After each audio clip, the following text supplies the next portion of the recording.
from, if God were responsible, then clearly he wasn't meant to fondle Amy's naked breasts, in which case he should feel guilty as hell.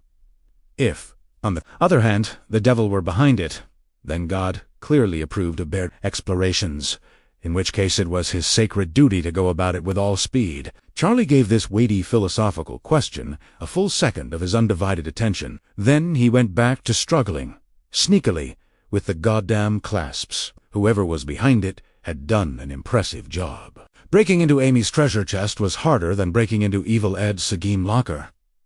And Amy wasn't making it any easier. She clearly believed that God had secured her bra tightly around her for a reason.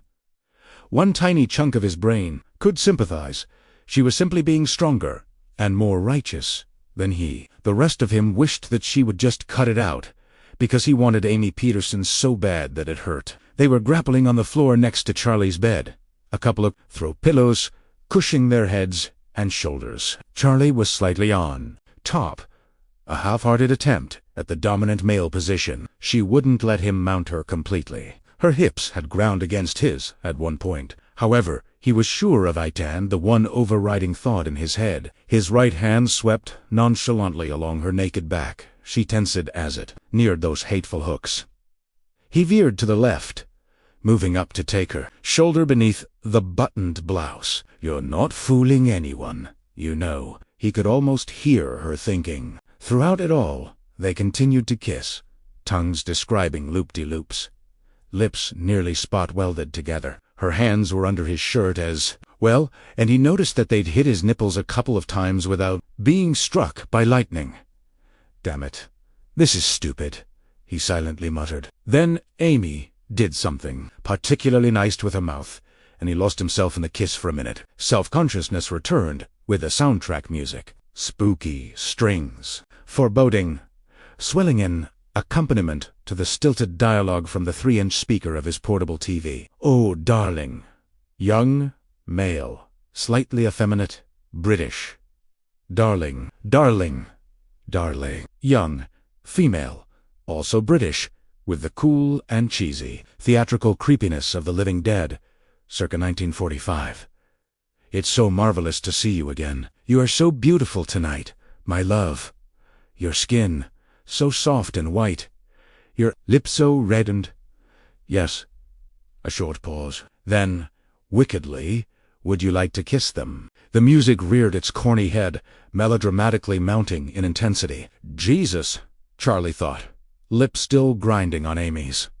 The movie made him floats in the Macy's Thanksgiving Day Parade. "They probably aren't even opening their mouths," he added sourly. "It's stuff like this that makes us so hun up." He steeled himself for a moment, then decided to go for broke. Amy wriggled beneath him as he went for her bra clasp with both hands. Her hands grabbed him just below the armpits and tried to push him away. He held on tenaciously, arms wrapped around her, desperately wrenching at the miserable elastic. The hooks held tight. He began to suspect that she'd glued them closed. She was beating on his back now. There was no time to... The voice was deep and commanding. It was also coming from the TV. Said. Charlie responded to it anyway, freezing just long enough for Amy to successfully push him away. "On T," screamed the vampire, hissed. "God damn it!" Charlie moaned, and his gaze flickered over to the screen. The beautiful vampire woman was backing away from Peter Vincent, teeth bare. The fearless vampire hunter advanced, a wooden stake in one hand and a prodigious mallet in the other. "I've come for you," the hero said. Stovepipe hat. Everything about him was dire and sober, from his black suit and cape to the smoldering darkness of his eyes. Amy Peterson, on the other hand, was cute and cuddly. She had a wholesome face and a wanton body. They mirrored the conflict in her soul. When she looked at him, bright-eyed and cheerleader pretty, he was struck with the full brunt of teenage love and adulation. When she touched him, every nerve in his body screamed with lust. She refused to look at him, so Charlie turned back to the movie. The music was really howling now, and the vampire shrieked as the stake pounded home. There was a little blood at the corners of her mouth, and her eyes were wild. "I'm sorry," Amy said from behind him. "Yeah," Charlie mumbled. His eyes pasted to the screen. "I really am. Yeah, I know.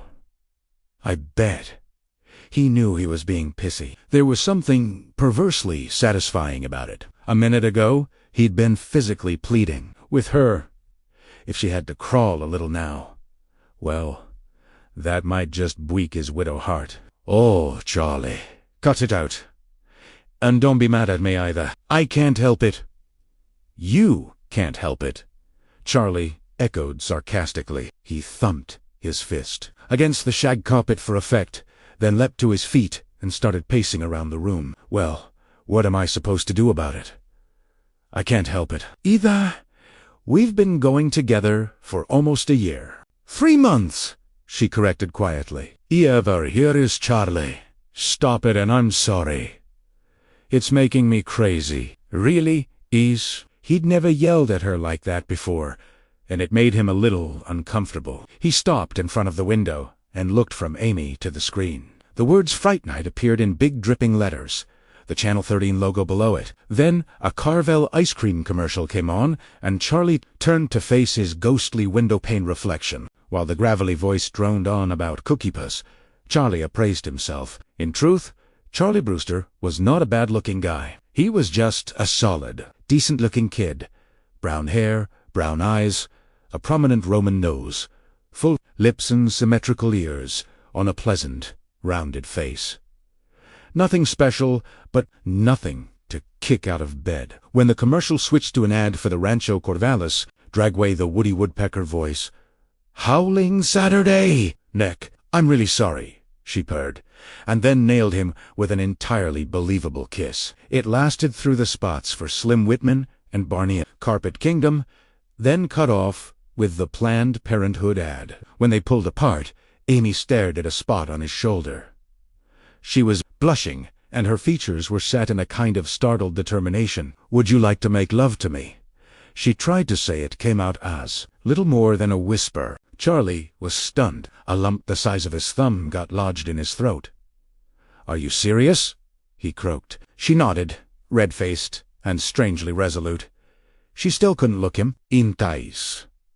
When he leaned down to kiss her, she turned her face up to his with her eyes already closed. Charlie's heart and hormones were doing elaborate backflips. His erection, which had softened, sprang back to attention. They turned slowly, in each other's arms as they kissed, and for some reason he kept his eyes open, vision gliding along the wall, turning into the room, sweeping over the Fright Night logo on the tube. He thought, lips disengaging from Amy's. He couldn't believe what he was seeing. Amy slipped out of Charlie's grasp and slid gracefully over to the bed. Part of her felt incredibly awkward. The frightened virgin before the blood and pain gave way to what she hoped would be ecstasy. But she had made a decision, and the choosing made her stronger somehow. Her movements betrayed none of her insecurity. "I'm going to do it," she thought. "I'm really going to do it." Say, flop it down on the black and white comforter that covered the bed, coyly seductive, and looked at her chosen first lover. He was staring out the window. In fact, he had grabbled the binoculars off his desk and was using them to get a closer look. She thought it was This Peter Vincent was a good 20 years older than the one in the movie, his jet-black hair now turned gray, his strong and handsome face lined with age, and pitted with weariness. His delivery was stale as ever, but in his gaudy cloak and rumpled black suit, he looked like a vampire who'd switched from blood to get. Behind him, styrofoam tombstones wobbled on a cheesy television sound stage. A crudely drawn full-moon mural dangled crookedly from a pair of visible wires. "It's an old-time favorite monster marathon of mine." Amy stopped listening. She was down to her last 2 buttons, and Charlie still hadn't turned around. Maybe he's just being shy, she thought, but it didn't quite ring true. For one thing, he hadn't been the least bit shy about pawing her like an animal. For another, he still had the binoculars pasted to his head. If he wanted to see something up close, she reasoned, One would think he'd be aiming them at her tits. "Charlie, I'm ready," she said, very softly.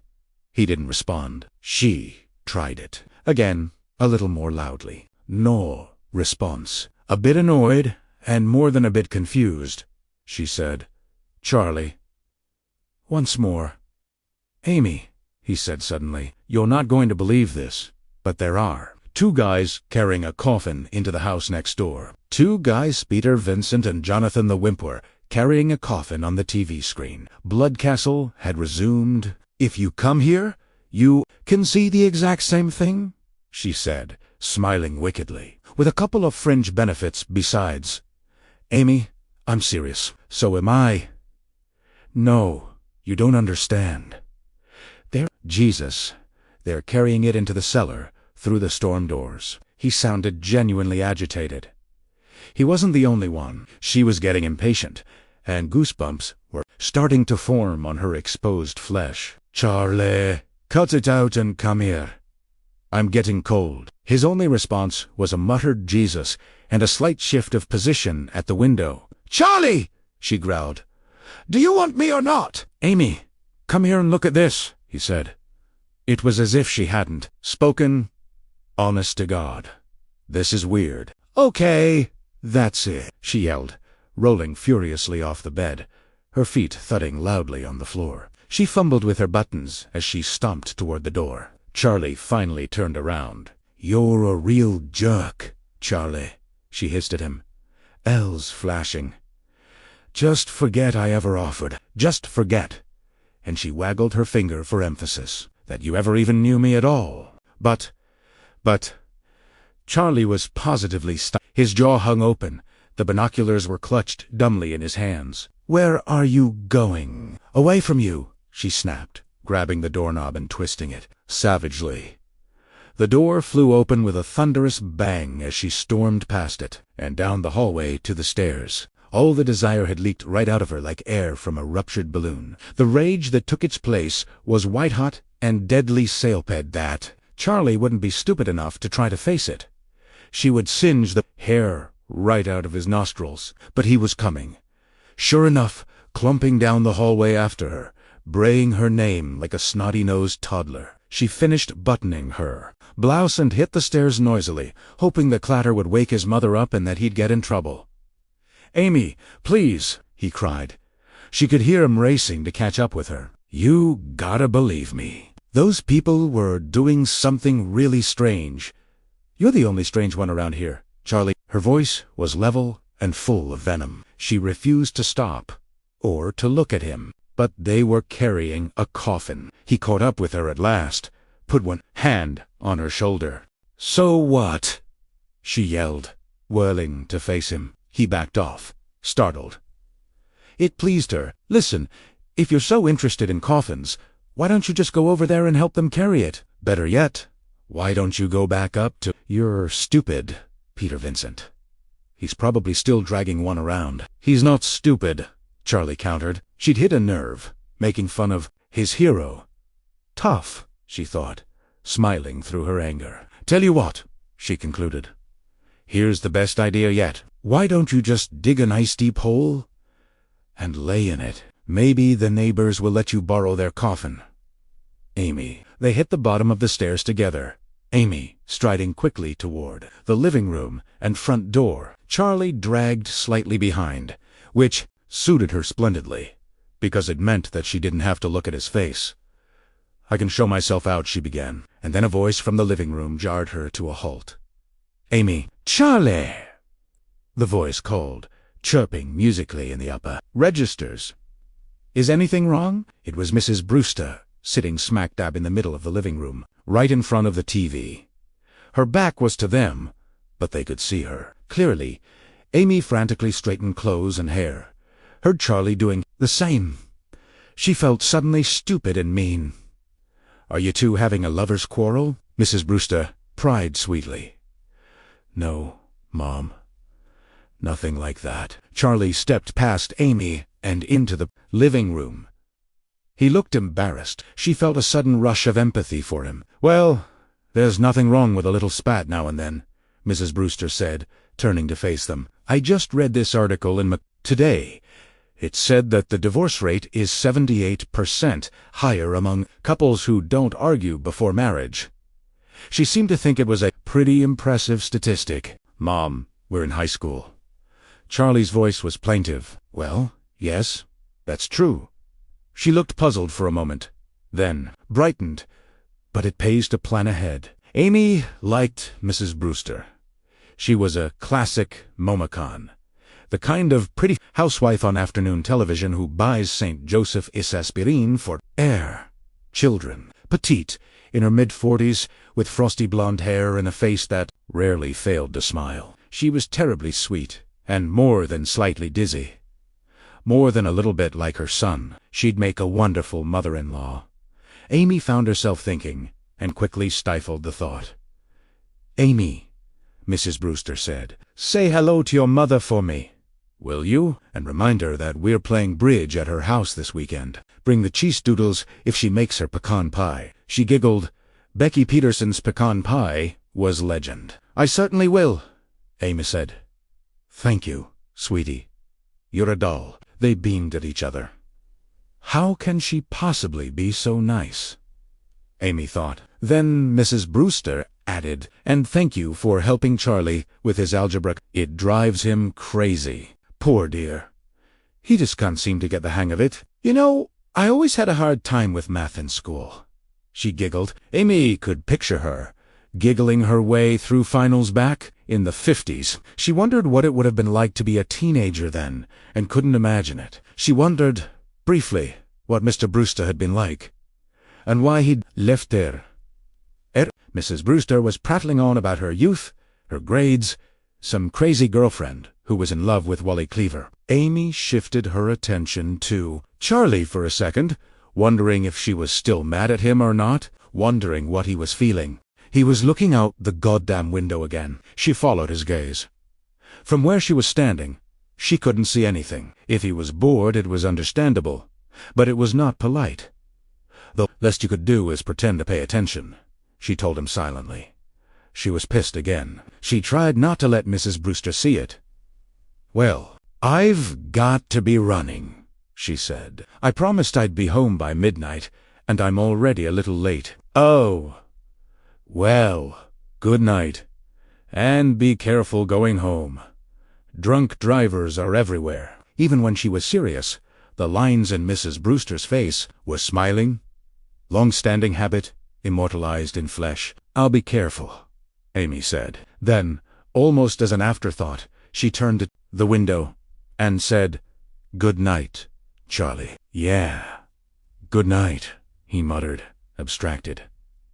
It was the last straw. She'd gone up and down and up and down with him, and even after she'd told him how she felt, he was still the same jerk. His binoculars pointing the wrong way. He didn't turn until she'd slammed the door behind her. That wasn't very nice, Mrs. Brewster said. Not walking Amy to the door. What? Charlie said. His mind was, there were lights on in the house next door. He hadn't seen lights there for almost a year. It wasn't very nice. It was rude. You know that? Yeah, but there was no arguing with it. She was right. It was rude, but the fact was that he had seen two strange men carry a coffin into the basement of an abandoned house. Now there were lights on in the living room. It seemed to him that Amy should have checked it out with him, instead of just getting pissed. It seemed to him like he was entirely off the wall in, wanting to know just what the hell was going on. Mom, he said, there are some people next door. Oh, that must be the new owner. What new owner? Didn't I tell you? Bob Hopkins finally sold the place. To who? I don't know. Some man who likes to fix up old houses. Apparently. I just hope that he knows what he's in for. That place would need a lot of work before EDB willing to live there. She giggled. Mum always giggled. Sometimes he wanted to throttle her for it. Sometimes it endeared her to him. Tonight, it was completely irrelevant. Irrelevant. When he closed his eyes, he could still see the coffin. Huge, ornate, and bound in brass. It was a beautiful piece of work, and it looked incredibly old. It was the kind of thing that he would covet. Ordinarily, the kind of thing that he and Evil Ed would have a blast with, camping it up in classic Peter Vincent style. So why had he gotten such a horrible chill seeing it, and why wouldn't the thought of it leave him alone? As Yvonne Answered, the late-night newscaster, came on TV, pudgy-faced and leisure-suited, the words Robert Rodale in videotype across his chest. "Good evening," he said. "This is a K2R news break. Tonight, the headless body of an unidentified man was found behind the Rancho Corvallis railway station." Reflexively, Charlie turned back to the window. The blinds were drawn in the house next door, and the horror was only beginning. Chapter 2. Fifth period ended at the sound of the bell, flooding the halls of Christopher L. Cushing high with life. Students swarmed through opening doors, running the maze of corridors from classroom to classroom like laboratory rats in search of Velveeta heaven. The exodus from room 234 was slightly more lethargic than average. This was the room of the infamous Mr. Lore, master of the pop quiz, inventor of the tent and homework assignment. He had sprung both on his Algebra 2 class today, and his victims were less than elate. Charlie Brewster dragged himself out of the classroom like a man crawling out of a train wreck. His quiz paper dangled limp from one hand. A large red F adorned it, like the mark of the devil. "The bastard," he moaned. "Why didn't he warn us? That's the whole point of a pop quiz, Brewster." "To surprise you." Charlie turned without enthusiasm to face the voice from behind him. Evil Ed Thompson was not the most heartwarming sight in the world, even at the best of times. And this was not one of them. Evil Ed was a certified freak. He was short and spidery, with a Billy Idol hairdo, and a rubbery face that could leer and twist itself in a million lunatic ways. He was gloating now, and the smirk on his face would have made Jack Nicholson proud. Evil Ed, of course, had aced the quiz always did. He was smart as a fucking whip. It was what let him get away with being so incredibly weird. It was also the key to his popularity, which was nil. In fact, Charlie was one of the few people who would talk with Ed Thompson at all. Sometimes Charlie wondered why he bothered. The answer was obvious. They were the only two hardcore monster freaks in Cushing High. "Cheer up, Bunky, you can always get your diploma off a matchbook. Worst comes to worst. Piss off, Evil. You're a pain in the butt. Call me anything you want to, boss. Only you're the one who's flunking algebra, not me." Charlie was trying to think of something snappy to come back with, when something beautiful caught the periphery of his vision. See Amy, nose in the air, schoolbooks cradled to her bosom as she marched past the doorway. "Amy," he called, brightening suddenly. She brushed him off.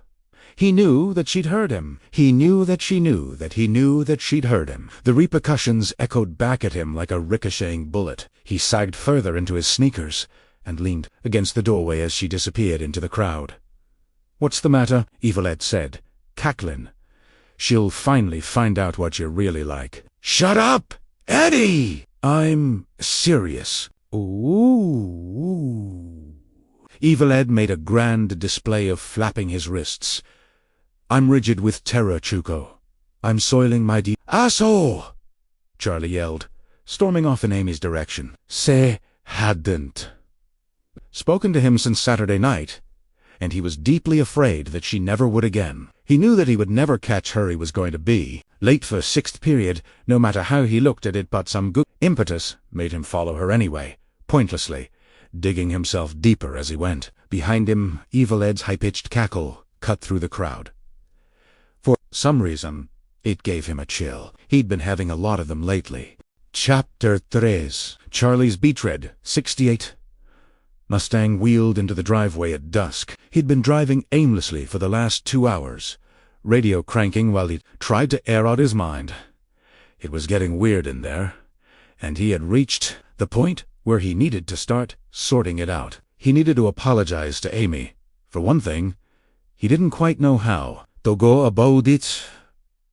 Biting the big one wasn't one of his favorite pasts. He knew that it had to be done. There weren't words to express how much Amy set air, how big an emptiness had formed inside as a result of her not being around. The flip side of love was rearing its ugly head for the first time. He didn't just want to see her, he needed to see her, with every fiber in his being. And he needed to concoct a scheme that would bring them back together. No matter how low into the dirt, he had to grovel. That was, for starters. Then there was the house next door. He had to straighten himself out in terms of that coffin business. He had seen it? Yes. It was a strange thing to own. Yes, again. But then, as he'd noted before, it was something he'd pick up in a second if he had the bucks. It was a pretty cool thing to own. Maybe, if he screwed his balls on, he might drop by and visit neighbors, quirky enough to invest in things like that. Schoolwork came in at a big number 3. It was obvious that he had some work to do if he didn't want to repeat the year. It wasn't that he was too stupid to understand. It was just that he generally didn't give a shit. But he didn't want to spend another year in 11th grade while all his friends plunged forward into their last year of school. He didn't want a reputation as a full-blown airhead, whether he liked it or not. Whether it made sense or not, he would have to get cracking and learn what they wanted him to know. Algebra was the big one. Algebra was the first one that he had to tackle. And if I get it down, he thought, Amy will really be impressed. She'll come over to help me and I'll already know what I'm doing. She'll be shocked. Maybe she'll faint, and I can get her undressed before she has time to argue. He didn't know what he'd missed on Saturday night. He'd never seen her open blouse. Charlie put the car in park and cut the engine, sighing heavily. Mom would want to know why he was late, and he'd have to make up something. It wasn't that she was bitchy, it was just that she felt like she needed to know every tiny little thing that happened in his life. He wondered if every mother in the world was like that. A cab rounded the corner onto King Street just as he got out of the car.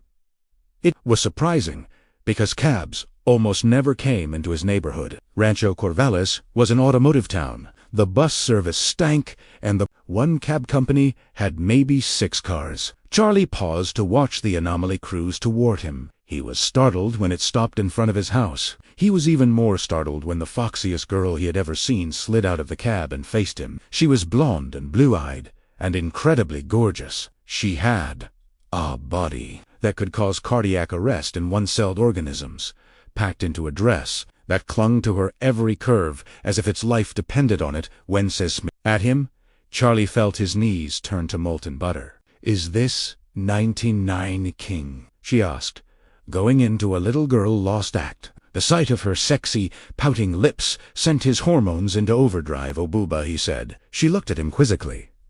She didn't understand that he was trying to get his mouth to work. "Ah, a no?" he continued. "It's a right, next."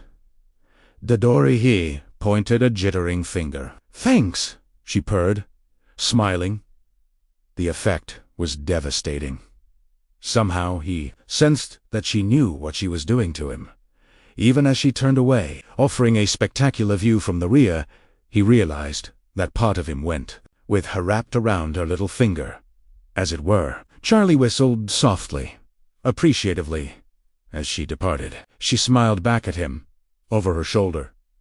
She'd heard it. He blushed a little, but couldn't keep himself from smiling back. "Wonder I've Selel be a regular fixture around here," he mused.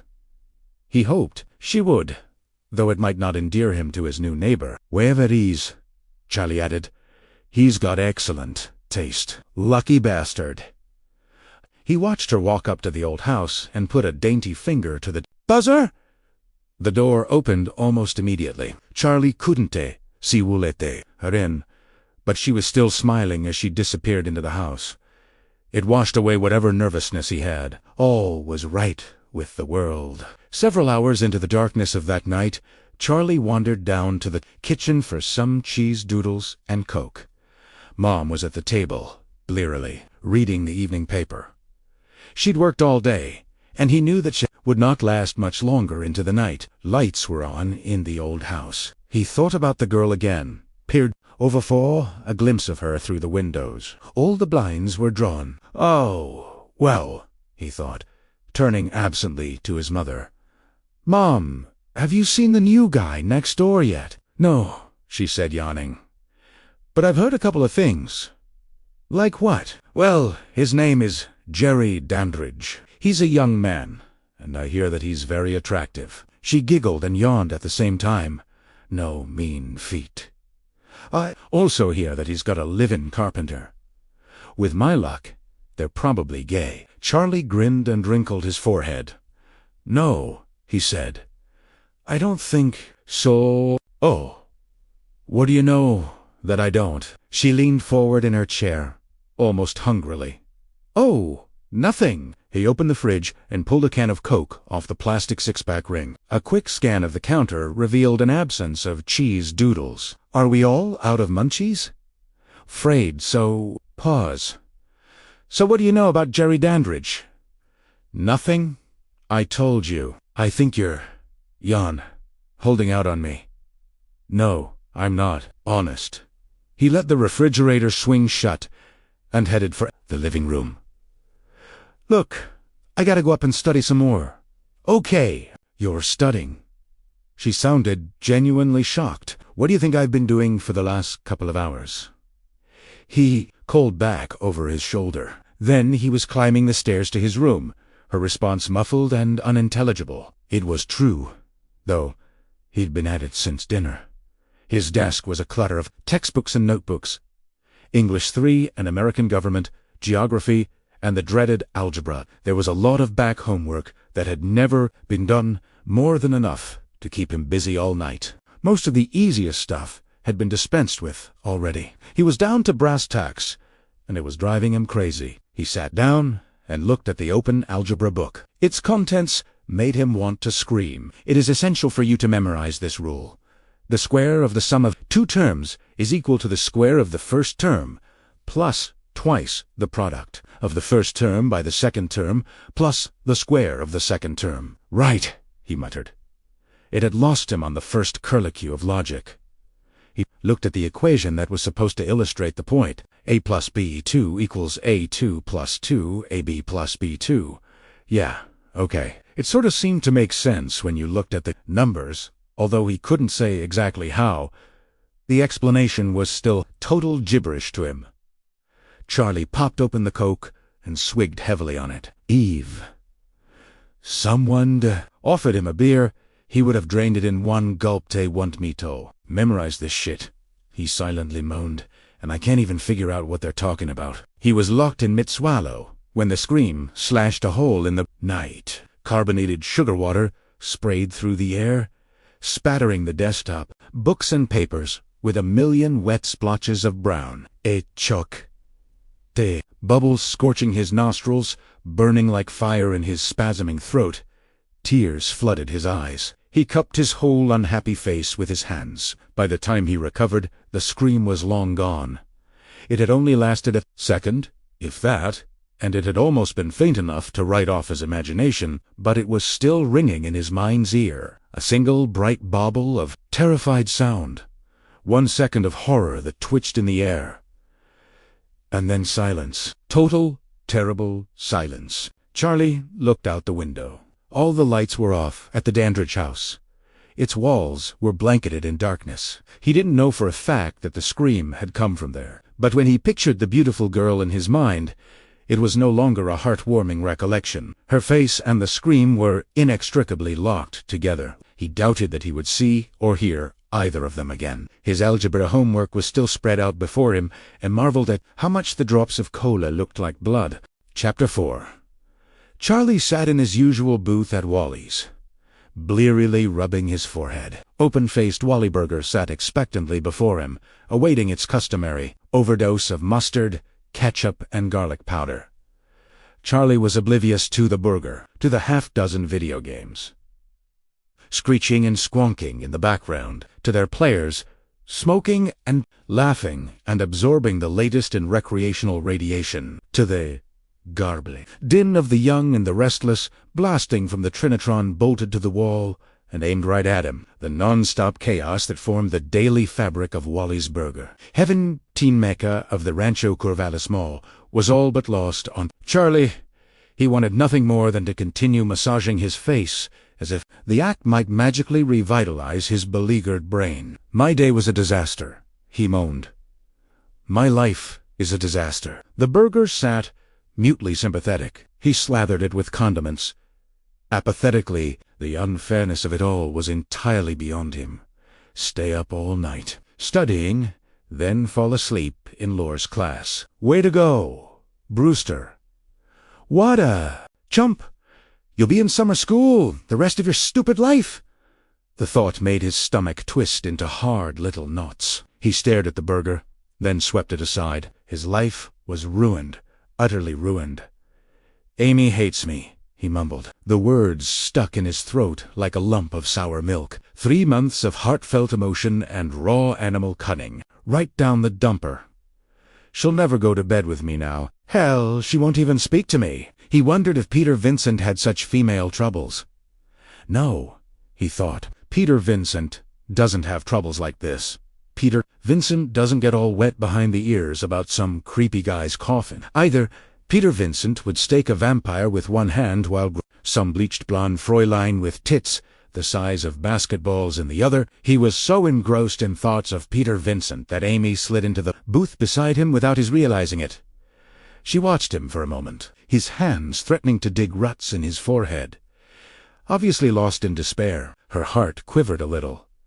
She put on her best sweetie pie voice and purred. "Hi, Charlie." No reply. Probably lost without her.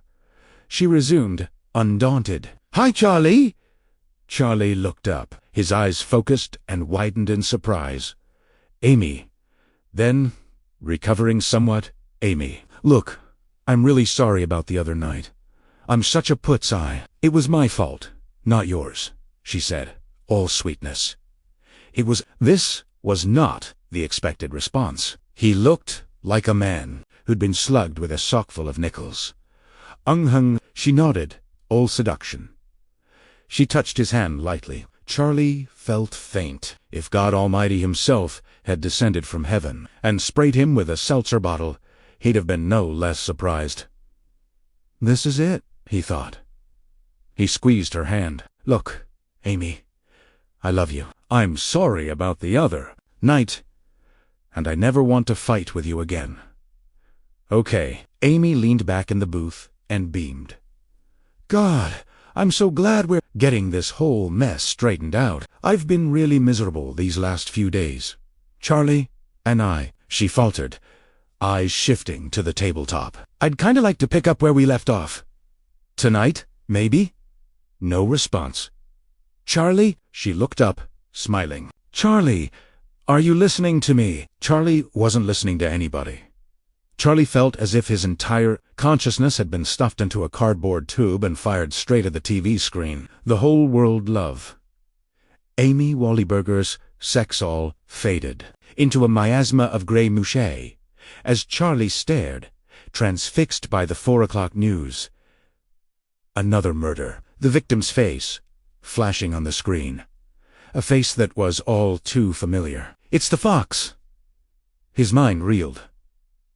"Oh my God, I just saw her yesterday." That scream. His ears strained for the sound, caught it in mid. Police are searching for further clues in the mutilation slaying of Cheryl Lane, a known prostitute who appears to be the latest victim of the Rancho Corvallis killer. Authorities are quick to point out that, "Know what I heard on the police band last night?" Charlie's attention snapped back. He turned to find Evil Ed standing beside him, leering like an idiot. Charlie grimaced. "Knowing you, it must be bad." Evil Ed grinned. "There have been 2 identical murders in the last 2 days, Brewster, and get this," he added gleefully. "Both of them had their heads cut off. Can you stand it?" he cackled. "Fuck Fright Night. We got a real monster here. You're a sick man. Evil. Real sick." "Oh, Charlie." A voice from his past, coming up behind. Charlie's blood froze. "Amy," he began. Charlie wheeled around and caught a cold Wallyburger right in the kisser. Amy ground it in for good measure, sending gobs of condiments dripping out the sides onto his down vest. Evil Ed hastily got out of range, enjoying the spectacle immensely. Amy finished grinding.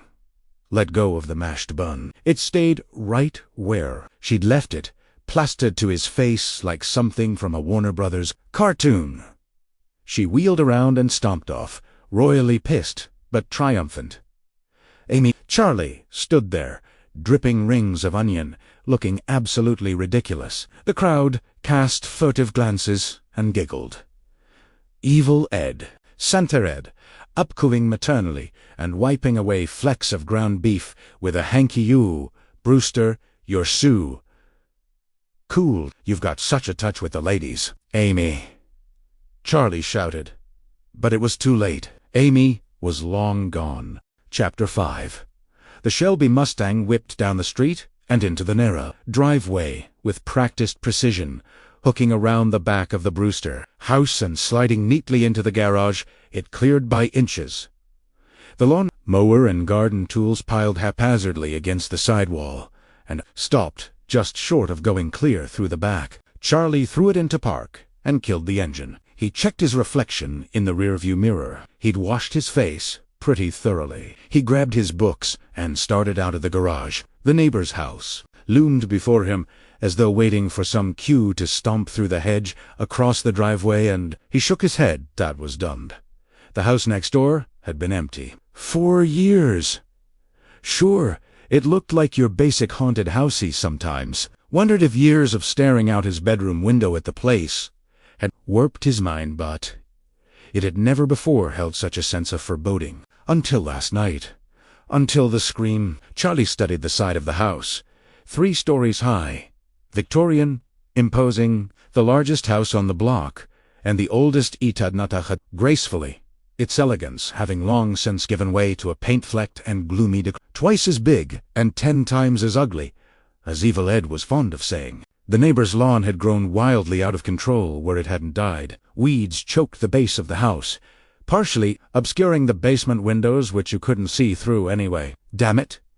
The long-forgotten coal chute, and the storm doors where they took the coffin. Not that he would have put up much of a fight. He had to know what was going on. And there was only one way to do that. Fuck Fright Night. Chucko, we got a real monster here. He had left his books piled in the driveway and pushed his way through the hedge. The yard looked even worse from the other side. A cast a wary glance around his own house, looking like an oasis of cheerful suburbia, and crept toward the storm doors. Charlie climbed onto the doors and tried to peek in the windows. No such luck. There were curtains or blankets or something on every window. On the first floor, he jumped down and studied the storm doors. They were the big, heavy, no chance. There was a brand-new cylinder lock installed. One of thee might need. But in this neighborhood, he thought, nobody needs security like that around here, unless they've got something to hide. He was about to get on his knees and check out the basement windows when the voice stopped him dead in his tracks. Hey, kid! What the hell do you think you're doing? If he'd eaten lunch, he probably would have thrown up. The voice wasn't just stern. It wasn't just harsh. That voice was cold. The kind of voice that says, I've killed people for less than that, and means it most sincerely. Charlie put on his most casual face and turned around. He quickly wished he hadn't. The source of the voice was, beyond any doubt, one of the neighbors. He looked like a cross between Harrison Ford and Anthony Perkins. Rugged, angular features, and deep eyes under prominent eyebrows. Those eyes, cold, incalculable. Any pretense to attractiveness ended with those eyes. He moved a little closer. Charlie instinctively backed up, almost tripping over the storm doors. He was very close to panic, fumbling for an excuse. On a nothing, he stammered. The man was dressed in work clothes, a carpenter's apron around his. He smiled. Rather, his lips skinned back to reveal perfectly even teeth. There was no affection in it. His eyes remained unchanged. Guests, Yes, sir, you bet. No problem. Charlie fumfewed a few seconds. He beat as graceful a retreat as when he dared venture a look back, ever so casual as he stopped to retrieve his books. The man was gone. He hoped it was just his imagination. Chapter 6. The Marine Corps band pumped its last majestic chords. The Blue Angels arced in tight formation into the sunset, and Charlie's head tipped back, mouth open in a full-throated snore. Channel 13 signed off for the night. Flickering snow filled the TV screen, the only light in the room. He was supposed to be on stakeout. He was not very good at it. No stamina. He had set it up well enough. Lights out, a nice comfy chair, the binoculars, and a well-stocked store of munchies. He was determined to know if anything funny was going to occur. But after 4 hours of staring intently at the utterly black exterior of the neighbor's house, boredom and fatigue took their toll. Had he stayed awake, he would have seen the cab pull up and dispatch its lone passenger, seen the stranger climb the steps next door, and the light flick on shortly thereafter, the light in the window directly across from him. Instead, Charlie slept, and he dreamed. In his dream, there was music, haunting, sensual music that pulsed and strobed and seemed to go right through him. And voices, whispers that rustled like dry leaves, too quiet to understand, but relentless. There was a presence in the room. Hot, pulsing. The air was heavy with a musky odor. He felt the woman's touch. Vibrant. Hungry. He groped blindly. Found her belly, her breasts, her neck. Her neck was beautiful. He wanted her badly. Brushing her hair back, he kissed her neck, rubbing his teeth along the cords of tight muscle, tasting her salt skin. He felt the need burning in him. To touch, to taste, to kiss. He pulled her body closer. She turned to meet his gaze, and her eyes glowed, bright, red, and feral. The sockets sunken and shriveled, the flesh of her face puckered and ancient, mouth yawning wide, to reveal plaque-encrusted teeth, long teeth, very, very sharp air nails dug into the small of his back. And Charlie awoke with a start. "What a weird dream," he mumbled, rubbing his eyes, disoriented. Then he heard the music. It was coming from the window across the driveway, and there was light. He sat up, clutching his binoculars. The shade was up, offering an unobstructed view of what was going on in the room. Charlie's throat went dry. The music was coming from there. Haunting, sensual music. The window was open. The night breeze fluttered the curtains. A beautiful young woman stood in front of the window, rocking seductively in time with the music. Her blouse was open, exposing her midriff. It was a very nice midriff. Charlie swallowed hard and glued the binoculars to his eyes. The woman was swaying even more sensually, if such a thing were possible.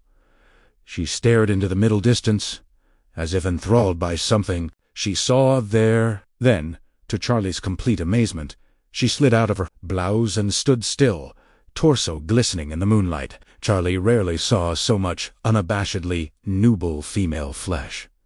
He leaned over, slapped off the TV, and enveloped himself in darkness, watching. She was incredible, petite, with shoulder-length hair, full pouting lips, and wonderful breasts. Charlie bit his lip, hard. Who is this guy? He wondered. How does he get these women? And what is he doing to them?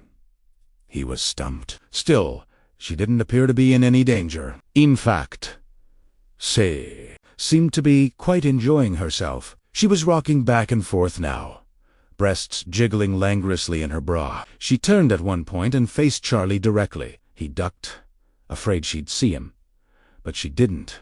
He was sure of it. Something in her movements bewildered him. They were too fluid, too dreamy, too drugged. A word came to him, or deep. I don't know.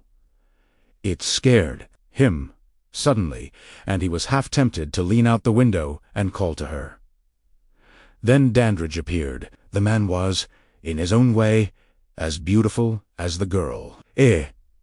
Krusty, room as if gliding several inches above the floor, and when he reached the girl, he seemed to hover more than stand. He touched her shoulders, and she seemed to stiffen with anticipation. Dandridge massaged her shoulders tenderly for a moment, then reached around and deftly unhooked a bra with a grace and economy of motion that amazed Charlie almost as much as the act itself.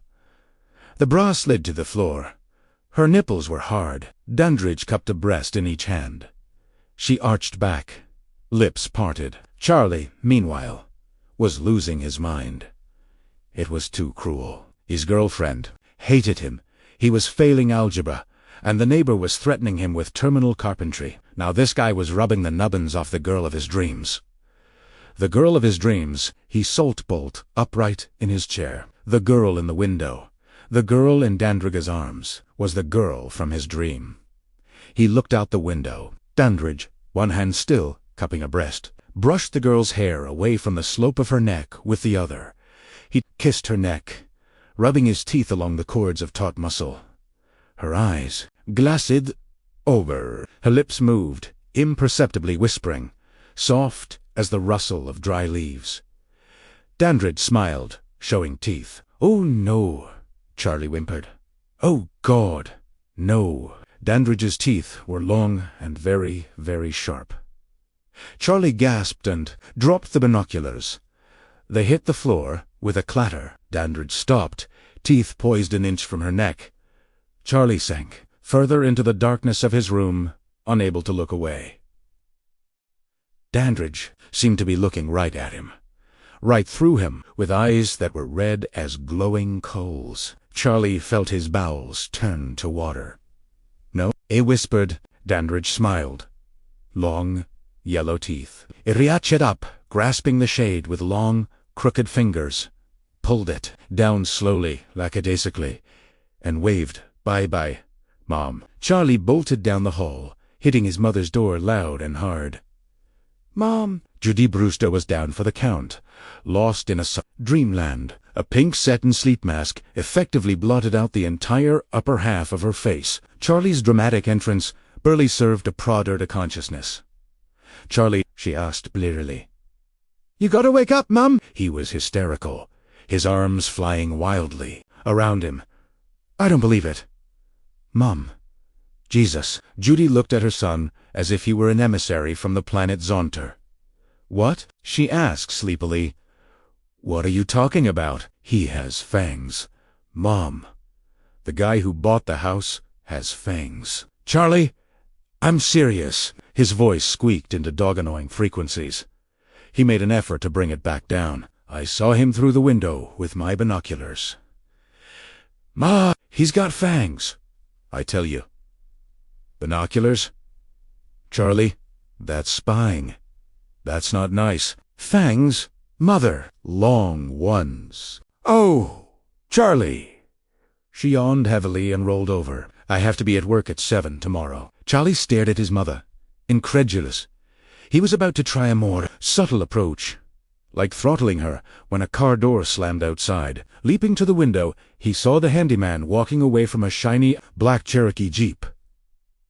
Its gate was down, as if in anticipation of a heavy load. Arg!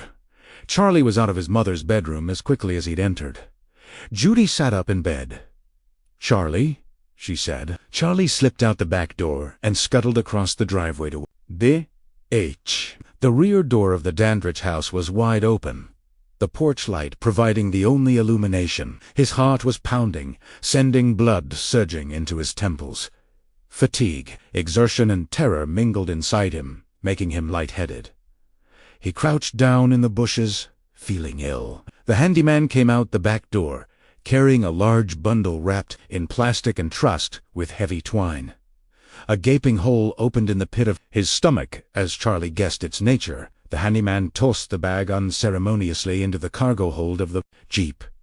He was about to climb in, and Charlie was about to get sick, when the flutter of leathery wings froze them both. Charlie looked around, afraid to move, afraid to breathe. The beating wings ended in a flurry of motion to his left. Escand.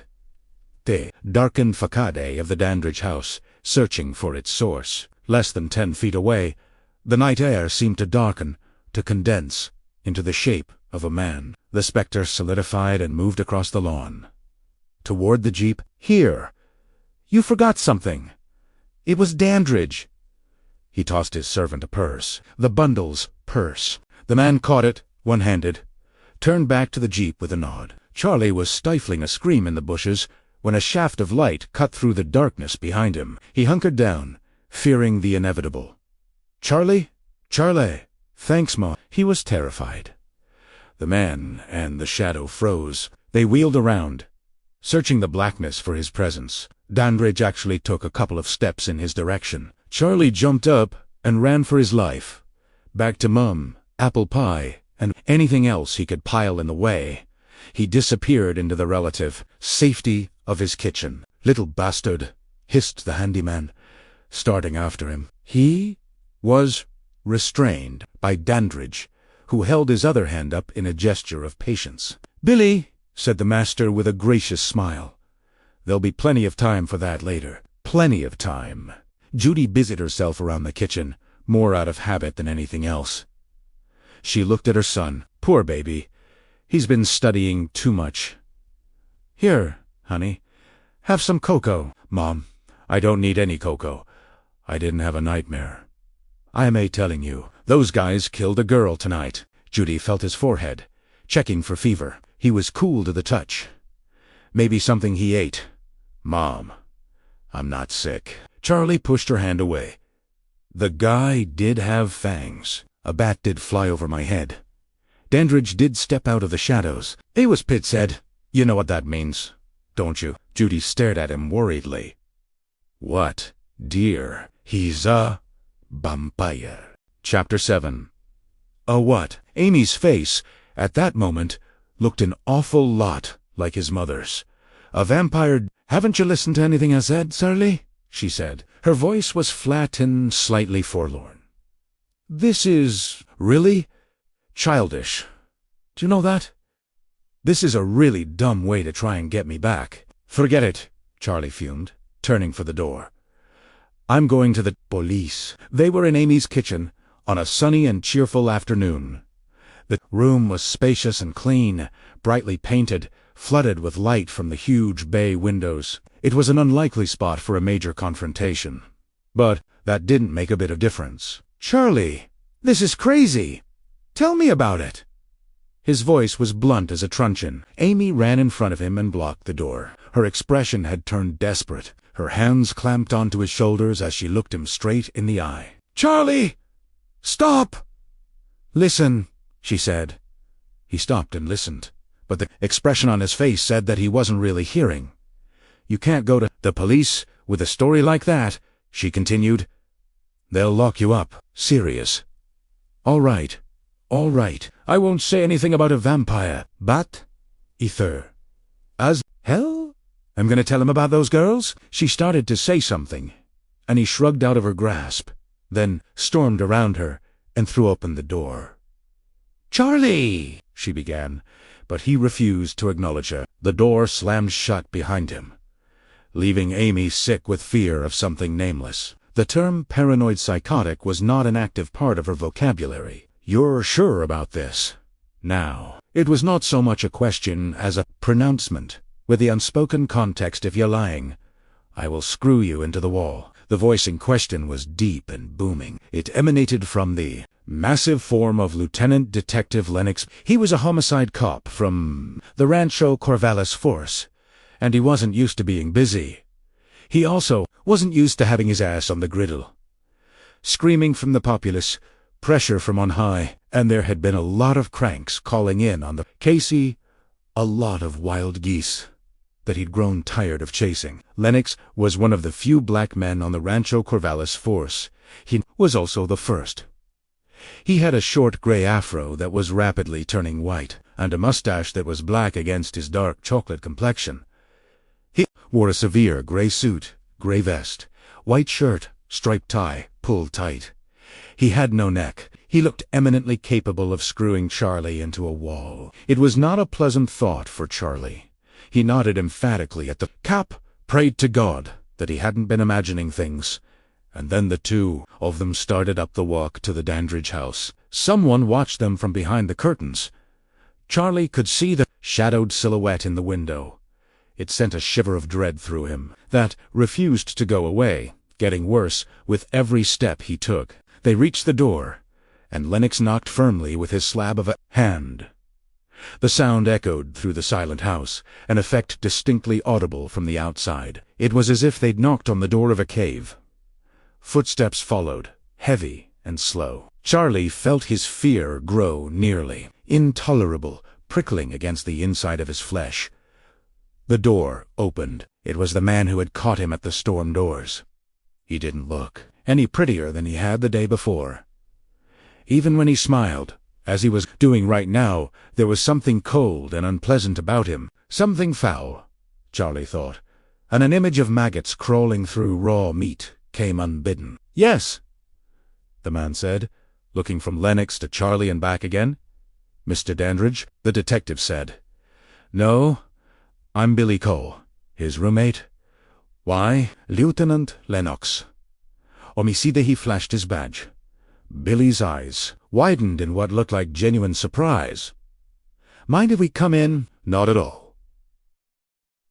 Billy stepped aside, allowing them entrance. Lennox entered first, automatically pocketing the badge. Charlie followed, forcing himself to make eye contact, forcing down his fear. The face of his host was inscrutable.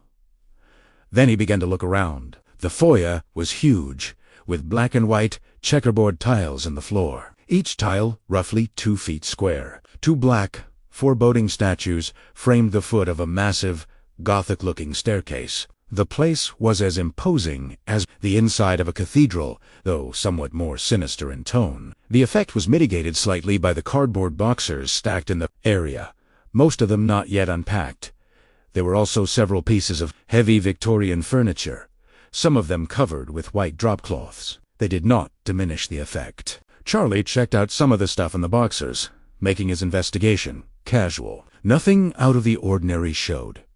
Towels, clothes, unexceptional knickknacks, and household goods. He wondered if vampires took showers and stuff. He wondered if they needed to brush their teeth, or woke up in the middle of the day because they needed to take a leak. Reaching no conclusions, he followed Billy and Detective Lennox into the living room, which was also full of unpacked boxers and crates.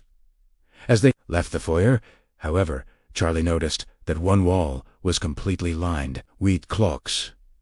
None of them working. All of them set for 6 o'clock. "Is there anything I can help you with?"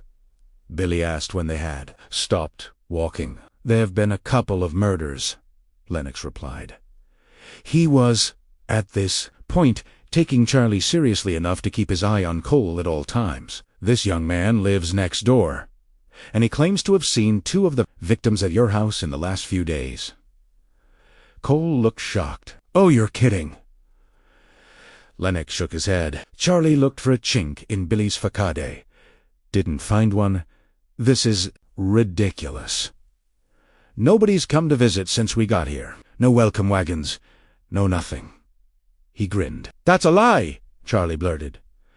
The 2 men turned to him appraisingly. He felt himself blush as he continued. "I saw him carry a body out in a plastic bag last night." Billy laughed. "It didn't sound phony." "That's terrific," he said. "I know exactly what he saw. Where he got this body business is something else again." But he shrugged disarmingly and took a couple of steps into the debris. "Here," he concluded, stooping to pick up a large, hefty bag. It was stuffed with wrapping paper and mashed cardboard boxers. He brandished it like a trophy. "The bag I saw had a body in it," Charlie insisted. "Lo, did you actually see a body?" Skepticism was beginning to re-emerge on Lennox's face. "Well, no. But what?" "But I saw 2 girls here, one of them coming in, the other one through the window. They were the 2 girls on the news. I swear to God." The words came out in a flurry. He was afraid that he wouldn't get to finish. "That's completely ridiculous," Billy insisted. He looked pissed now, and Charlie had no doubt that it was genuine. "I think our young friend is lying. Through his teeth, he continued, turning to Lennox. That's completely off. The wall? Look, how about if I take you around back and show you what's in all of our garbage bags? He didn't take the bag I'm talking about out back, Charlie insisted. He put it in the Jeep and drove it away. Billy made a disgusted, impatient face. Lennox's sympathy with Cole was obvious. Look, I can prove he's lying, Charlie said. Let's look in the basement instead. What's in the basement? Charlie, Detective Lennox asked. Yes, Billy echoed, turning to lock his eyes with Charlie. What's supposed to be in the basement, Charlie? Charlie couldn't move. He couldn't speak. There was something in Billy's eyes that held him. Not hypnosis, not supernatural mind control, not anything heavier than basic mortal dread. Charlie saw the menace that lurked behind the eyes. Saw it clearly. He wished that Lennox would see it, too. But Lennox didn't see. Lennox was getting impatient seconds passed with ruthless precision, and still Charlie couldn't speak. And still Billy bored into him with his eyes. And still Lennox waited, tapping his foot now, waiting for the moment to break. It did, at last, Billy turning to the detective and saying, I think it's pretty clear that the kid doesn't know what he's talking about. Was about to continue when something snapped inside Charlie Brewster, forcing the words that he did not want to say out of his throat. It's a coffin, he yelled. That's what's down there. A coffin. I saw them carry it in. What?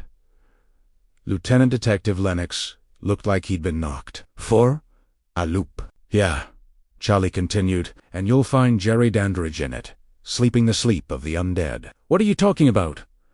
Lennox was utterly mystified now. He's a vampire. Charlie practically screamed. I saw him last night, through the upstairs bedroom window. He had fangs, and I watched him bite into her neck.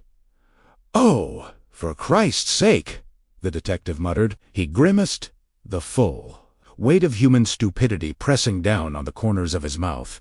Then he grabbed Charlie roughly by the arm and said, Come on. We're going outside. But, no buts. Lennox didn't shout, but he might as well have. Charlie could feel his head being drilled into the wall already. They moved toward the front door. Lennox pulling, Charlie dragging along, Billy following languidly behind. The cop wasn't looking at Billy Cole's face, but Charlie was. It was not the face of an innocent man. He leered as they reached the door, which Lennox threw open tenet softened, as the detective turned and said, I'm sorry, Mr. Cole. Anytime. Billy was smiling. Lennox virtually tossed Charlie through the doorway and onto the porch, then followed after. Cole shut the door behind them. Lennox quickly grabbed Charlie's arm again and dragged him down the walkway to his car. I oughta take you in, the cop hissed. I oughta take you in on a goddamn charge of obstructing justice and nail your little ass to the floor. I could do that, you know? I could do that with ease. I wasn't lying, Charlie insisted. He was scared and hurt and angry, enough to piss himself and slug Lennox simultaneously. Jerry Dandridge is a vampire. If you just woulda looked now, listen, kid. Lennox slammed Charlie into the side of the police. Cruiser not hard enough to damage, but enough to show that there was more where that came from. And listen good. If I ever see you down at the station house again, I'm gonna throw you in jail. And I don't mean overnight. But Lennox wasn't listening. He pushed Charlie aside, threw open the car door and slid inside. The door slammed shut. Please, sir. The cruiser's engine kicked in with a murderous roar. I'm telling the truth. Rubber and asphalt came together in a squeal of motion. The car fired, away from the curb like a bottle rocket, tearing down the street. They're gonna kill me, Charlie screamed. And then Lennox, and his vehicle screeched around the corner, disappearing from view forever. The front door of the Dandridge house creaked open. Billy Cole stood there. He was smiling. Chapter 8. The door went flying inward, and Charlie followed suit. There was a narrow flight of stairs directly before him. He took them two at a time. Eddie, he hollered. Eddie. Evil Ed's room was at the end of the hall. Charlie sprinted toward it, not thinking about the members of the Thompson household, not thinking about anything but the coppery taste of horror on his tongue. When he reached Ed's door, he threw it open. Evil Ed was parked in front of his desk. He held a delicate paintbrush in his right hand and a hideous monster model in his left. It was the Ghoul, as advertised in the back pages of famous monsters of Filmland. Like the magazine, it was old, and had been out of distribution for many years. Ed had the whole set, treasured them enormously, and periodically did touch work on their bloody jaws and pasty green complexions. He was doing so now, and he didn't appear thrilled at the interruption. "And to what?" he said, cocking one eyebrow disdainfully. "Do I owe this dubious pleasure? You gotta help me." Charlie gasped, out of breath. Eddie sneered. "That's Amy's department." No. You don't understand. The vampire knows that I know about him." "What?" "The vampire. He knows, or he will when he wakes up." "Shit." Charlie glanced at his watch. It was 4:30. Eddie glanced at his own watch instinctively, then looked back at Charlie, disgusted. "What vampire are you referring to? There are so many of them, you know." He gestured snidely around the room. It was a virtual monster museum. Posters of old Karloff Lugosi Cheney, Junior Screamfests covered the walls. The rest of his models shared bookshelf space with half a ton of paperback. Horror novels. A boxed set of vintage tailies from the crypt. Complete collections of creepy, eerie, and vampirella, and a vast assortment of creepy rubber monstrosities. Charlie stamped his foot, gritted his teeth, and tried to pull himself together. "Look, I'm not kidding. A vampire moved into the house next door, and it's going to kill me if I don't protect myself." "Right?" Eddie snorted. "You're a fruitcake. Brewster, I swear to God. You've got to believe me." "No, I don't. But listen." Evil Ed gestured impatiently with his paintbrush. "I don't know what your problem is, but it isn't mine. Understand, ever since you started hanging out with Amy, I've hardly seen you. You never have time. You never have anything nice to say. It seems to me like you sorta wrote me off. So I'm writing you off. Hit the road." "Eddie, please." Charlie's voice had gotten softer. The truth of his old friend's words is ex-friend, from the sound of it hit home. "I'm sorry." "You're right. But I really need your help. I'm scared. You've got a vampire living next door." Evil Ed nodded his head condescendingly. "Okay, I can see why you're scared, for sure." He grinned at the Ghoul and said, dotingly, "You'd be scared too, wouldn't you, Punkin? Don't make fun of me." The outburst of anger seemed sudden, but it had been building for a while. "I'm getting tired of everybody treating me like I'm crazy." "Yeah. Tell me about being treated like you're crazy, Ed," roared Bach. "Tell me about everybody treating you like an asshole." "You don't think I've know what that's like? You don't think people treat me like that every day of my life? Well, think again, Brewster, and then think about dragging your tail out the door. You can't treat me like shit for 3 months, and then just barge in here, demanding that I drop everything and run off to hunt a stupid fucking vampire with you." Tense silence. The two boys stared at each other. Evil Ed Thompson, surprised by his own fury, took a deep breath before continuing in a level, weary voice. "You got a vampire, Charlie? Go hunt it yourself. You know what to do, right? Unless you've forgotten everything about the last 4 years." Charlie mutely shook his head. "Fantastic. Fantastic. If you kill it, I'd be thrilled to check out the moldering bones. If it kills you, well, I guess I'll just have to keep my wood stakes handy, right? Filinsi. You'd like to put a stake through my heart, wouldn't you?" Charlie said softly. "It would make you feel better, right? Don't flatter yourself." Evil Ed turned back to his desk, dipped his paintbrush in the murky green liquid, started dabbing at the Ghoul's face again. Get lost. Charlie didn't bother to close the door behind him. Chapter 9. All the way home, Charlie couldn't stop thinking about what Evil Ed had said It hurt on so many levels, in so many different ways. "You know what to do, right?" was the phrase that kept ringing in his ears, followed by "unless you've forgotten everything about the last 4 years." "For years," he said aloud to the empty car. It was funny to count down the days like that. Look back over a quarter of his total lifespan and think, yeah, Eddie and I have been best friends since 7th grade. We used to hang out constantly, playing crazy games, reading comics, watching Fright Night together. His mental processes stopped with that name. Fright Night.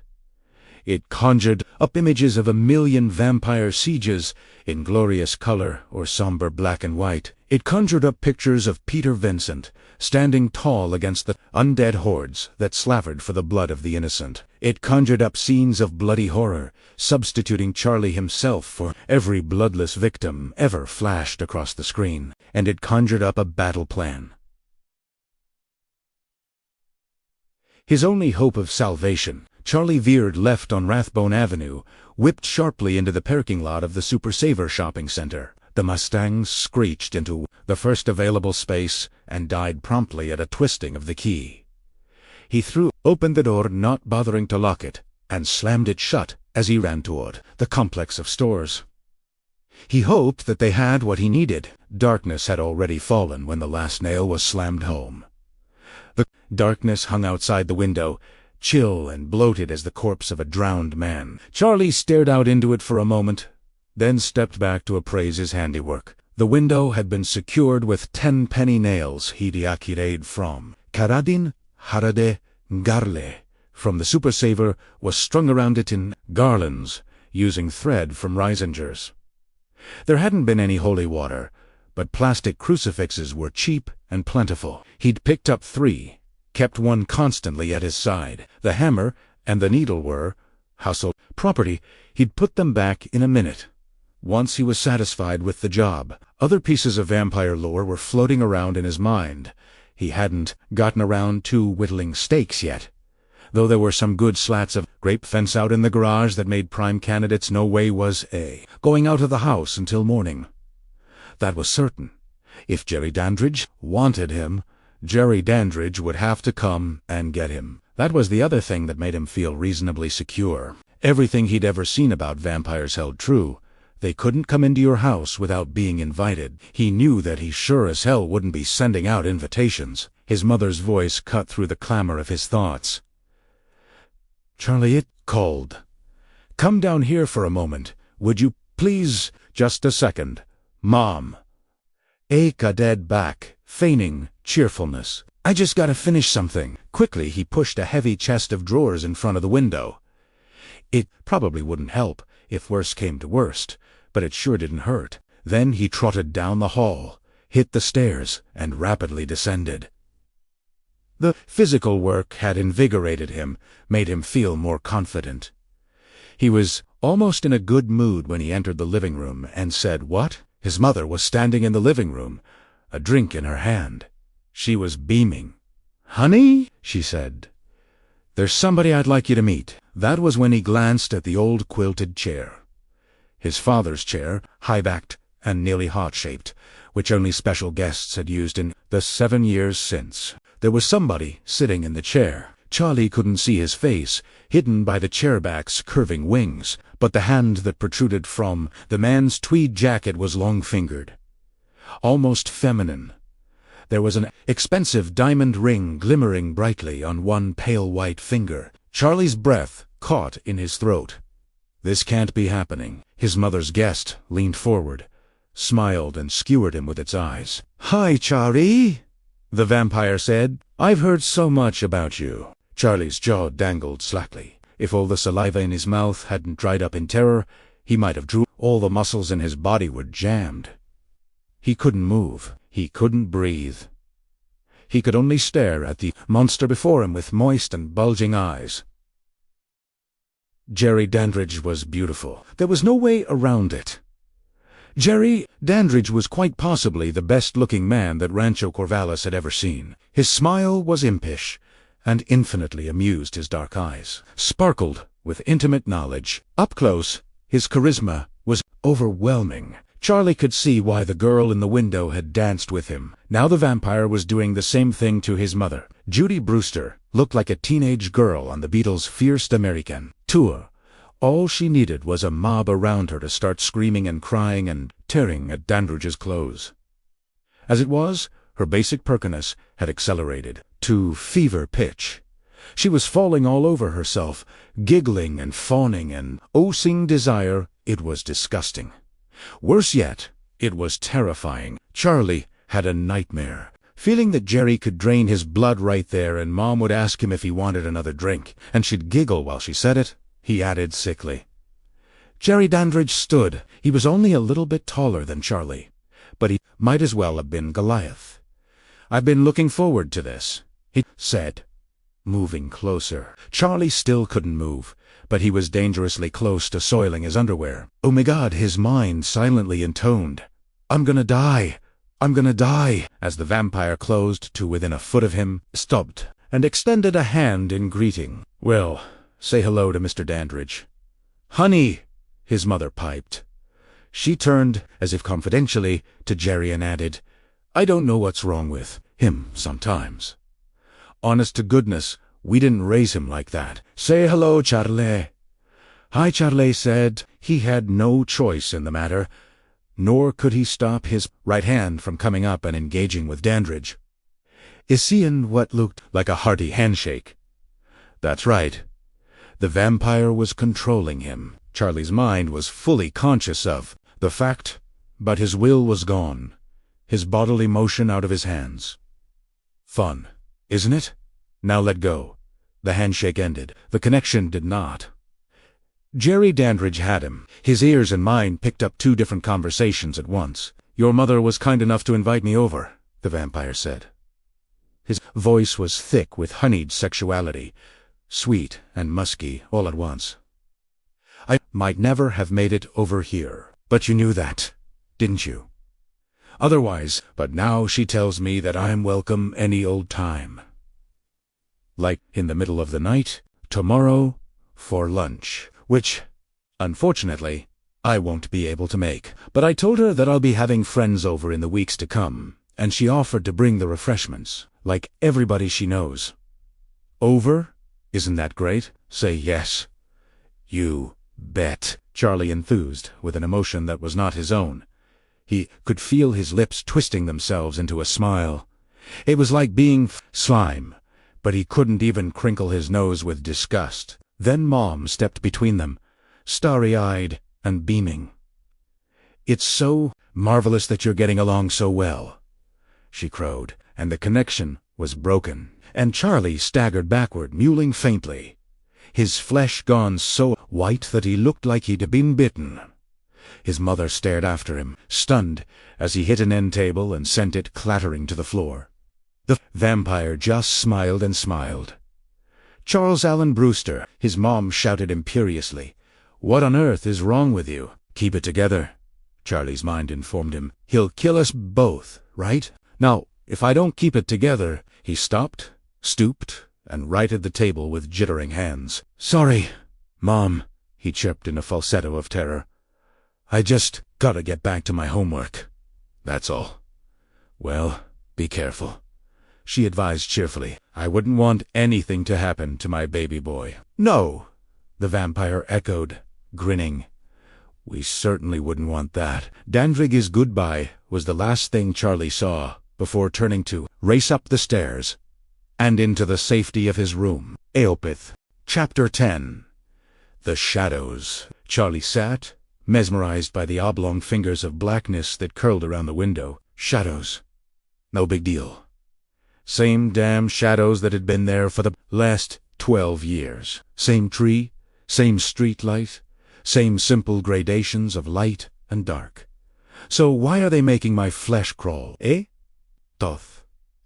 Toth. He sat, as he'd been sitting for the past 5 hours, staring fixedly out his bedroom window. The cheap plastic crucifix was threatening to come apart. In his hands, the gold leaf staining his fingers. He'd been rubbing it like a prize Labrador retriever for the better part of the evening. Ever since the light came on, just as he'd begun to recover from Dandridge's visit, the vampire's bedroom light had blinked on.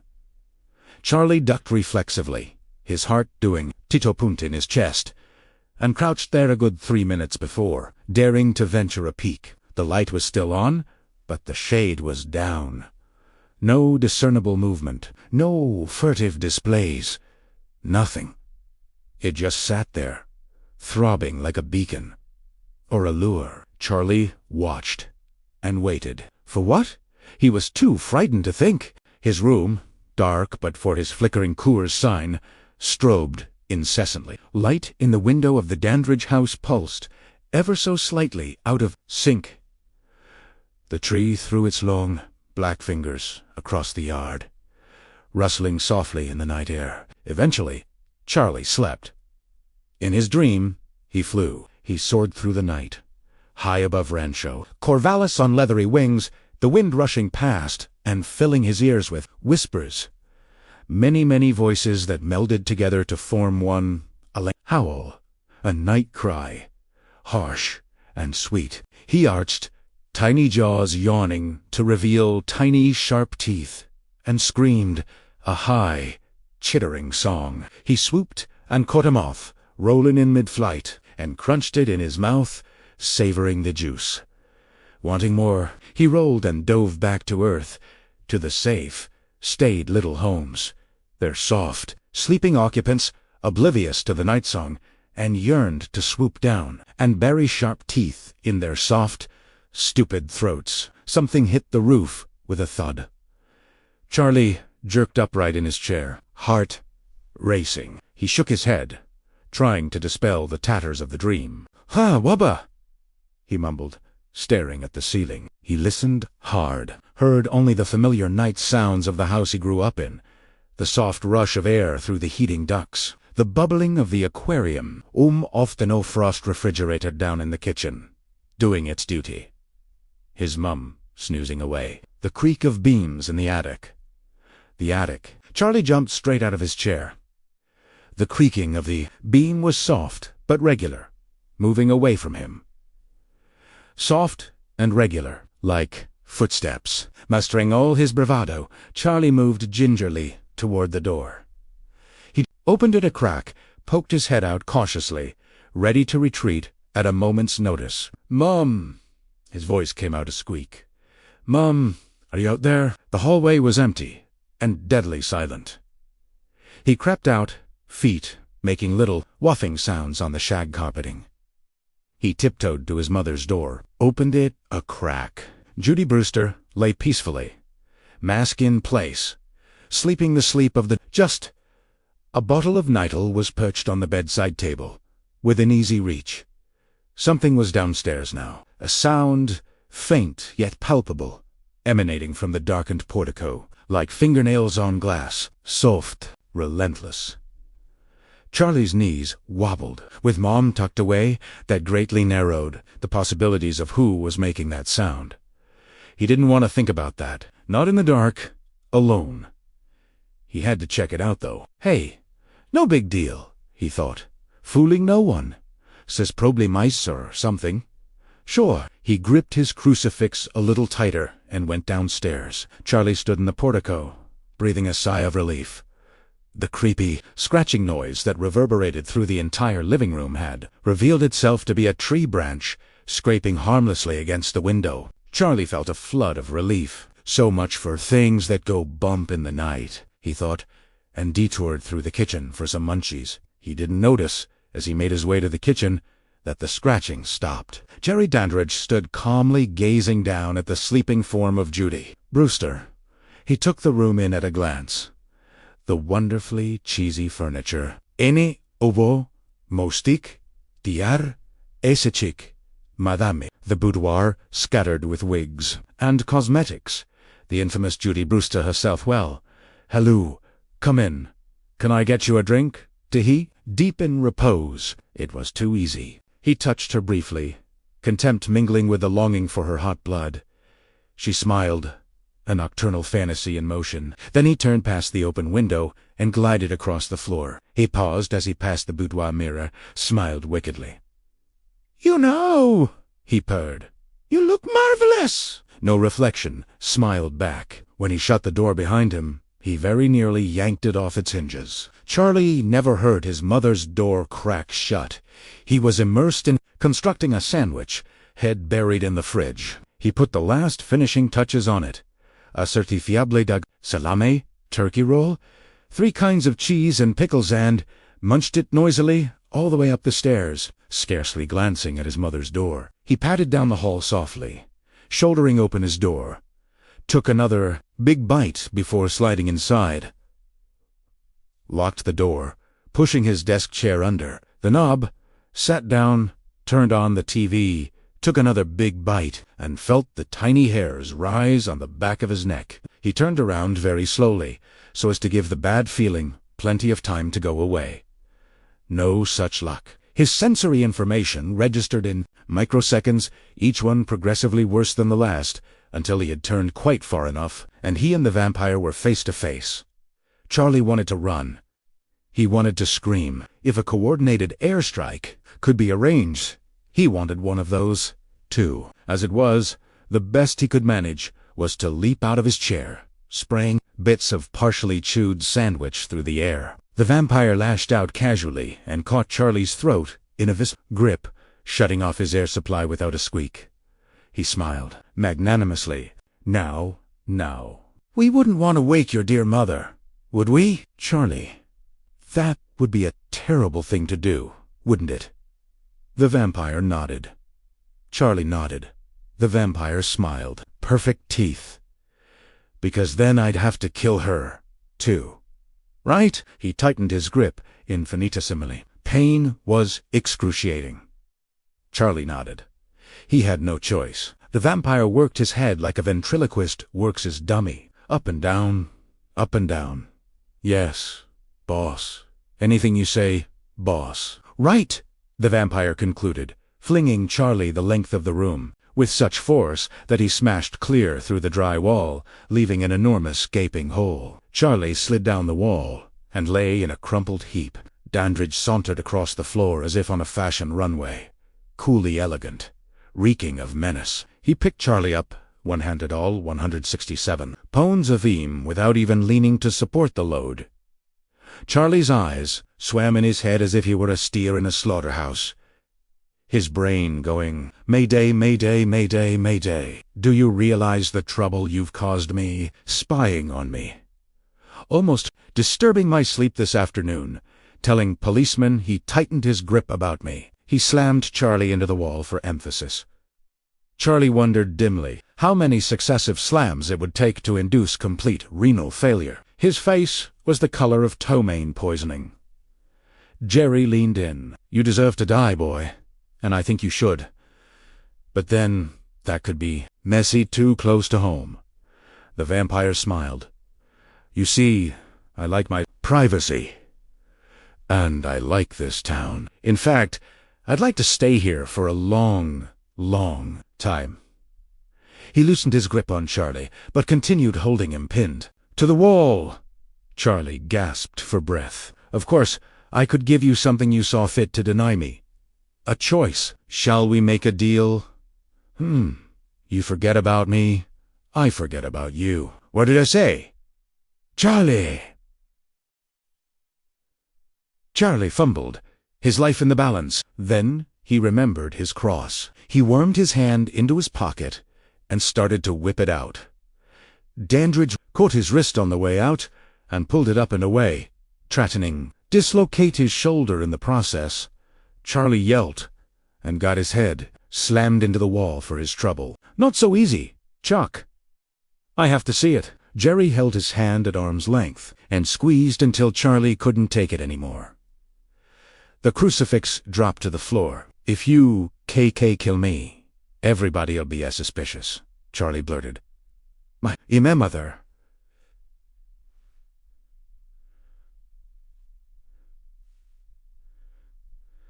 The vampire paused a moment, then smiled beatifically.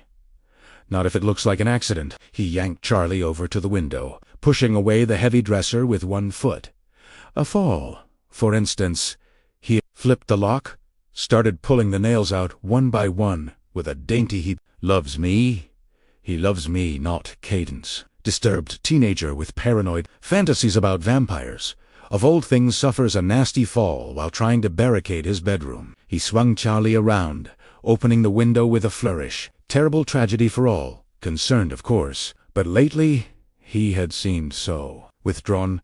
Officer, and you know what they say about suicidal teens. Slowly, inexorably, Dandridge pushed back and back, easing Charlie out the window. The boy kicked and clawed like a maniac, legs splaying wildly, arms thrashing, hands searching for any hold. His right hand found purchase on the windowsill, and he twisted his torso in the killing grip to find something more substantial. Dandridge eased up momentarily before dealing the final push. After all, any death, even one as stupid and trivial as this, deserved to be savored. Charlie seized in desperation upon the lessened pressure. Bowing his back painfully, he lurched to the left, hand raking wildly across his desk. The night yawned black beneath him, the cold earth a good 30 feet below. The vampire resumed pushing. Its strength was overwhelming. "Tut tut, Charlie. We don't want to keep Mother Night waiting." Charlie clawed the desk surface blindly, groping for anything, and finding a pencil. His fingers curled around it. He started to slide. Charlie brought the pencil around in a blind arc that would have pierced his own throat had it missed. Instead, it plowed home, impaling the dead flesh of the vampire's hand. Dandridge howled and jerked back, hissing like a Catalan.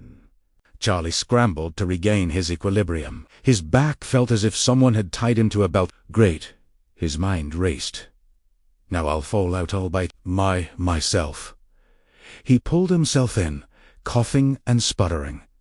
As Dandridge began to change, first came the odor of overwhelming decay, a ripe stench of death, too long denied. It hit Charlie like a wave, making his gorge rise and his ears fill with the buzzing of many flies. Barely able to stand it, il plaisait to turn away.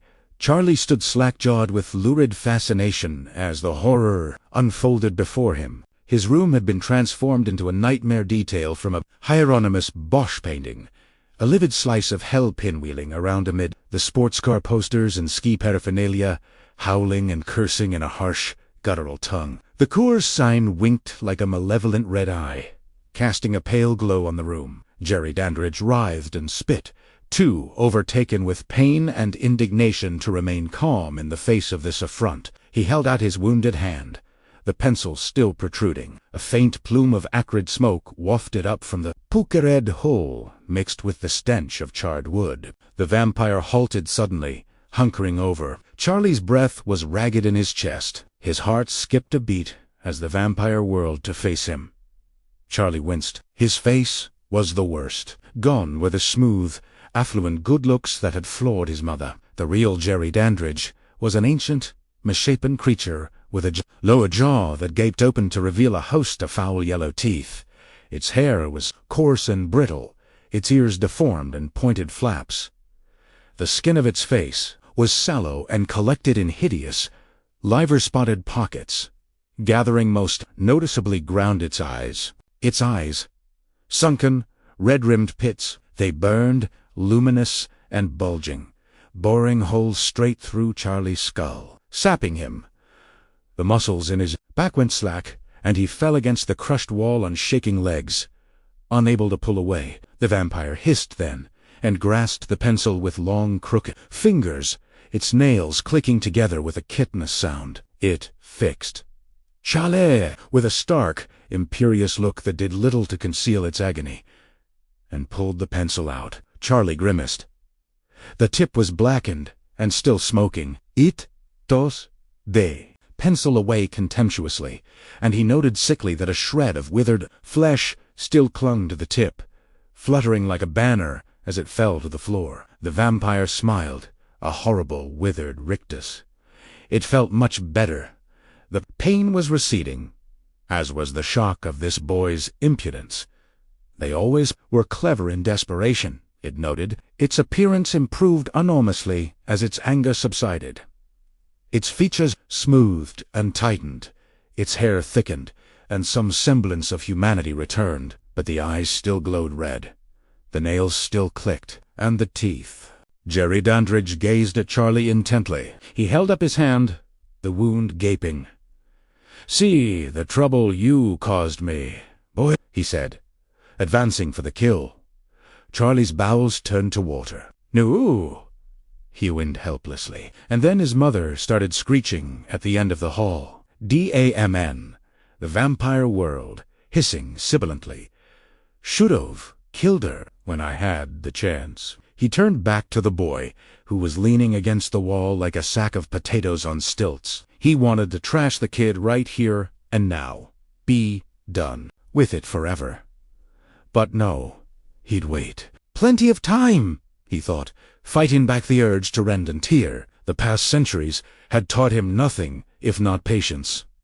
He cast one last, appraising glance at Charlie, and hissed again, quite "Charlie, something's wrong with my door." Charlie dimly perceived the vampire bolting from the room. He hadn't felt this high since he'd had his wisdom teeth out. His carotid arteries were working overtime to compensate for the constricted blood flow he'd experienced, courtesy of Dandridge's grip. It took a full 10 seconds for the message to cut through the fog. "Mom?" He stumbled out of his room, hoping he wasn't too late, but his mom was okay.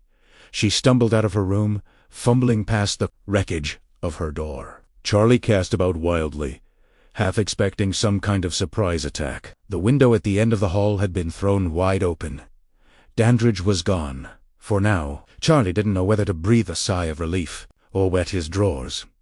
He sighed, cold sweat sheening his back. "Charlie, what happened?" "Oh, nothing, Mom. I was just attacked by the vampire you were. Neighborly enough to have over for a drink, and he tried to kill me.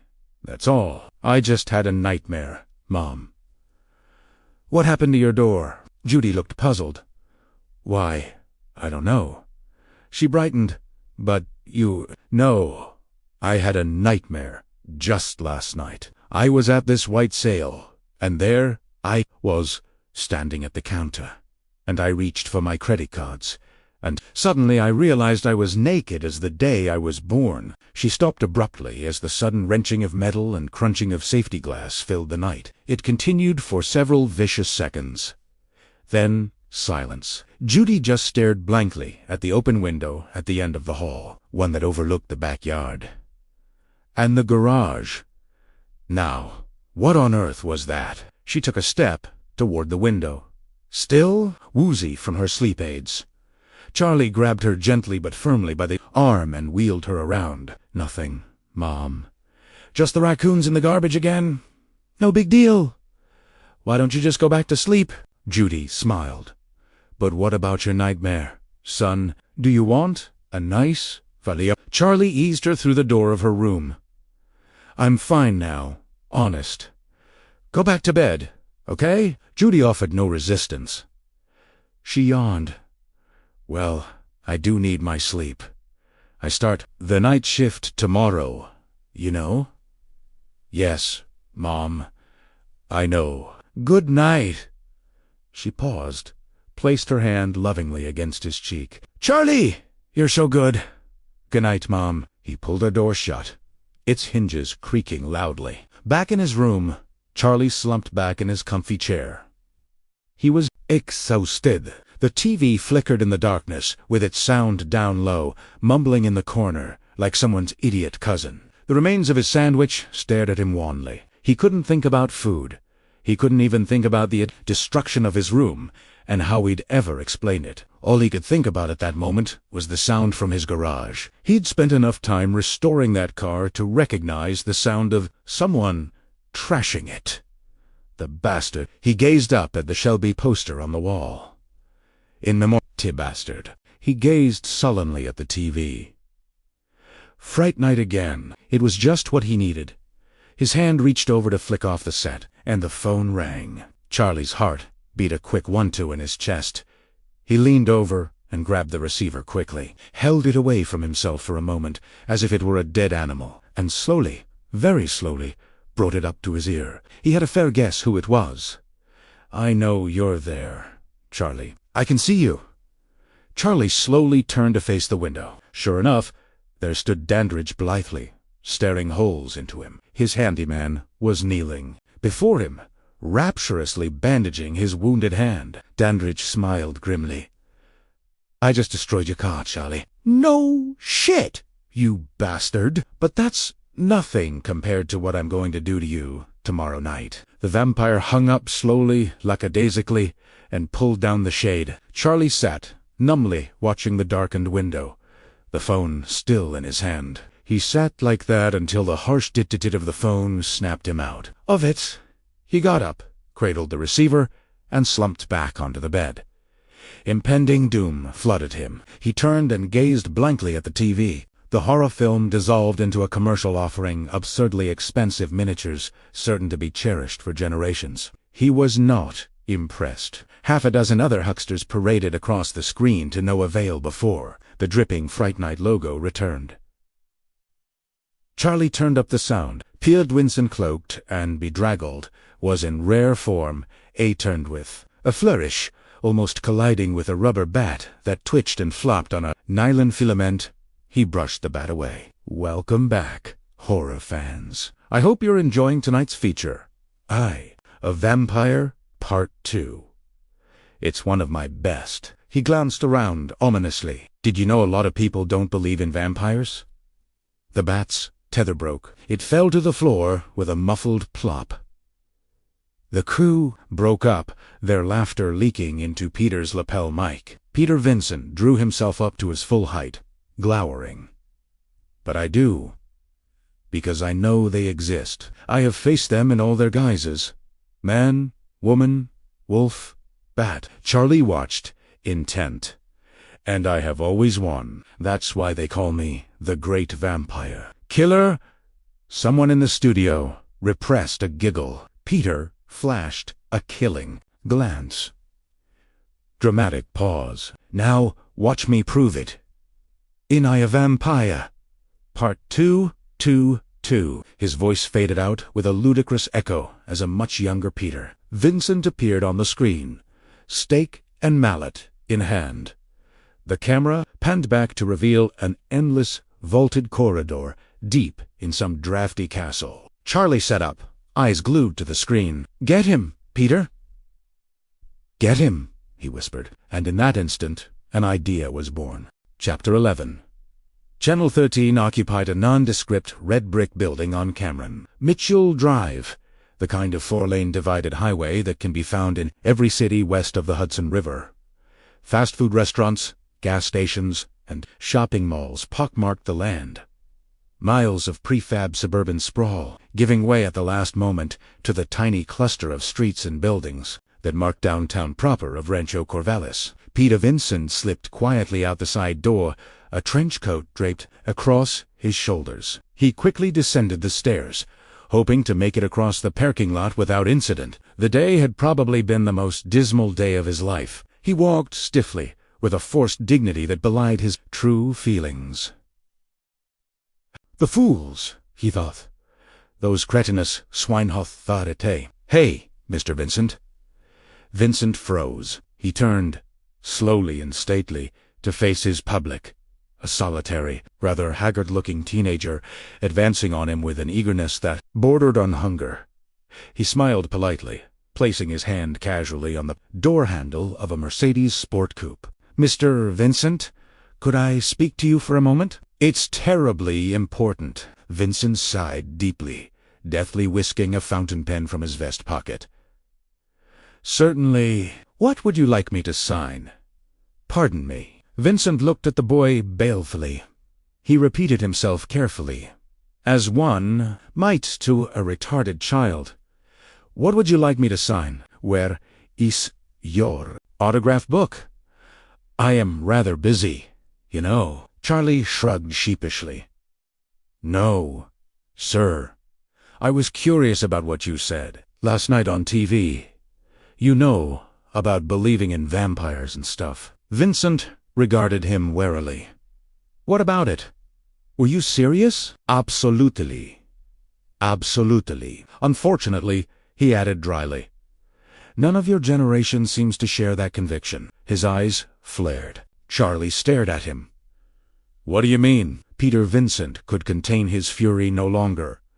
"What I mean is that I have been fired. I have been fired because it would appear that no one wants to see vampire killers anymore. Or vampires. Either, for that matter. Apparently, all they want are demented madmen running around in ski masks, hacking up nubile young virgins. Now, if you'll excuse me." Charlie stood slack-jawed as Peter Vincent stepped huffily away from the Mercedes and made his way across the parking lot toward an ancient and decrepit ramp. He fell in several paces behind the actor. "Mr. Vincent, wait. I believe in vampires."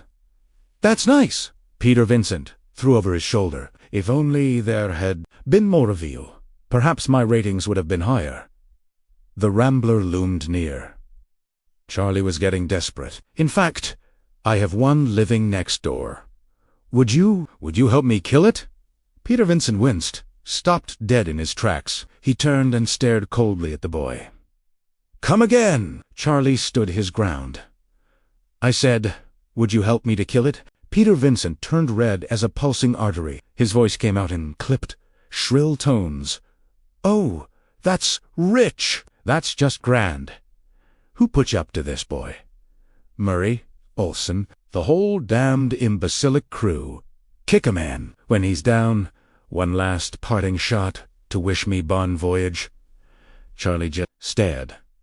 "And what did they promise you? A few extra quarters for your insufferable video games." They had reached his car. Vincent fished for his keys. Couldn't find them. "The murders, Mr. Vincent. The ones in the papers. They're being committed by a vampire and he lives next door to me." Peter Vincent turned, growing weary. "Not funny, son," he sighed. "The joke's over. You've done your duty. Now toddle off and play Pac-Man or something." Charlie was on the verge of losing it. He grabbed Peter Vincent by the lapels, surprising the actor almost as much as himself.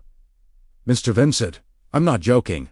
I'm deadly serious." The actor's eyes bulged slightly in their sockets. "A nutcase," he thought. "Perfect. I'll be fired, harassed and murdered, all in the same morning." Peeled Charlie's fingers delicately from his lapels. "I'm dreadfully sorry, but there's nothing I can do." Charlie backed off somewhat, and Vincent hurried to unlock his door. "But you just said you believed in vampires." "I lied. Now, leave me alone." Charlie stopped, momentarily stunned by the terseness of the actor's reply. Vincent seized on the moment to jump in his car and lock the door. Charlie became frantic as he started the engine, revving wildly. "Please, you have to listen to me. The vampire tried to kill me last night and trashed my car when he didn't succeed." Charlie beat on the window like a maniac. Peter Vincent threw the car into reverse, started backing out. "He'll be coming back for me, and if I don't get help, he'll kill me." Peter Vincent wheeled the car in a wide arc. Charlie still banging on the window. "You've got to believe me." Vincent cast one final look at the boy, regarding him as one might a rabid animal. He gunned the engine, the car screeching out of the parking lot. "Mr. Vincent..." Charlie stood and watched helplessly as his last hope drove away. Chapter 12. The phone rang often at the Thompson house, but it was never for Evil Ed. The occasional crank call at midnight Friday from a bunch of drunken jocks. Sure. Equally rarely, the same jocks, threatening to run his ass up the flagpole if he didn't help them cheat on their tests. Other than that, a Thompson phone call could mean any one of 20 things. Bowling, bridge, canasta, golf, Tiki Room, the Golden Bear, Nick's Steakhouse, Vinny's Pizza Heaven, the Legion Post, St. Vin, Bingo, the Body Shop, the Beauty Parlor, Poker, Pool, the Super Bowl, the Guiding Light, the National Enquirer, or the rising cost of Hamburger Helper, none of which had anything to do with Ed. They were the staples that held together the lives of Lester and Margie Thompson, his parents. They were jolly, robust, on-the-go people with scarcely a thought in their heads. They couldn't understand their scrawny son's hermit crab existence. They couldn't understand why he didn't go out and meet people, join the crowd, get some fun out of life. They couldn't understand that he really didn't like people very much. It was a concept that was utterly beyond them, but they were stuck with each other, whether any of them liked it or not. A numb sort of truth had been arrived at, and life went on less and march. In the social world, Eddie in his room, when the phone rang, nobody guessed that it was for him. Nobody would ever have guessed that it was a girl. But it was, and O.L. Marge was in a regular dither about it. "Oh, Eddie," she squealed, leading him toward the Pepto-Bismol pink wall phone in the kitchen. "What have you been doing that we don't know about?" "I put an ad in the paper for sacrificial virgins," he quipped. She didn't laugh. She probably didn't even know it was a joke. Eddie groaned and let her drag him into the kitchen. One would have thought that he were being led down death row. Still, there was a part of him that burned with curiosity.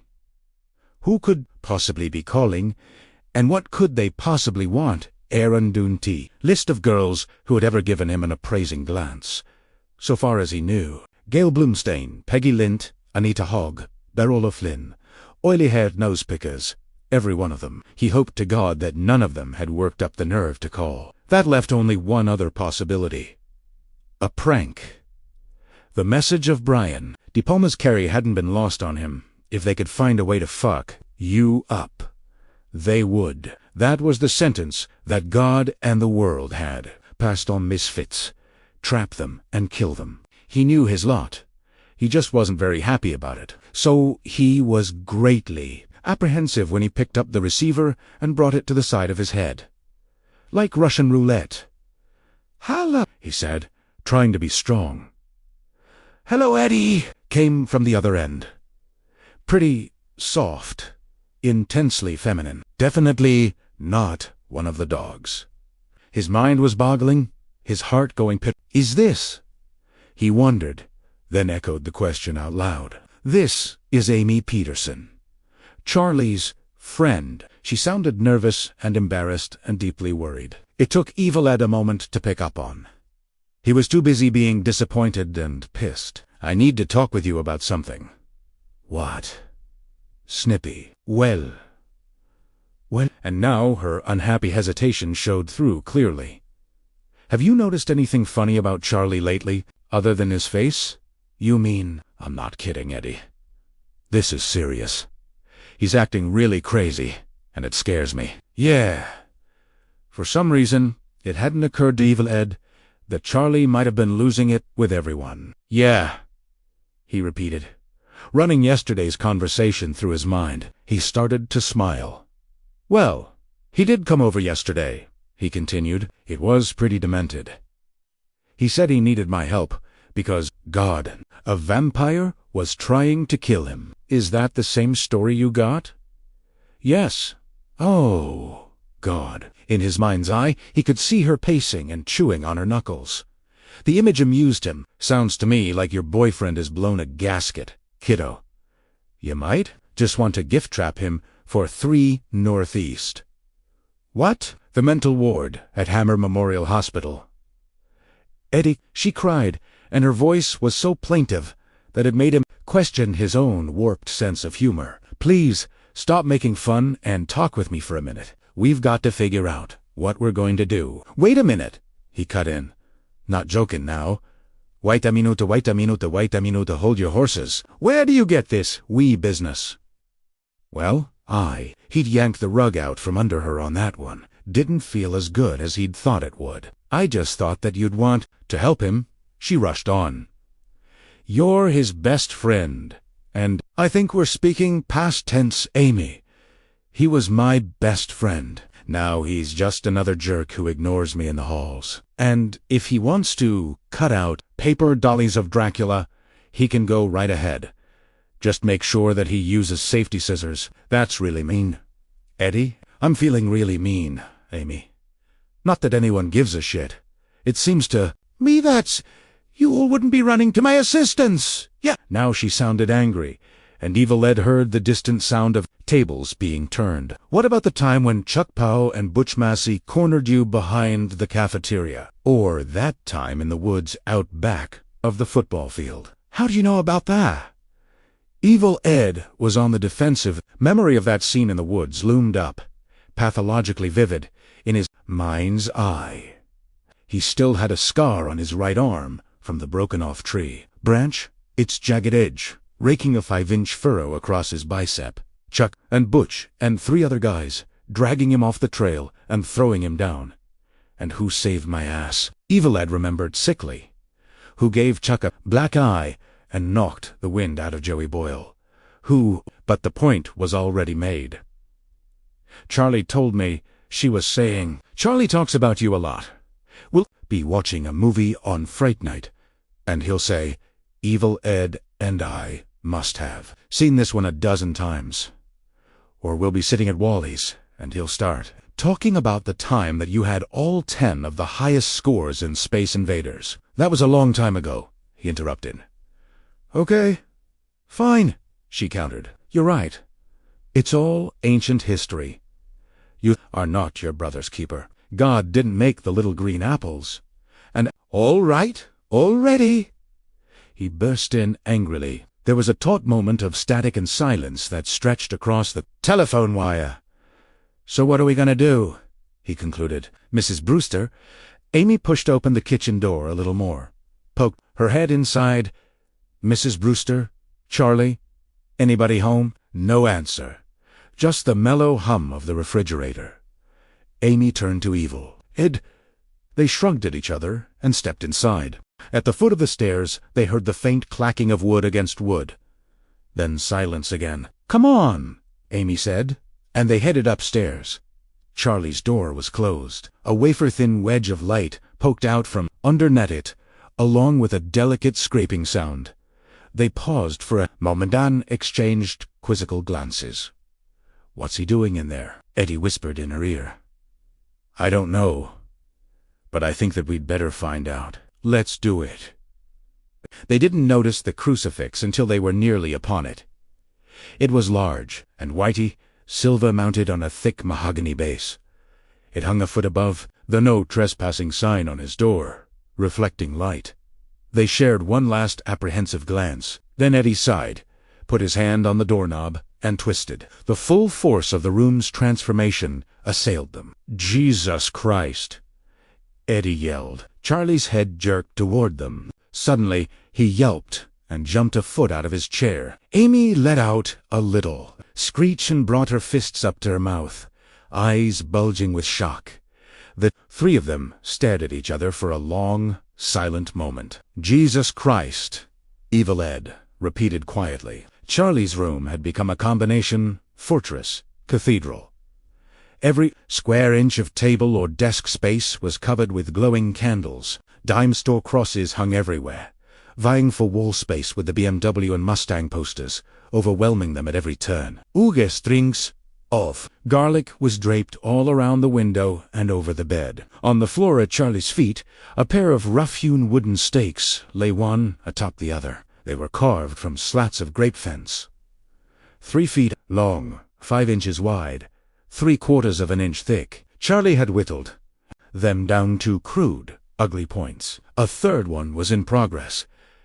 He held the malformed embryo of it in his left hand, his old Boy Scout knife in his right. Driven through a man's chest, any one of them would have taken a large portion of the heart with it, straight out the back and into the coffin's plush. Upholstery given that the man was a vampire, at rest in his casket a good daylight's distance from the cold dominion of the moon. "You're probably wondering what I'm doing," Charlie said. "You got that right," Evil Ed replied. Amy, for the moment, was speechless. "I'm getting ready," he said. "Dandridge can't get me if I stay in my room. The first time his little playmate leaves, I'm going over there and putting one of these things, brandishing the stake in his hand, through his goddamn heart." "But," Amy started to say. It was the first sound she'd uttered since her opening screech.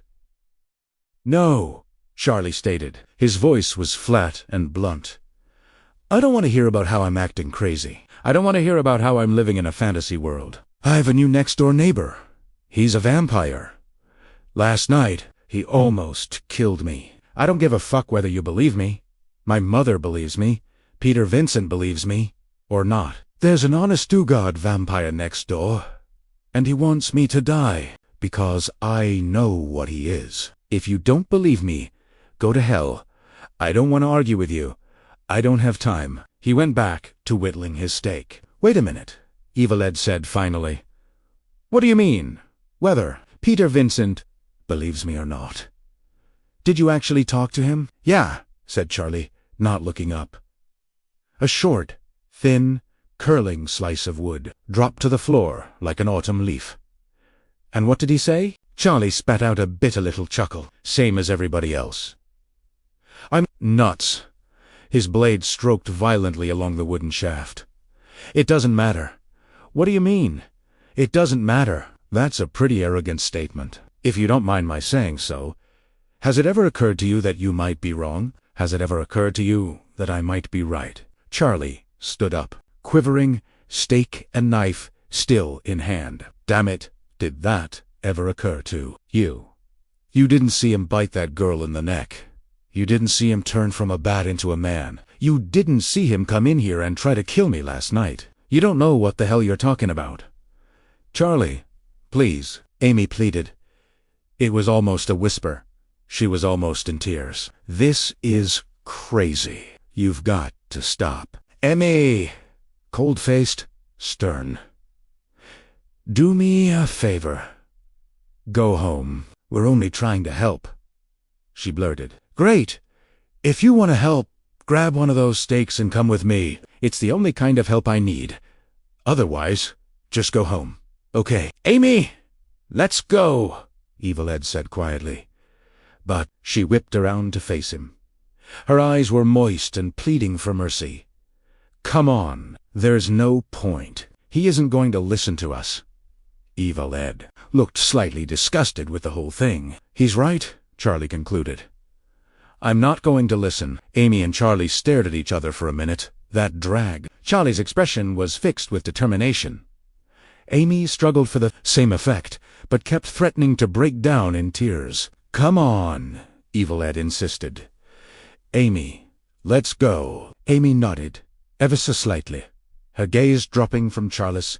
Slowly, she turned and headed for the door. Evil Ed smiled and stepped aside, motioning toward the hall. She stepped into the middle of the doorway, stopped, turned to face back into the room. "I love you, Charlie," she said. Then she turned back, not waiting for a reaction, and left the room.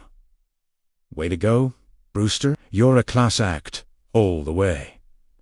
Evil Ed leered, a bit wearily, and then followed her. "Now what do we do?" Amy wanted to know. They'd made it all the way out of the house in silence. Now they were on the sidewalk out front, staring up at the flickering light behind Charlie's shuttered window.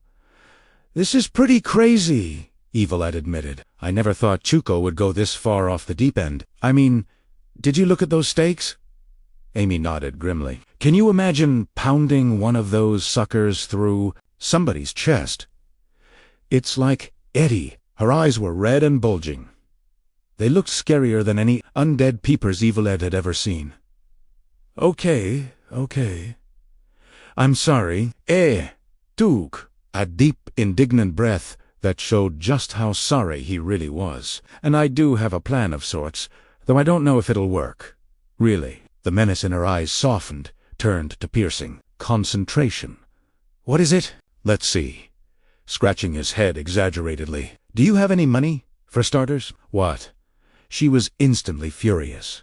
It's not for me, Amy. Jesus. Would ya relax a second?" She took a deeper, more indignant breath that showed just how relaxed she was really getting. Then she settled down to listen. 2 minutes later, she was starting to grin. 3 minutes later, she said, "I've got the money. No problem." 4 minutes later, they had cinched their roles in the horror to come. Chapter 13. "It makes sense," mused Peter Vincent, in the most perverse sort of way. The fearless vampire killer falls prey, in the end, to the most terrifying bloodsuckers of them all. He held a handful of bills, all long overdue. Many marked last notice. One was an eviction notice, in fact, giving him 3 days to vacate his apartment. It was just the sort of cheeriness he required to make his single worst day in history complete. "Damn it all," he announced to the room. The walls, and the endless memorabilia hanging from them, had no response. Evidently, over 30. Starring roles in classics like Bloodcastle, Fangs of Night and I Rip Your Jugular didn't mean anything, nor did 5 years as the only ghost host in American late-night TV who could show his own films. Nor did those same 5 years spent in the same apartment under the pretense that the rest of his life was taken care of. Peter Vincent was scared. Moritantad Herbert McCulloughy was scared. The man behind the pseudonym had been cowering since he first auditioned for a bit part in Fingers of Fear. He'd gotten a bigger part than he'd bargained for. And Peter Vincent had been born. 20 years of relative success at the top of his field had submerged the insecurities of little Herbert, but as the heroic mask eroded, he came more and more to resemble poor Dorian Gray's portrait. His so serious image had become ridiculous, even to his own eyes. His once commanding features held no conviction. Weightiness of his former preeminence had become a 150-pound cinder block, attached to his neck by a stout length of chain and then lobbed into the river. Herbert McCulloughy was drowning, and Peter Vincey couldn't save him. Now, at last, the dream was over, and the nightmare was free to begin. There was a knock on the door. The landlord, no doubt, come to verify receipt of the killing document. Peter moved wearily across the room and let the door creak open. There were a couple of teenage kids in the doorway. The boy was a bit on the freaky side. He had electroshock therapy, hair, and a manic, slightly crazed expression on his face. The girl was much straighter, with short brown curls and wide green eyes gracing a virginal prom queen appearance. "Mr. Vincent," the girl said timidly, "may I speak with you for a moment?" Peter got over his momentary surprise, assessed them briefly. They were clearly in earnest about something or other. Then he thought about the bills, and his empathy departed. "I'm afraid this isn't the best time," he began. "Please," the girl said, and there was no missing the desperation in her eyes, her voice. "It's terribly important." "Ah, well," he sighed. "Come on in. A couple of minutes wouldn't hurt," he supposed. Perhaps give the old ego a bit of a boost. He bade them enter. With a sweeping gesture, closed the door behind, and led them into the heart of the living room. "Now, what can I do for you?" he continued. "An interview for your school paper? Some autographs, perhaps?" "No," the girl insisted. "I'm afraid this is much more important." "Oh, really?" Frowning slightly. "I know you're a very busy man, Mr. Vincent, but we're trying to save a boy's life." "Well, yes. Haram Thing. I can see where that might be more important. Would you care to explain yourself?" "You remember a fruitcake named Charlie Brewster?" The boy cut in, had been gawking at the movie posters with open admiration. Now he stepped forward, focusing on the conversation. "He said he came to see you." "No," Peter answered, wrinkling his brow with mock concentration as he shook his head. "He's the one who thinks a vampire is living next door," the girl interjected. "Ah, yes." Peter grinned as he spoke. "He's quite insane." Then he flashed a look of fatherly concern and said, "Dear me, I hope he's not a friend of yours." "She's got the hots for him," the boy said, leering maliciously. The girl blushed and smacked him in the arm with her fist. "We need your help to stop him, Mr. Vincent.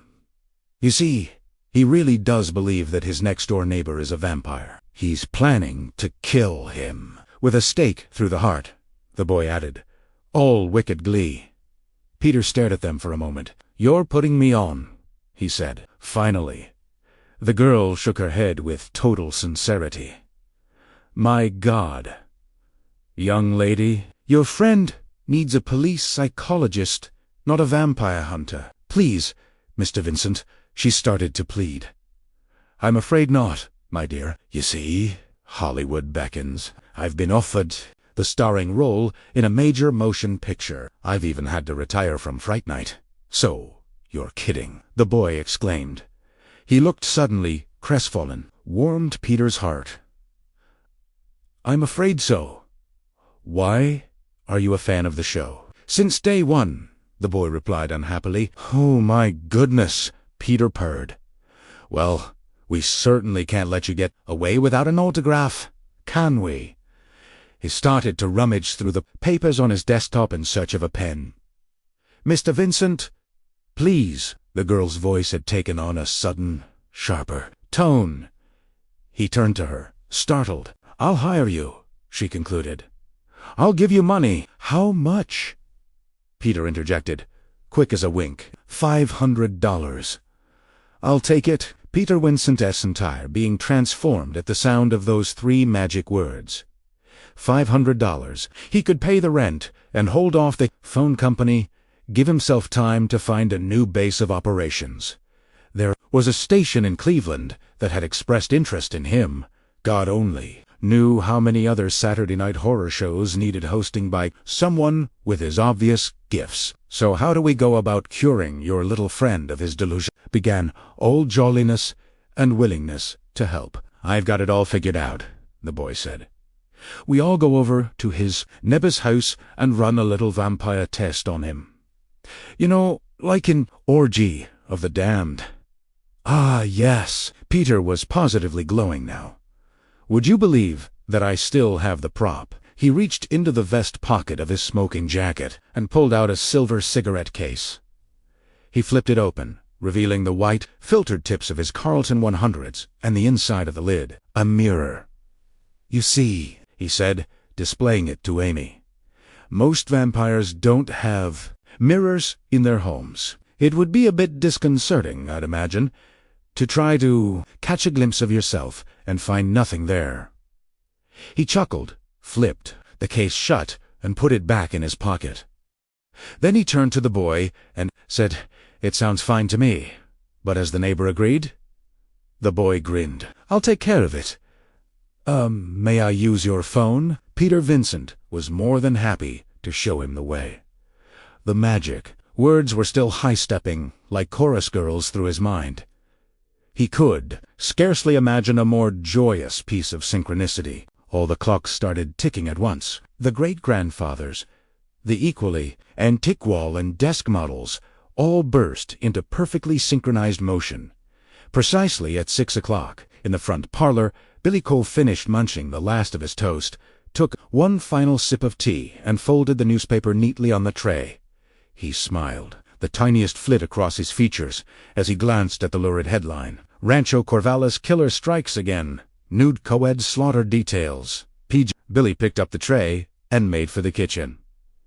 His mind held only happy thoughts. Her name was Jeanette, and she really was a college student or so, she said, and she didn't do this very often, but she needed the money for the spring semester student loan cutbacks, she said. She was petite, but her breasts were very full and lush. They pressed against her bare forearm as he slipped the bag over her head and trundled her into the jeep. She was still alive then, just barely, but no matter. It was a long drive to the quarry, and he'd go slow. By the time he got there, she'd be cooling and just right. Then he'd have his fun. He puttered around the kitchen, tidying up. Dandridge insisted the place be kept spotless, but not so bad. This work, he mused. Where else can one enjoy such delicacies? Just short of 6:10, the phone began to ring. By that time, footsteps were already coming up the steps. Billy moved to the phone and picked it up, said yes, into the receiver. A moment passed, and Jerry Dandridge appeared at the top of the basement steps. He looked well-rested. He looked perfect, as usual. "It's for you," Billy said. Jerry nodded, entering the kitchen. He almost seemed to glide across the floor, though Billy knew that wasn't exactly the case. It was just the unbelievable grace of their kind. For a second, he envied his master, then quickly clamped a lid on the thought. His role was different, by necessity. Their powers would never be his. His powers were enough. Jerry nodded politely and took the phone. "Yes?" he said pleasantly. Billy stepped back into the shadows and waited. The master nodded, made little noises of amusement and agreement. It went on for about 30 seconds. Then he cleared his throat and said, "I see." "Yes, of course. I'm always willing to help young people. But I'm afraid that the crosses just won't do. You see, I've recently been born again." He grinned at Billy. Billy smiled back. Yes, exactly. I will not have the sacraments taken lightly in my presence. I must be very firm about that. My faith demands it. A second's pause. Yes, I'll hold on. A longer pause, followed by the little noises again. Fine, he said finally. As long as the water's not sanctified, I see no harm in getting splashed a little. No problem at all. Another pause. Actually, he said, drawing it out, this evening would be perfect. We had a previous dinner engagement, but unfortunately, it's been cancelled. A visit from you and Mr. Vincent would be wonderful. Please come. Oh yes, bring the boy and his girlfriend with you. Billy began to chuckle. Jerry waggled a finger at him, but the gesture had no authority. The master was desperately trying to keep from laughing. 2. Yes, fantastic. An hour will be fine. I'll see you soon. No, thank you. Bye. He hung up the phone, and they looked at each other in the darkened living room. Billy shrugged and grinned, as if to say, don't ask me, boss. I only work here. You know something, Billy? The vampire said at last. Sometimes I think that somebody up there likes me. He pointed a long, bony talon toward the heavens. Then they laughed. And they laughed. And they laughed. All said the boy. Now, all we've got to do is get Chuko to join us. I'll take care of that, the girl announced. She cast a slightly cold gaze at Peter and added, if I might use your phone. Now, by all means, Peter gushed, motioning her forward with a sweeping Gardaloo. He recognized the expression on her face. The resentment, the grudging dependence, the godlike aloofness that came with holding the purse strings. No matter, he thought as she began to dial the number. I doubt very seriously that I'll have to put up with $500 worth of malevolent glances. He had no way of knowing how entirely wrong he was. It's 7:05, Charlie noted, somewhat twitchily. He said 7, right. So where is he? Don't get your undies in a bundle, The man said he'd be here. He'll be here. For Chris. Eddie turned and thrust his hands into the pockets of his flight jacket. He bet it, for all the cash he's dishing out. Amy kicked him, subtle yet hard. Charlie paid no attention, utterly lost in his thoughts. He'll be here, she said, touching her boyfriend's shoulder, gently. I promise. S-R. Oh, right. He yelled, rushing forward to meet it. Amy and Ed shrugged and fell in behind. He as Eddie was a little taken aback by the great vampire killer's seedy transportation. He expected a little more show for that much dough. Charlie bounced up and down like a cocker spaniel, scarcely able to contain himself. Mr. Vincent. Can't tell you how much I appreciate this. Peter Vincent climbed out of the car. He was dressed in full regalia, a Victorian Harris tweed suit, complete with mackintosh and cap. He shook Charlie's hand earnestly, laying it on with a trowel. Not at all. Terribly sorry about our encounter this morning, but you must understand that I get similar requests constantly, and not all are as well-founded as your own. He looked at Amy. She smiled approvingly. So, he concluded, clicking his heels and bowing curtly, Peter Vincent, vampire killer, at your service. And now, down to business. Where is the lair of this suspected creature of the night? Charlie pointed nervously. Right there, he said. Peter studied the house gravely. Ah, yes, I see what you mean.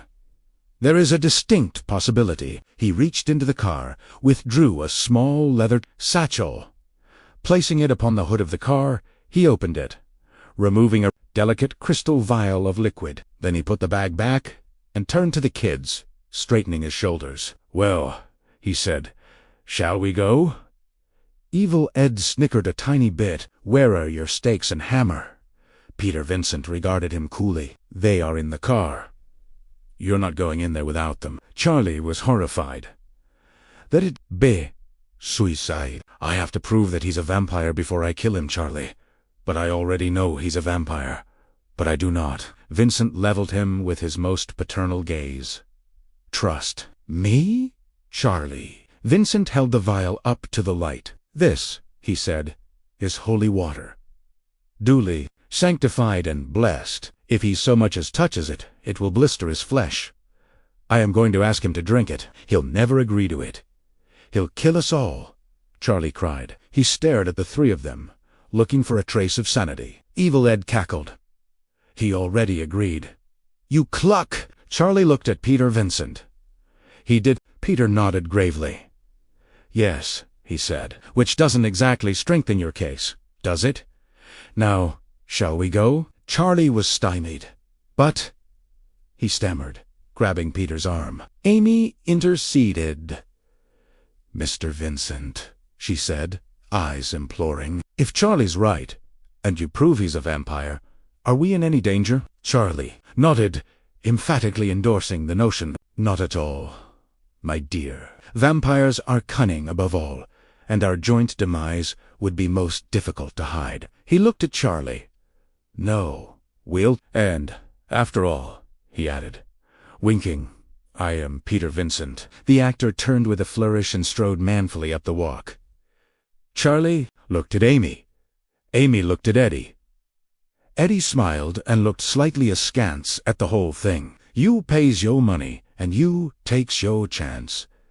They hurried up the walk, and King Street slipped from twilight into darkness. Chapter 15. The huge oak door opened with a creak the instant before Peter Vincent's hand reached the knocker. He recoiled ever so slightly, as did Eddie and Amy. Charlie almost had a heart attack. But the terror subsided as Billy Cole appeared with a sponge soaked in Murphy's oil soap from behind the door. He smiled broadly, dropping the sponge into a bucket and wiping the hand on his jeans. Oh, hi. We weren't expecting you so soon. Hope I didn't scare you. He gestured at the bucket, just doing a little restoration and maintenance. I'm Billy Cole. He extended his hand warmly. And you must be Peter Vincent Vam. He caught himself. Peter Vincent, Mr. Vincent, a pleasure. Jerry mentioned you. He gestured expansively. Please, won't you all come in? Don't mind the clutter. He stepped back, and they entered, Charlie ducking slightly as they cleared the lintel, as if anticipating an ambush. Amy winced in embarrassment. Billy showed them into the great hall, the stairway sweeping up before them. To the left lay the front parlor. The wailful of clocks ticked in mad staccato. It really is a mess, he confessed. We just moved in. He turned to the stairs and yelled, Hey, Jerry, we've got company. They waited in rapt silence. Several seconds passed. Perhaps he didn't hear you, Peter Vincent offered apologetically. He felt supremely embarrassed. Even the girl's money wasn't worth this ludicrous charade. Damn the fool boy and his cow-eyed sweetheart. He had some pride left. Next, he'd be hosting birthday parties. Billy Cole just beamed like a jack-o'-lantern. Oh, he heard me. All right. Jerry Dandridge descended from the darkness at the head of the stairs, the epitome of poise and charm. Everything about him reeked of understated elegance, his shoes obviously handmade and very expensive, his clothes a handsome wool sweater and slacks combo, casual yet rarefied.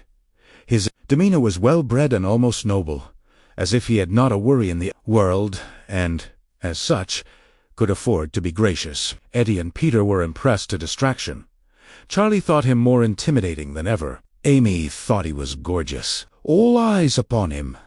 Jerry reached the bottom of the stairs and turned to Peter with a blinding smile. Ah, Mr. Vincent, so good of you to come. I've seen all of your films and found them very amusing. He extended his hand. Peter shook hands, quite flustered. To the best of his knowledge, it was the first time anyone over the age of 15 had ever admitted to seeing all of his films, much less to liking them. Why, thank you, he stammered. And who might these two attractive people be? Peter beamed. This is Ed Thompson, and this is Amy Peterson. Jerry bent low and kissed Amy's hand. Charmed, he crooned. She looked imminently orgasmic. Then he looked up at Charlie with a winkin' wicked smile. That's what a vampire is supposed to do. Hey, Charlie. The whole room laughed. Even Amy stifled a giggle. Charlie felt like week-old sheep dip. He glowered and said nothing. Jerry smiled and gestured to the front parlor. Please, come in. Be comfortable. He ushered Peter into the living room. Billy followed, laughing heartily. Amy and Ed stared after them, totally captivated. God, he's neat, Amy sighed. She practically floated into the room, all but oblivious to Charlie's presence. Eddie shot him a disgusted glance. Some vampire. Brewster, he said, and sauntered off to join the others. He would have sent a live grenade in his place if he'd had one.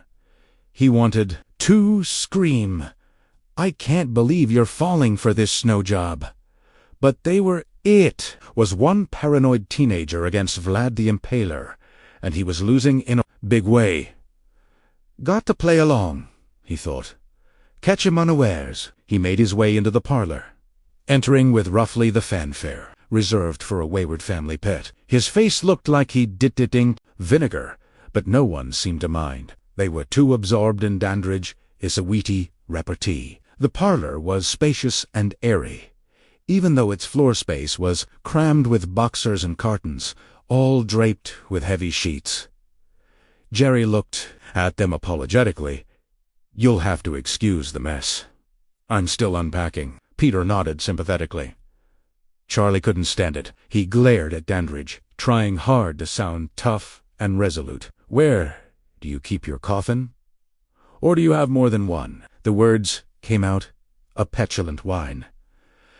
Charlie, Peter growled, trying to conceal his anger. Dandridge remained unruffled. It's all right, Mr. Vincent. As you may have noticed, I'm rather fond of antiques, he said, gesturing around the room. In fact, it is the means by which I made my fortune dealing antiquus and obligats the art. The coffin which apparently started this entire affair is actually a 16th-century Bavarian chest that Charlie saw Billy and me carrying in. That's right, Billy chimed in. Jerry finds M.I. Fix 'em up. We're partners. Bullshit, Charlie said. It's all bullshit.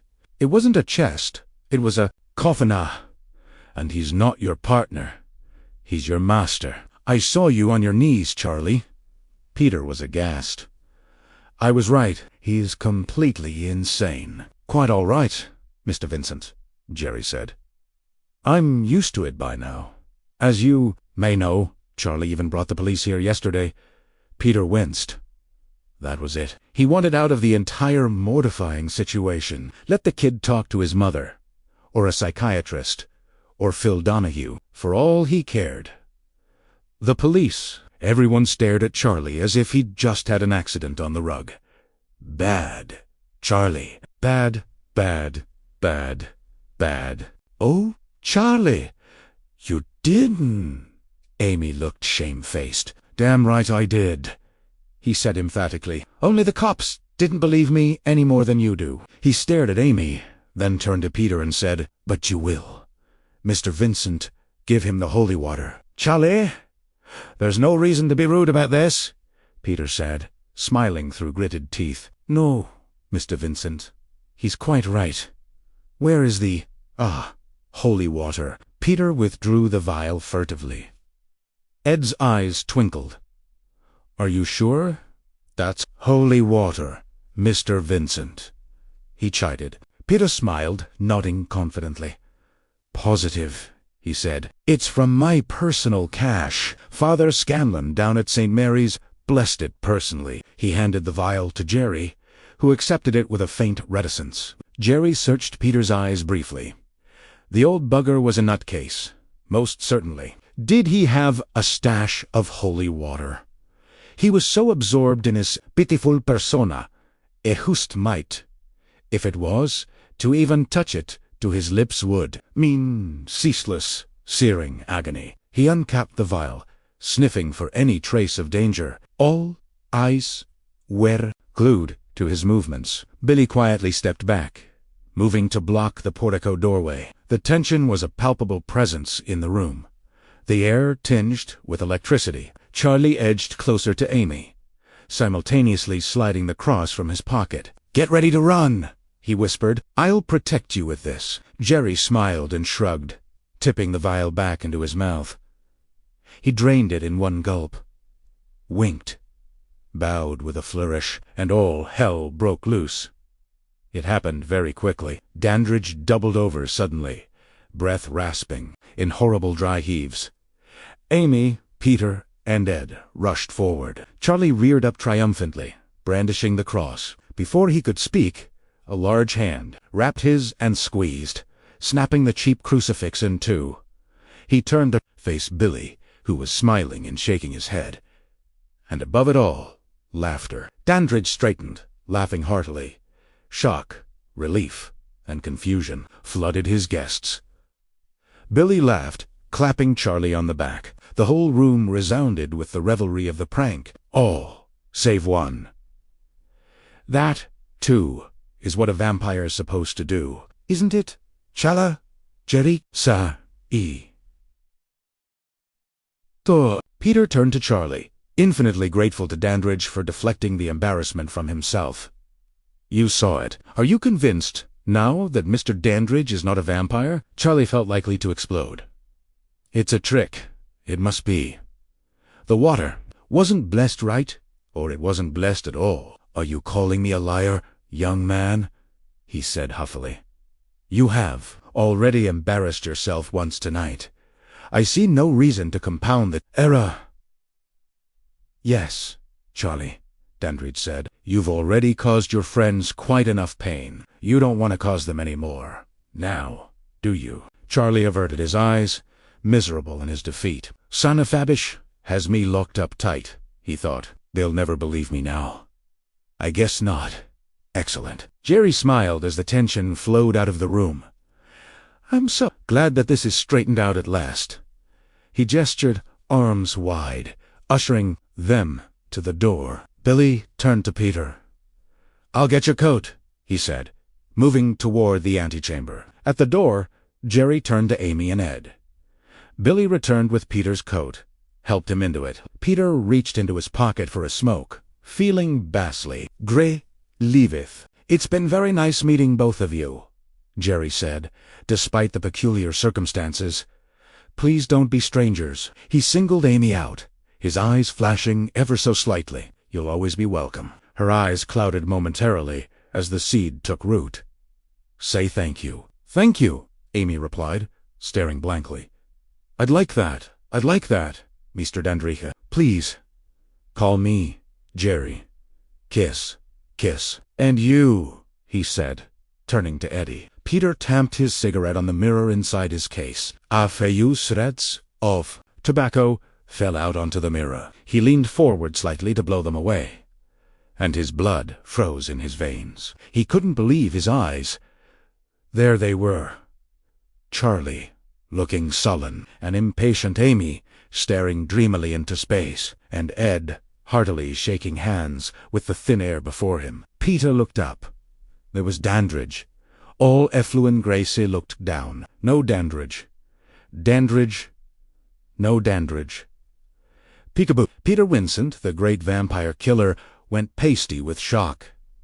The case fumbled and fell to the floor with a crash and a tinkle of shattered glass, knelt, heart-pounding, and scooped up the wreckage. All eyes turned to him. Peter whisked the case off the floor and into his Mac before anyone had a chance to see what it was. "Something wrong, Mr. Vincent?" Dandridge asked. No, just my own clumsiness," Peter stammered. He hoped that his shaking wasn't obvious to all. "Amy, Ed, Charlie, we've taken up quite enough time. Come along." Jerry watched the old fart advance toward the door. He looked shaky palsied. He wondered if the man was having some sort of seizure. Peter turned to him, eyes wide, smiling stiffly. "Thank you once again, Mr. Dandridge." "Mr. Cole?" Polite nods. "My pleasure. Please, come back any time." Peter Vincent nodded curtly and practically fell out the door in his haste. to depart. The kids followed suit, Charlie throwing one last baleful glance into the room. Billy shut the door quietly after him, smiling a tiny and humorless smile. "Bravo," he said, "a faultless performance." Jerry strode down the hall, stopped suddenly to scoop up something bright, something shiny. He turned it over and over in his hand, then held it up for Billy to see. His comprehension grew with every refraction of light that played off the surface of the mirrored glass. Perhaps not, he mused aloud. Peter made it to his car in record time. It would have been unseemly to run, but there was nothing wrong with walking just as fast as his scrawny legs would carry him. Charlie was completely confused. AX, like AS. Gonna have a goddamn coronary? "What's wrong with you?" he asked. "Nothing." "Leave me alone." Peter was leaning against the car door, fumbling for his keys. His breath came in ragged clumps. "Then why are your hands shaking?" "They are not shaking. Now leave me alone, I say." He dropped his keys, flustered. "You saw something back there, didn't you?" Charlie said accusingly. He pointed back to the house. Amy and Ed were just leaving the porch. Peter glared at him. "I saw nothing," he said. "Nothing." He put his key in the slot, engaging the lock, then threw the door open and slid behind the wheel. "You saw something," Charlie said, his voice drowned out by the gunning of the Rambler's engine. "You saw something that convinced you that he's a vampire, didn't you?" "No!" Peter threw the car in gear, grinding the clutch. "Didn't you? Piss off?" The great Peter Vincent stomped on the gas, tires squealing as he roared off into the night. "Shit," Charlie muttered, stomping his own foot on the ground. "Shit, shit, shit, shit, shit." Chapter 16. Charlie was very intense, Amy thought. Clearly, the meeting had failed in its primary purpose. He still believed that Jerry Dandridge was a vampire. He hadn't stopped arguing with Evil Ed about it. In fact, for the last 20 minutes, ever since they'd started walking Amy home, logic to the mat. But there were dark shapes moving in the shadowed recesses, where thought gave way to whispering hunches and quietly nagging fears. They had kicked the legs out from under her conviction. They had given her reason, however unreasonable, for doubt. What if he's right? She found herself wondering. The thought refused to laugh itself away. Something strange, and not altogether unpleasant. They'd gone nearly a mile already, moving briskly toward the center of downtown Rancho Corvallis. The first of the 5- and 6-story buildings began to loom above them, sporadically crowding the sky. Green Street was desolate and anything but green. An endless stretch of gray on gray, punctuated by pools of light and darkness. There was a singularly dark alley on their left. Naturally, Evil Ed moved toward it. "Hey," he called, "let's cut through here." "No way, man. We want people and lights. The more the better." "Yeah, well, you picked the right spot for it, Ace. Nothing but people and lights, far as the eye can see." He gestured broadly at the emptiness surrounding them. Charlie bridled. "Well, it's better than that." Pointing at the alley, "That's a goddamn death trap, AW. Fuck you, Brewster. You're certifiable. You know it. You're one for the files." He moved away from the others decisively now, heading toward the mouth of the alley. "I'm splitting. Ed, please." Charlie dropped his anger, and the only sound left was fear. "Just stick with us." "Piss off." "Amy, I'm sorry your boyfriend is such a jerk. I just can't watch him walk around with a load in his pants anymore. It's embarrassing." Then he disappeared into the darkness. Throughout it all, Amy remained strangely unmoved. The shadow shapes were crowding more and more of her mind space, taking her farther and probably give him blood poisoning. It was the scream that brought her out of it. Every hair on her body jerked to attention. Her every nerve ending shrieked in sympathetic discord. It was like catching a quick 110 volts from a faulty extension cord. The terror that sizzled through her was a living thing, crackling and burning and fusing what it touched. They shared a moment of mutual nightmare paralysis. Worse, as if someone had reached down the dying throat, yanked it out, and hurled it bleeding through the air. Evil Ed, it's evil Ed, it's evil. Her mind chanted in crazy sing-song. And then they were running straight into the mouth of the alley, feet slapping percussively against the pavement, not thinking about how much noise they were making, not thinking about how they might as well have been blowing a bugle, not thinking about the death that they were racing toward. Roughly midway down the alley there was a row of trash cans. A few of them had been toppled over, and hadn't she heard the sound of crashing metal mixed in with the screams? They lay on their sides, contents ripe and festering on the cobblestones. A dark shape lay behind them, crumpled against the base of the wall, not moving. Amy grabbed Charlie by the arm again, jerked him to a halt, and pointed a quivering finger. "Oh, God," he whispered. Slowly now, they moved toward the body. It lay there, huddled, a fetal ball of unmoving limbs. The head was tucked in and away from them, could not see his face. "Oh, God, Eddie," Charlie moaned. "Oh, God, Eddie." No. They knelt beside the body. It did not move. It did not breathe. Amy became aware of the ice water that was trickling into her bowels. She felt lightheaded and queasy, close to shaking apart. "This can't be happening. This can't be happening," droned a voice in her mind as Charlie reached out tentatively to touch the still shoulders. Amy screamed and staggered backwards. Charlie screamed and fell back. "On is as." The body screamed and fell forward, on top of Charlie, grappling for his jugular. It howled.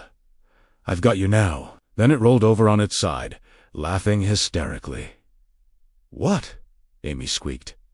She tried it again. "What?" It didn't work any better.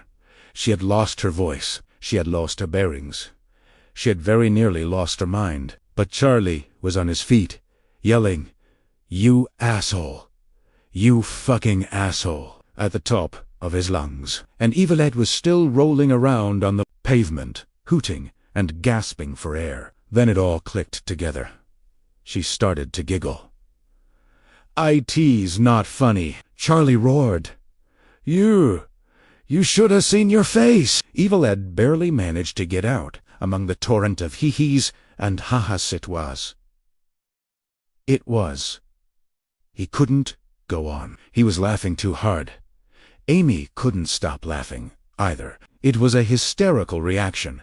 She had very nearly pissed herself at the time. Now she was releasing it in hiccuping laughter, like hot coffee being forced up a percolator shaft.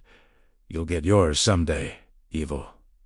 Charlie snarled. "Tin, grab Amy roughly by the shoulder and led her, still giggling, back out to the street. It was already too much. What a dope. His mind howled. What a moron. His sides ached.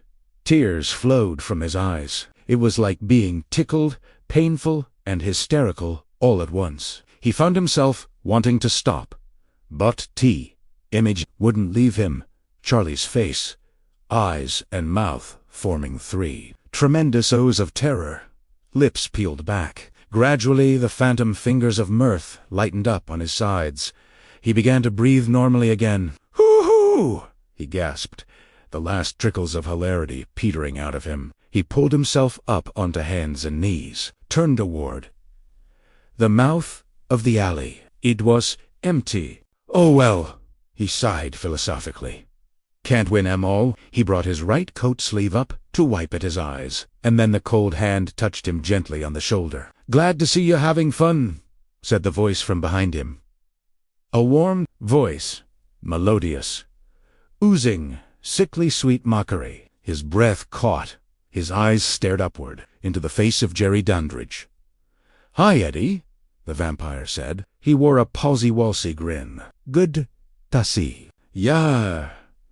How's tricks?" He made a nudge-nudge motion with one elbow, leering. Evil Ed took one crab-walking step backward, right into the wall. "Come on, don't be afraid," the vampire implored him. "What are you afraid of?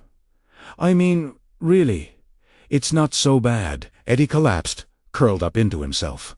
It wasn't funny. It wasn't funny at all. "I know what it's like for you," Dandridge sighed. "To be different. I've been different for a long time." He smiled. For the first time, he showed his teeth. They were long. Very long. "I know what it's like to be misunderstood, to be ostracized, to be treated like the enemy." The vampire stooped, his face coming very near. Evil Ed heard himself whimpering and was unable to stop. "But it's going to be different now. Wait and see. They won't be able to beat up on you anymore. Guaranteed. They won't be able to get away with it ever again. Very close, now. Very close. Very long teeth. Very long. And very, very sharp. Say goodbye now, Eddie," the vampire crooned. "Say night. You'll love it." It was almost the truth, but not quite. Chapater 17, there was no scream. Only a puny death rattle that barely made it to the mouth of the alley. Charlie and Amy were more than 2 blocks away by then. The only sounds they heard were the staccato slapping of sneakers on cement, the harsh and weary rasping of their breath. It came to Charlie as a rippling in the unconscious mind. It didn't come as words or pictures. It drew no diagrams, offered no explanations. It did not state specifically that Evil Ed was dying, but at the moment that the lights flickered out behind Ed's eyes, the ripples began, like a rock thrown squarely into the middle of a motionless pond. The horror sent wave after circular wave out to stir up the backwaters of Charlie's mind. He had no way of knowing why dread washed up and overwhelmed him, made his armpits slicken and tingle, turned his spine into a shaft of dry ice. He didn't know where it came from. He didn't know what it meant. All he knew was that Green Street no longer seemed even remotely safe. Each corner, each doorway, each sunken recess was a new hiding place for the horror. Every shadow was shifting and crawling with death. And not just any old death, either. His mind thought wildly. Not just now. "I lay me down to sleep. This is living death that we're talking about. This is rising up to suck the life out of your family, friends, and neighbors." It wasn't too hard to conjure up images once he let himself go. It wasn't hard to picture his sweet, bubble-headed mother giggling in rapture as Jerry Dandridge put 2 holes in her throat and began to feed, or to imagine her. The next night, eyes bright and redly shining as she snacked on her bridge partner, the blood-stained cheese doodles forgotten. It was just as easy to picture Amy in that situation, or himself, or Evil Ed. "Amy," he began, turning to face her, not breaking his stride. "Me, too," she said quietly. Her eyes told him everything he needed to know. They started to walk faster. Amy's right hand snaked out impulsively, searching for his left. He didn't reject it. The 2 hands clutched each other, the cold sweat from their palms intermingling. Charlie was projecting ahead now, on a couple of different tangents. One part of his mind was plotting the quickest route to Amy's. Another was plotting the trickiest route. He wasn't at all sure that he wanted to lead Dandridge to her door. On the other hand, he didn't know where else to go. He had roughly 15 seconds to contemplate his options, and then every light on Green Street went out. It was like a massive black shroud had been draped over a 10-block radius. The streetlights were out in either direction, as far as the eye could see. So were the handful of illuminated windows they'd spotted along the way. They hadn't shut off sequentially, clicking down to a vanishing point at the end of the street. They'd all gone off at once. Now only the light of the moon shone down on them, and the moonlight was cold. Amy gasped suddenly and yanked on his hand. Charlie followed her, gazed to the top of the building on their left. A fat ribbon of moonlight draped across its top 2 floors. A monstrous black shadow flitted across the moonlit brick, and from above them came the sound of massive, leathery wings in flight. "Come on." Charlie screamed, breaking into a run. Amy was wheat, him taking off at the first shrill note of his voice. For the first 20 yards, their hands were still squeezed tightly together. Then they broke from each other, their arms swinging freely as they pumped every ounce of speed and strength they had into getting away. They swung left on Rondo Hatton Road, instinctively heading for the late-night section of town. There was a rock club called Lizard Gizzards, a country joint called Richie Wrangler's Saloon, and a disco-dancing hot spot by the name of Club Radio. All three were practically within spitting distance, or would have been, if all the phlegm hadn't dried up in Charlie's throat. Romero Drive. Charlie heard himself thinking, is the shit? They'll be light.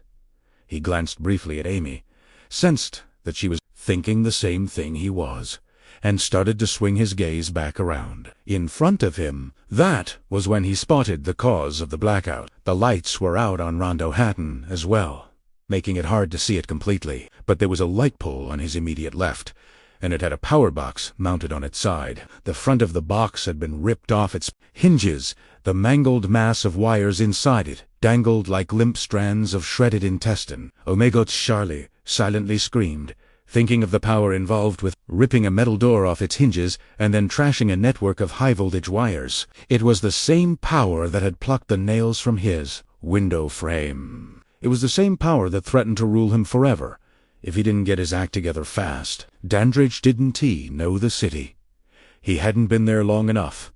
That was the faith and the hope that Charlie clung to as he steered to the right on Wickerman Road, Amy sticking with him. At the end of the block, Romero Drive was in full swing. The Paulas hadn't spread that far. He could almost smell the carousing humanity that partied and cruised the Center City Strip, looking for action. They don't know what action is, he mused. And that, of course, was when Jerry Dandridge materialized before them, midway down the block, in the center of the street. "Hey, you little lovebirds!" The vampire hollered, grinning endearingly. "Care to join me for a drink?" Charlie and Amy screeched to a halt. They were less than 10 feet into Wickerman. They recouped half that distance by dancing madly backward, then spun around and headed back down Rondo Hatton. Oh shit. Oh shit. Oh shit. Charlie whined, in rhythm with his steps. Ahead of Temacher, Falls Road looked even more dank and foreboding than Green Street had. The words, "I don't want to die," there, flickered across. His mind like script from a hyperthyroid's teleprompter screen. He reached out quickly with his left hand, catching Amy on the sleeve. She yipped like a puppy with a stepped-on tail, whipping her head around to stare at him crazily. "Back this way?" he hissed, spinning her around. She gave him a slow glance of mute incomprehension, then nodded and began to run with him. Wickerman was clear as they came back onto it. It remained so as they passed the place where Dandridge had stood. As he ran, Charlie kept scanning the sky and the shadows to either side. No Dandridge. 2/3 of the way down the block, a sudden crinkling and a flurry of motion made their hearts pogo stick into their throats. It was only a cat bowling over some wadded-up newspaper. Very close now were the sounds of traffic and boisterous conversation. Still no Dandridge. "We're going to make it," Charlie silently crowed. For the first time tonight, he allowed himself a smile. The corner was less than 5 yards away, the distance closing at a manic pace. On Romero, traffic was moving. He was close enough to make eye contact with the teenagers who leaned out of passenger windows, hooting and whistling at the hordes on the street. Cigarette smoke and exhaust fumes mingled with another, sweeter in his nostrils. "We made it," Charlie yelled, reaching out to place a hand on Amy's shoulder. She grinned back at him through her teeth, puffing and panting as they rounded the corner together, and ran straight into a trio of tough guys in ragged jean jackets. The lead man, a blond greaser with a narrow hatchet face, had a cigarette dangling arrogantly from his lips. It spiraled crazily through the air. Charlie slammed into him, hissed its life away in the gutter. "Watch it, asshole." The guy hollered. Charlie made an appeasing gesture and slipped past him, Amy hot on his heels. The three toughs turned slowly to watch them pass, debating whether to fuck with them or not. They didn't have a chance, because when Charlie and Amy turned around, Jerry Dandridge was there, 2 feet in front of them, leaning against the storefront window of H&R Block. He met their frozen expressions of terror with open amusement. "I hope that you two are enjoying yourselves," he began. "Otherwise, this would be a total waste of time." They didn't wait to hear his closing boast. They jumped back. A safe base then whirled and ran the other way on Romero. Midway across the Wickerman intersection, they almost slammed into the toughs again. The sound of bellowing badasses was drowned out by the howls of terror between their ears. Club radio was up at the corner ahead.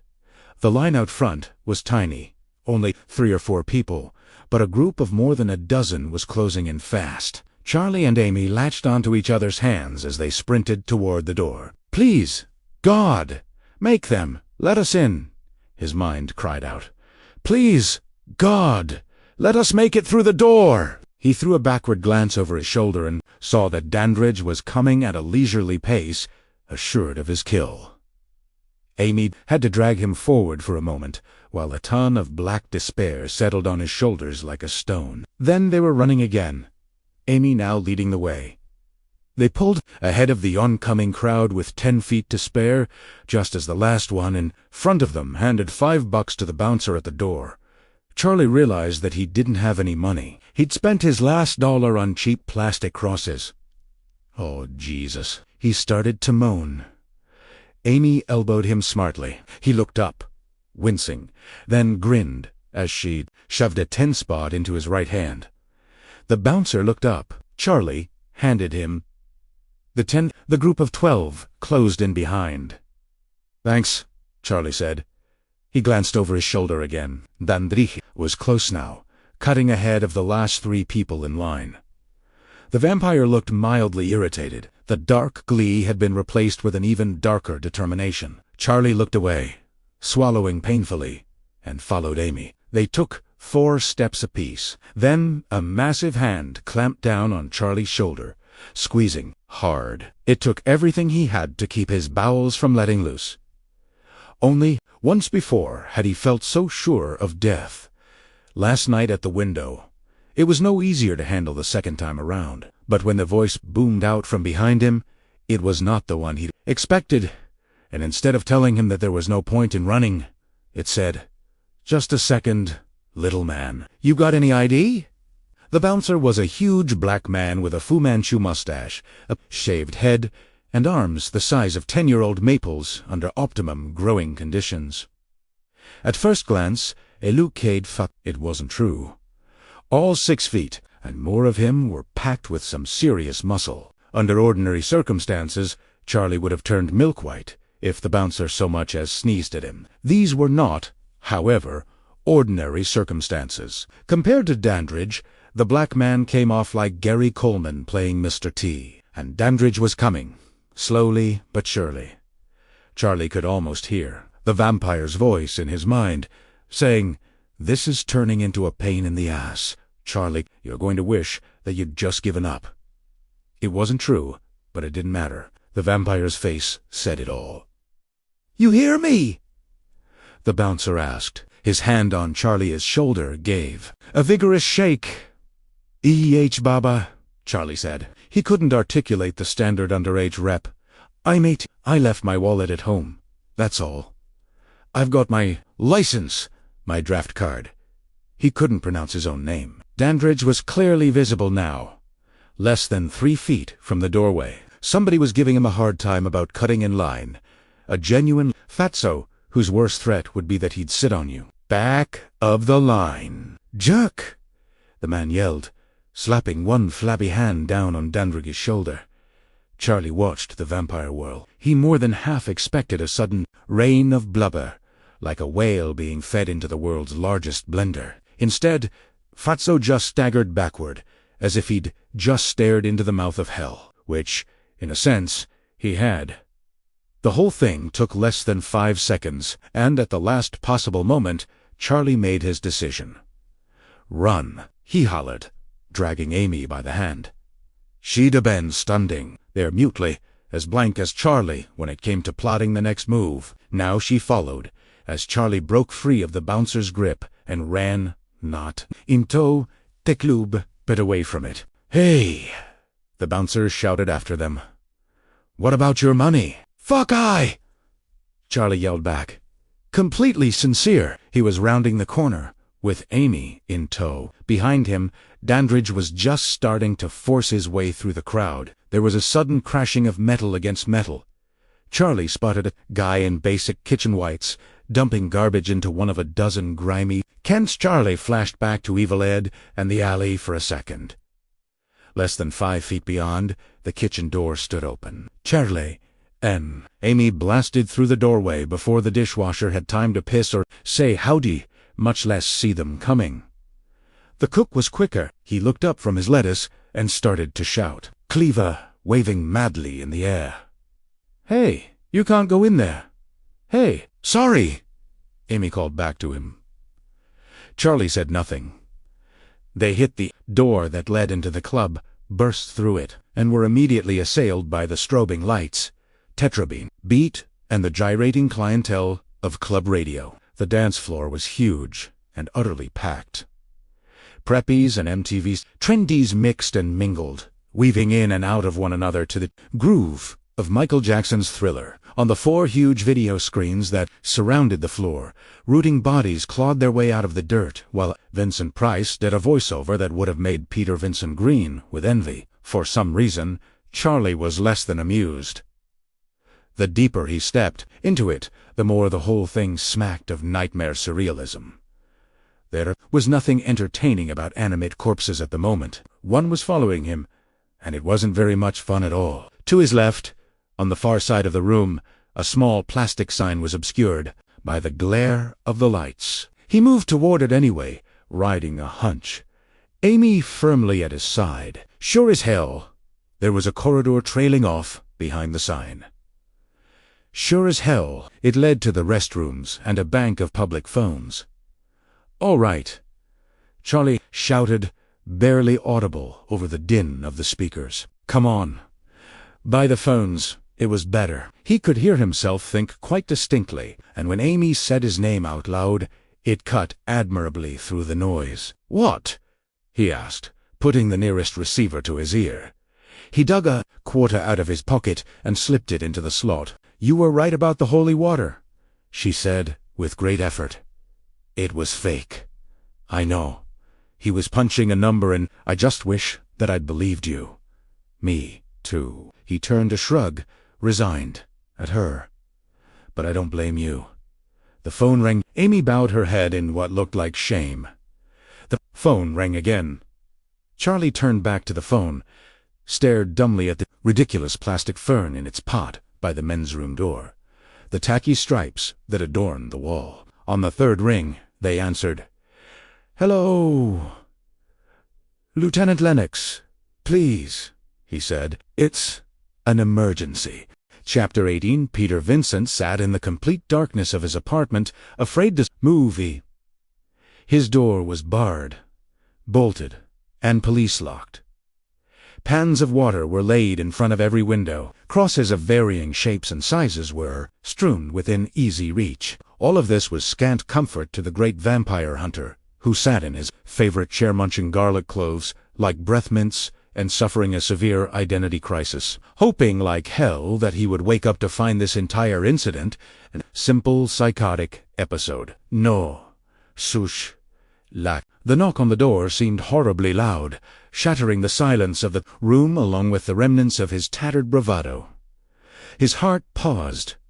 A beat or two, as if considering the wisdom of continuing. He swallowed hard, fighting the urge to crawl under the bed and clap his hands over his ears. It took several seconds, and a considerable amount of iron resolve for him to answer. "Who is it?" The voice came back. Muffled, furtive. "Mr. Vincent, open up." "It's me, Eddie." Peter didn't move, didn't speak, didn't think. His mind was a burning wagon wheel rolling downhill. Outside the door, Evil Ed waited with mounting impatience. Moonlit. Moonlit. The collar of his flight jacket high around his throat, obscuring the twin holes so recently acquired. Better open the door soon, asshole, he thought. I'm starving. He grinned, a horrible grin, and tried to sound wifely. Please, Mr. Vincent. Let me in. Peter Vincent clutched his cross, as if it were a hotline to the 700 Club. There was something very strange in the boy's voice. Something chilling put a wormy feeling in his stomach. He sat up, tried to sound authoritative. It wasn't easy. Why, yes, Edward. What is it? Please, Mr. Vincent. There's a vampire out here. You gotta let me in. Oh, that's rich, he thought, thinking suddenly of the joke he'd wanted to pull on Amy earlier. It was the one where Tonto and the Lone Ranger were, surrounded by thousands of screaming Indians. Well, Tonto, the Lone Ranger says. The door opened suddenly. Peter Vincent ushered him in with his eyes, glued to the stairwell, in fear of sudden attack. Eddie hunkered in, shoulders bunched. Peter shut the door and locked it securely. When the last lock was fastened, he breathed a sigh of relief and turned to address his visitor. Well, Eddie, he said, what are we going to do? Eddie turned and smiled, putting on his best Tonto tone. What do you mean, we, white man? He answered. The joke was entirely on Peter. He stared slack-jawed and blanched as a mackerel at the horror preening before him. Like it. It's a new fashion concept. Ed took a few mincing steps forward, hands on hips. His jacket hung open now, revealing the withered flesh around the wounds. The blood-caked shirt. It was not a clean kill. His eyes twinkled luminous, bulging cataracts. Evil Ed advanced, still smiling. His teeth jutted like some nightmarish, carnivorous gophers. They had grown quite long in a short time. Peter's eyes widened. The part of his mind that wasn't busy screaming marveled at this new tidbit of vampire lore. Evil Ed cocked his head, sensing Peter's thoughts. Quite the transformation. Yes, bet you didn't know a person could change so quickly, did you? Yes. I bet there's lots of things you don't know. He closed the distance, slowly, But you're about to find out. Peter whirled, heart hammering in his chest, and fumbled madly with the locks. The cross dangled from one hand, threatening as a rubber chicken, serving only to slow his escape. Eddie paused to savor the spectacle of the great vampire killer clawing at the door. It was too much. He burst with raucous laughter, spittle flying from the corners of his mouth. Peter Vincent to the rescue. I'm doing. He flapped his wrists in a grotesque parody of terror. Save me, Peter. Save me. Ooh.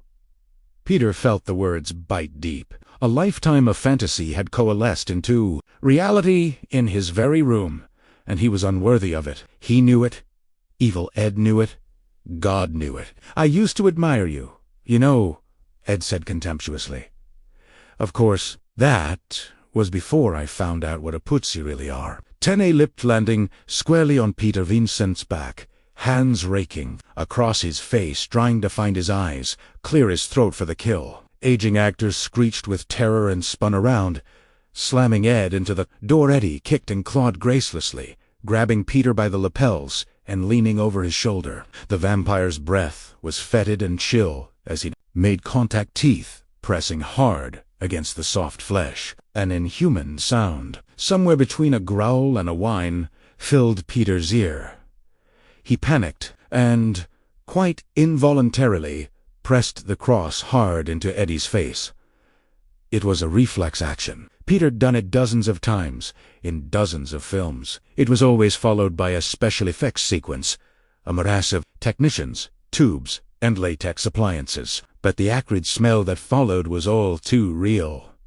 Smoke curled around the cross, accompanied by the hiss and sputter of burning meat.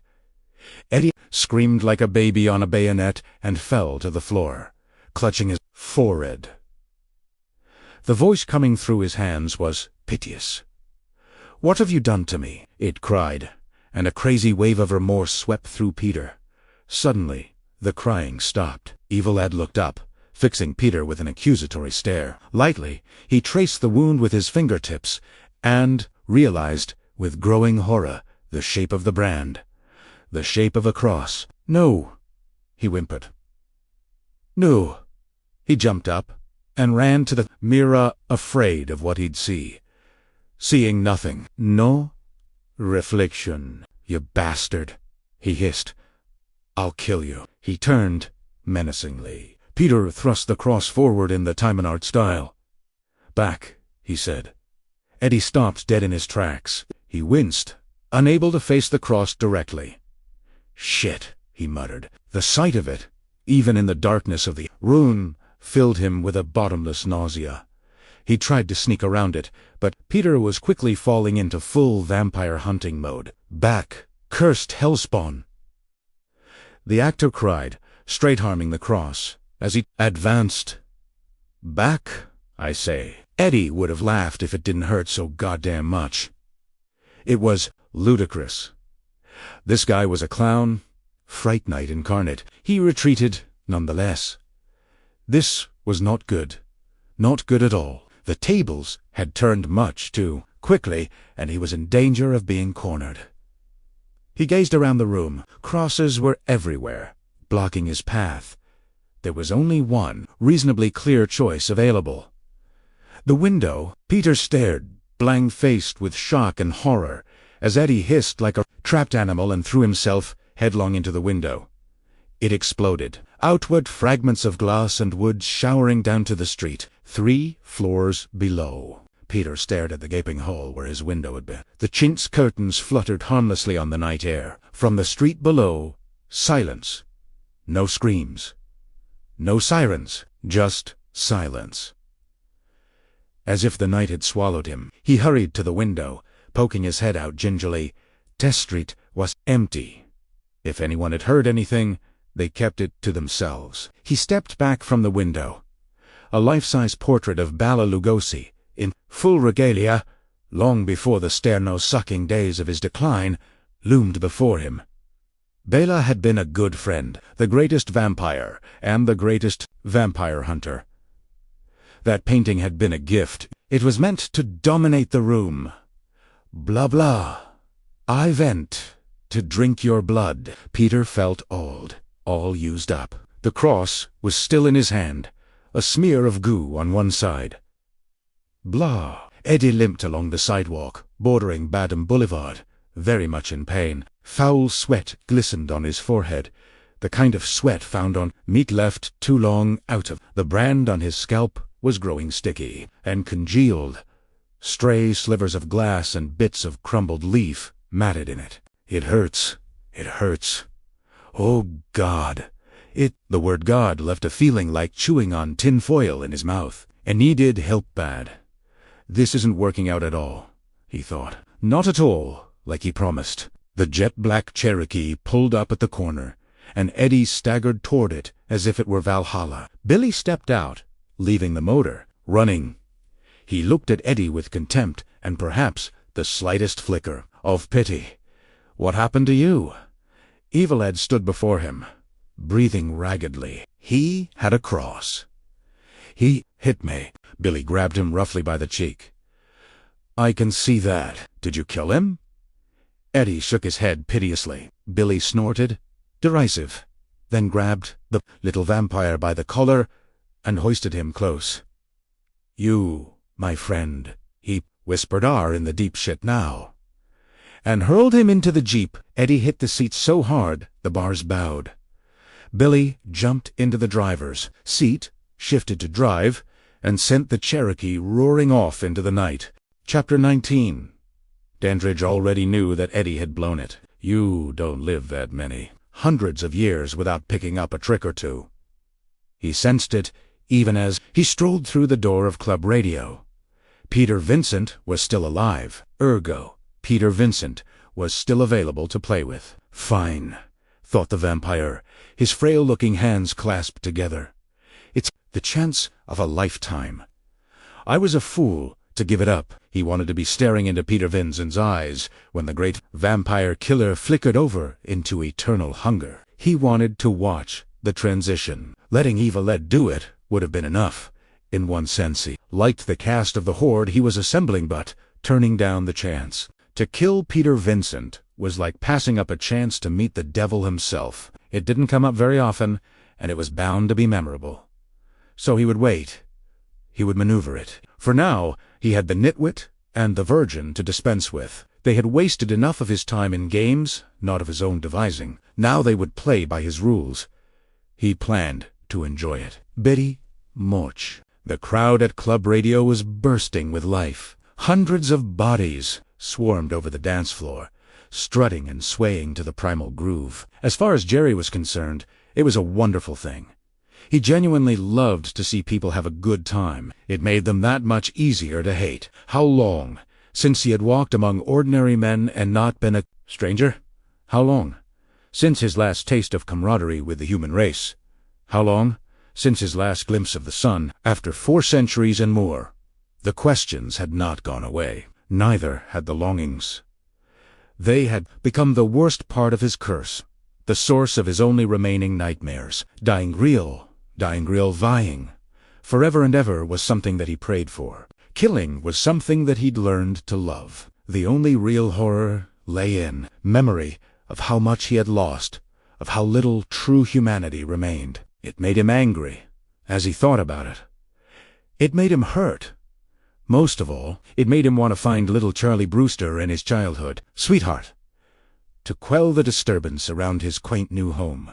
To incubate his plague of night spawn without the glare of the public eye upon him. He slid onto the dance floor, parting the waves of motion like a shark. His dark gaze went from face to face, searching, finding nothing. The ones he sought were not Boogie and Down, which was as he expected. But they're in here, he thought. Oh, yes. They are. And before the night is over, they'll be mine. The cops had been receptive. As usual, they were receptive to the idea of finding Charlie a nice white padded room. Lieutenant Lennox had left word at the desk, and that was as far as Charlie got. The desk sergeant dispensed warnings about the joys to be found in Thorazine and electroshock therapy, which left him, once again, with the amazing Peter Vincent.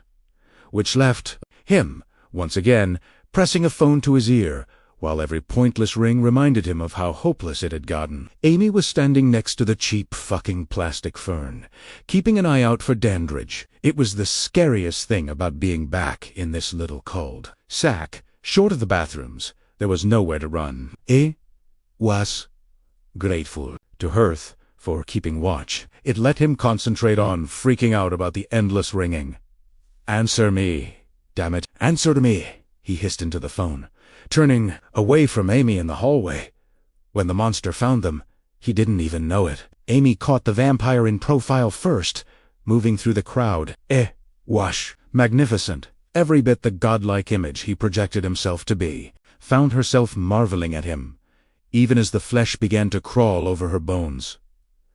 Oh, God, she heard herself thinking. How can he be so gorgeous and so monstrous all at once? And that, of course, was when he turned and riveted her with his eyes. It took less than a second. Supernatural vacuum tubes latched onto her will and began to suck away, draining her as she stood. Turning, pulling Charlie from the phone, drawing a bright red cross in lipstick across her throat and forehead. All of her options petered away in the light of Jerry Dandridge's eyes. It took less than a second of total consciousness and total helplessness. Come here! You're beautiful! I want you tonight! Before she started to move toward him, the phone stopped ringing.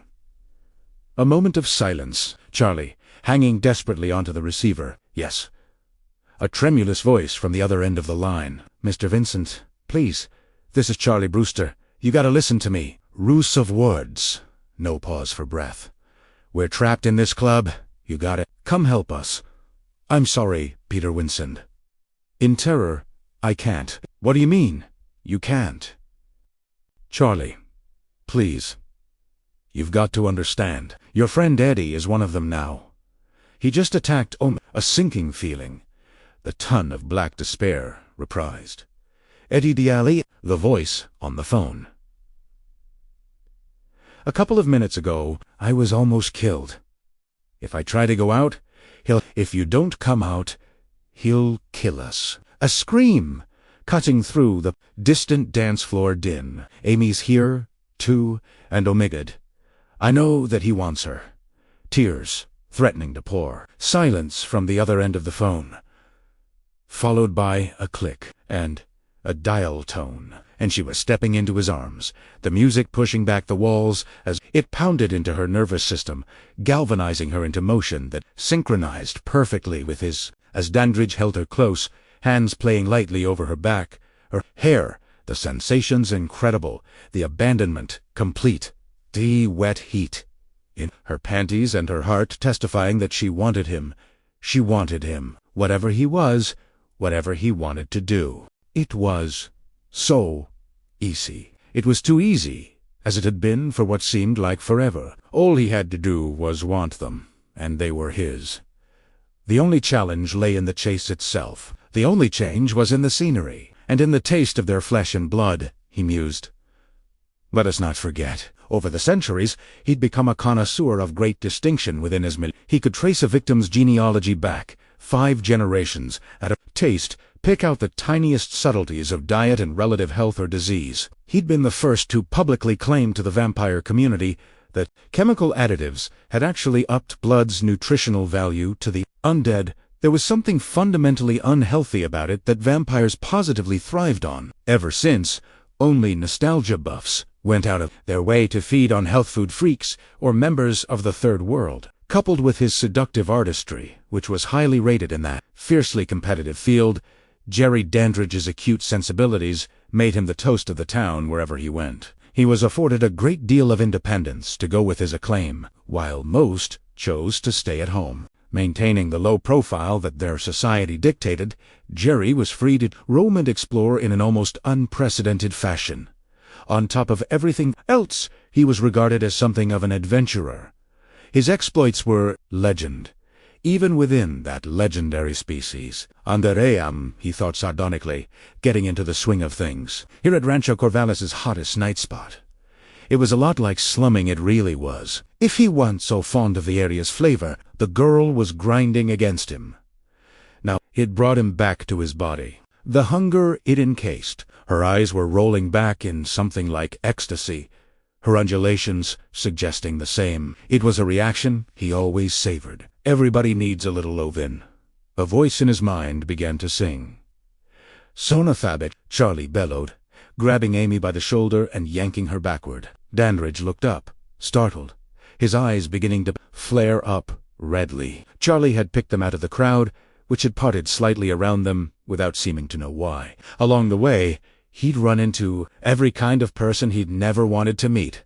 Cranky coke snorters, horny sexagenarians, militant lesbians, ornery twisted sister fans. The bar's clientele was a mishmash of types that seemed to hold no barriers sacred. Even vampires are welcome, he'd found himself thinking crazily. Then he'd spotted them Dandridge in total control.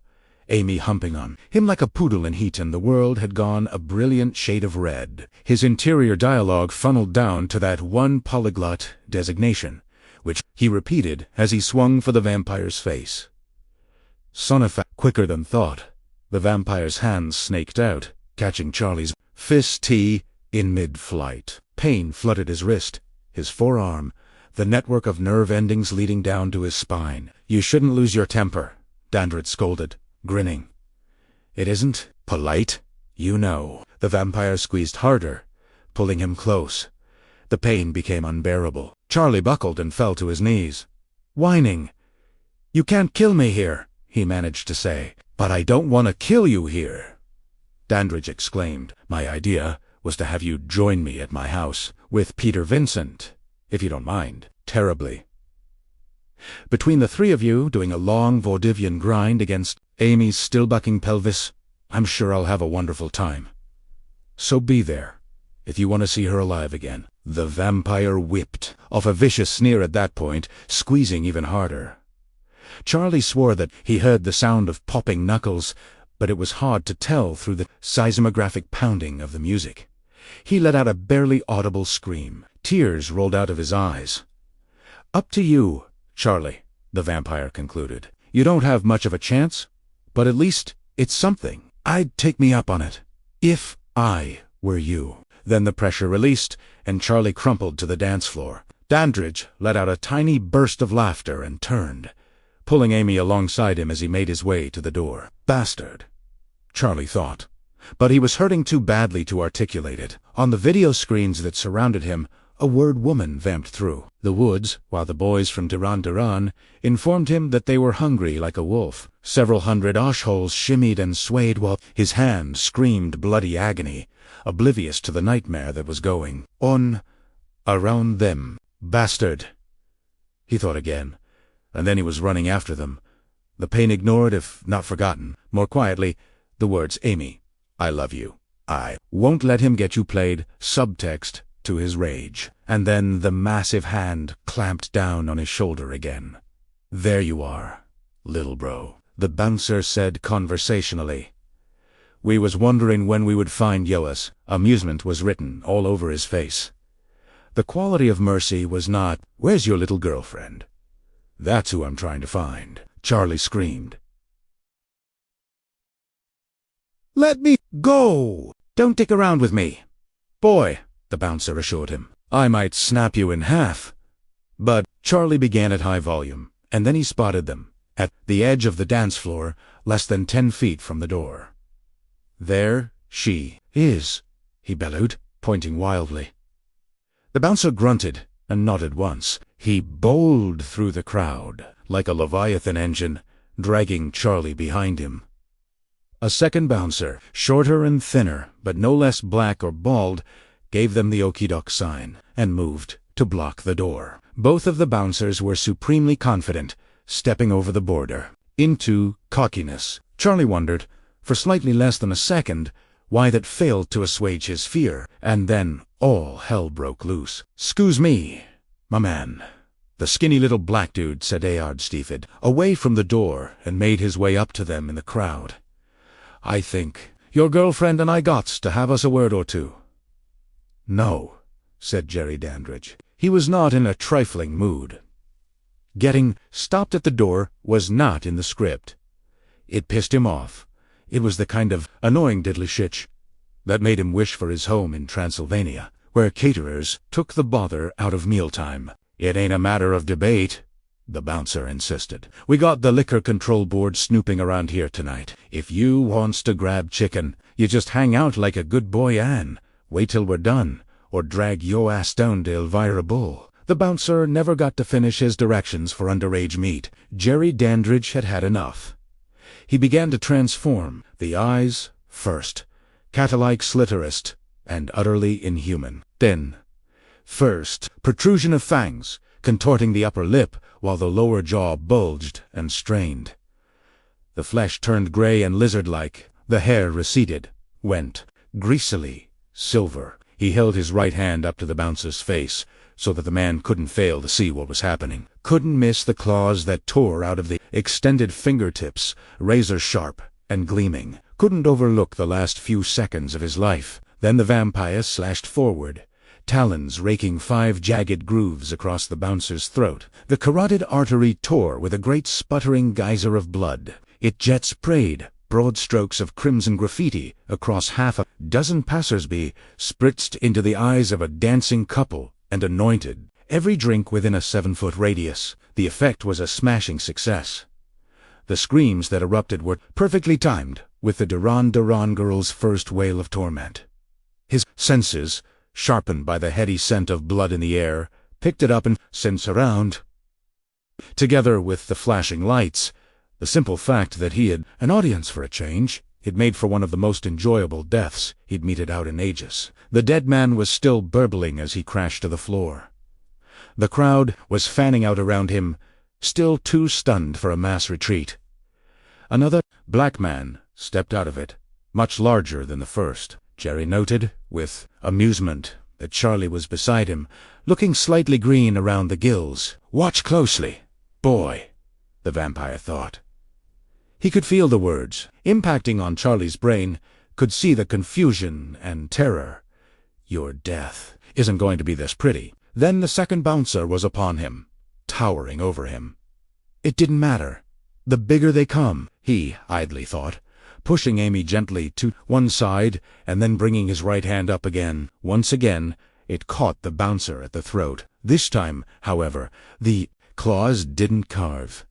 They punctured. The man's huge face ballooned with pain and disbelief. His lips pulled back into a yawning, white-toothed oval, and the lovely redness began to flow. "Beautiful," Jerry muttered, entirely to himself. Everybody else was too busy screaming or dying. He liked the dimples in the man's neck, where all 5 claws were deeply embedded. He liked the way they trickled ever so slightly. Effortlessly, he began to lift. Over 200 pounds of limply flailing carcass rose an inch off the floor.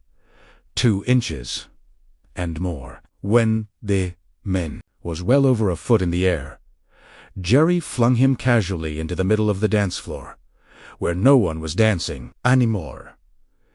And the screaming was all around her now, a hurricane howling that shattered her thoughts and sent the sharp fragments soaring through her skull. Words like "oh my God," Charlie jumbled together with "help me" and "so." That's what it's like to die. A subsonic morass that drowned in the screaming. But that was strangely okay, because she was screaming, too. And then somebody grabbed her by the arm, and she screamed a little. More until she'd realized that it was Charlie. It was Charlie, and his moat was moving, but she couldn't understand a word that he was saying. She couldn't hear him. She was too busy screaming, and then they were running. Everybody was running. The world AI became a shrieking madhouse of pandemonious motion, wave upon wave of terrified flesh that pressed against her from behind, pressed against Charlie, pushed them forward and into the night. Charlie heard a split-second whistling by his temple. Then he felt the blow, and the world went electric with white blinding pain. He felt his hand fall free of Amy's arm, felt himself begin to tumble. The first wave of fleeing people plowed into him from behind. Dropped like a stone, and they began to pile up on top of him. When his senses returned, he noticed the pair of enormous tits that were jammed against the back of his head. They failed to cheer him up. "Ouch," he yelled. "Get the fuck away from me!" The weight was crushing. Worse yet, it was immobilizing. Above him, the pile was beginning to tip over, to grow in size, to reach dangerous proportions. Charlie got a vivid flash of what being trampled to death might be like. He started to crawl painfully toward the curb. The woman fell off his back and onto his legs. He winced and let out a thin screech of anguish. His gaze swept out to the street before him. The black Jeep was there. Its back door was closing. Jerry Dandridge stood beside it, grinning warmly at him. Through the rear window, the back of Amy's head was clearly visible. So was the face of Evil Ed, whose name was no longer a joke. It leered at him as Dandridge hopped into the passenger seat and the Jeep kicked into the rubber-burning motion. "No!" Charlie screamed, wrenching himself free at last. Astajad took his feet and began to run after them. But the car was already wheeling around the corner, and he was too late. Too late. Chapter 20. Peter Vincent was throwing things into a battered leather suitcase. Choices were based on 9 parts panic, 1 part practicality.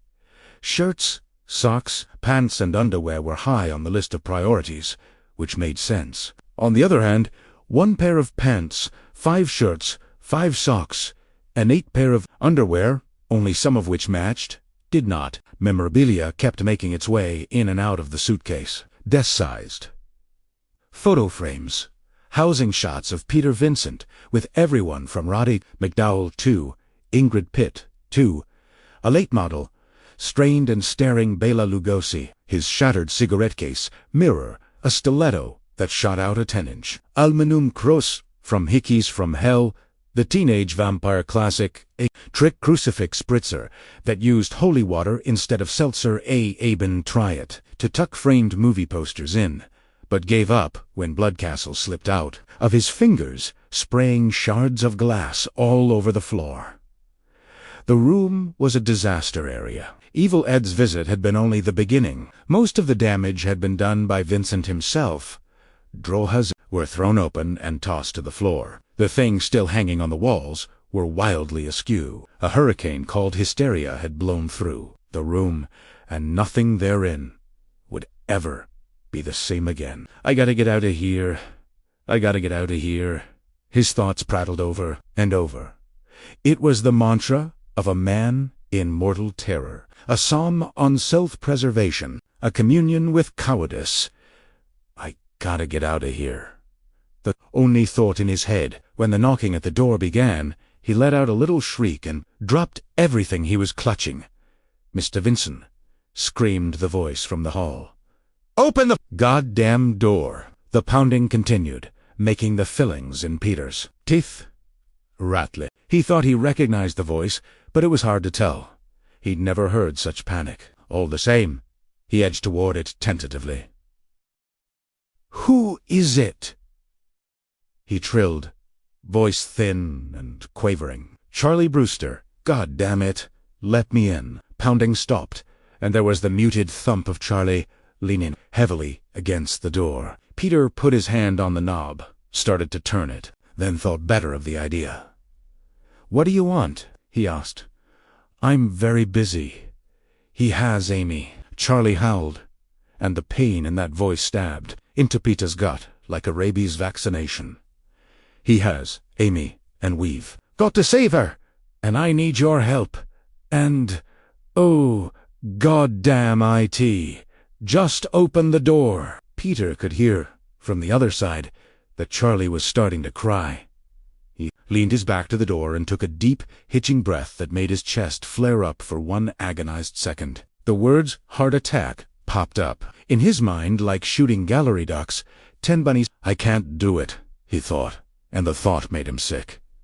He hated himself, the cowardice he embodied. He was powerless before it. "Go away, Charlie," he said, very quietly. "I can't help you." "I'm sorry." The sudden slam against the door was full-baited, and more violent than all of the others combined. It made Peter jump backward, heart thumping madly, hot shame flushing up into his cheeks. "You bastard!" Charlie bellowed. "You lousy, creeping, good-for-nothing bastard." Peter backed away from the door, heading vaguely toward the bedroom. If he pulled the covers up over his head and pressed all the pillows on top of it, maybe he wouldn't have to listen anymore. Maybe he wouldn't be able to hear the truth that branded him forever. "You know what's going to happen now, don't you? I'm going to have to go over there, all by myself, and then Dandridge is going to kill me. And you know what's going to happen then, right?" Charlie was sobbing wildly between the words. Peter continued to back away, every step getting harder and harder. "I'm going to come back after you, you cowardly son of a bitch. I'm going to make a point of coming back after you, because you don't deserve to live." The sobbing took over completely then. There was one last vicious slam against the door, almost an afterthought, and then Charlie's leaden footsteps staggered miserably down the hall and away, leaving Peter Vincent, the great vampire killer, to drop to his knees and start crying himself, for Charlie, for Amy, for Eddie, and for the long-lost Erwerth Macaulay. But it was already far too late for that. Chapter 21. Darkness, spiraling upward into gray, hardness beneath her, also spinning like a wooden raft caught by a whirlpool's outermost whirl. In the distance, strange music, driving and seductive, dark and elemental as freshly drawn heart blood, injecting her with its rhythms. Awakening ear to its call. Amy pulled herself back into consciousness slowly, battling weakly with the swirl inside her mind. Her eyes flickered open, and she saw that it was indeed dark. There was wood beneath her. Yes, a hardwood floor, very old, and the music was there as well. Not distant at all, just soft. Insinuating, she thought, and the word fit just right. It didn't overwhelm, it worked at her subtly. She liked the music, it fit her mood, which was dark and dreamlike. No jagged edges, no stridency at all. Just a wicked, languid, red warmth that suffused her, washing over and through her, making her curl and stretch and roll over luxuriantly, then stare up at the ceiling with a smile on her face. "Well, well, well, my little precious one," said the silken voice above her. "You've come back to me. I'm so glad. I've been waiting." Fear, as yet, had not occurred to her. She didn't know where she was. She didn't know who had spoken. The end of her life was the farthest thing from her mind. There were candles in the room. They were the only source of light. Romantic, she thought, enjoying the way the shadows flickered across the walls and ceiling. That's how I feel. Romantic, like something very special is about to happen. A very special shadow loomed over her suddenly. A great silhouette, long and stark and profoundly masculine. "Dance with me," it said. And a long band of darkness stretched out toward her. Her memory came back, and with it, her terror. He liked the girl. There was something about virgins that appealed to him greatly. They didn't yet know what they were missing. It was all pent up, inside them, coiling, blindly gathering power. When she came, he knew it would be in a big way. He looked forward to it greatly. He did not plan on waiting for long. She was huddled in the corner now, her eyes wide and pleading, understood the emotions that were churning inside her. He could taste them, in the air, as he had 1,000 times before. They were, as he was, undying. They blossomed ever fresh. Thank the gods, both light and dark. They brought their wide-eyed innocence to the altar for sacrifice, never knowing what they stood to gain or what they stood to lose. One after the other. Forever. Charlie was still at the core of it. Of course, the vampire wanted nothing more than to make the kid suffer for his pestiferousness. After that scene in the disco Rancho Corvallis wasn't exactly safe anymore. And he hadn't even finished unpacking. Charlie Brewster had definitely climbed to the top of Jerry Dandridge's shit list, and breaking in the girl was bound to ruin the boy's morale. But the girl would be fun. No question about it. She would be fun, and she would be delicious, and she would make a wonderful weapon. Combination was unbeatable. "Amy, I want you," he purred. "Come and get me." And then he began to dance. For a moment, the panic was complete and untainted. All other considerations were knocked aside like Cupid dolls by the fastball of fear, whipping through her. She was alone in the room with a creature of incredible evil, and it didn't look like anybody was going to save her. And the fact that she was about to die loomed more enormously over her than the vampire's projected shadow. A shadow that had nothing to do with the light in the room. Like Amir had refused to acknowledge his presence, Dandridge casts no shadow. Dandridge was shadow, and that was where the moment ended. There was more than just panic. There was more than just terror. There was fascination, sick and intrinsically sane all at once. Jerry Dandridge's didn't happen past every day, don't you know. Most lives were filled with perfectly ordinary happenstances. Tick-tock. 7 o'clock. Time to watch the Jeffersons. Most people never had undead monsters pursue them all over town. Most people had never been seduced by an individual of such incredible beauty and power. And that was the other thing that was happening to her. Difficult to admit. Impossible to deny. There was an aspect of her that was turned on by the dance. There was a longing inside her for something entirely outside and beyond ordinary experience. She couldn't help but respond to the hypnotic motion, the eyes that flashed out of the darkness at her. Those eyes, they were the source of his power over her, she realized. His gorgeous body, the liquid eroticism of his movements, made it hard to look away. His eyes made it impossible. They glowed at her, a gold luminescence that didn't frighten, but simply drew her in. And in, "No," she whispered. He hadn't taken her will this time, made her a puppet that swayed at the end of his strings. He was seducing it, little by little. "No," she repeated, more strongly this time, and then forced herself to look away. "Oh, Amy!" the vampire's voice crooned from behind her. "Don't do that. Here I am, working so hard to excite you." "Stop it," she whimpered. Eyes squeezed tightly, shut in Ermind. She could still see him moving toward her, his feet barely seeming to touch the floor. "Not when we're having so much fun." The voice was closer now, cutting more easily through the music that went on and on and on, and the terror and lust and fascination all came together like worms in a can, blindly wriggling and squiggling all over each other, with absolutely nowhere to run. The paralysis was worse than the one that Dandridge imposed, because she'd made it herself. "Amy!" A sibilant whisper, directly above her now. She started to cry, curling over onto her side and into the fetal position. "Amy!" Leaning over her, closer, closer, a gentle, almost etheric touch sliding over the tight curve of her buttocks. "No!"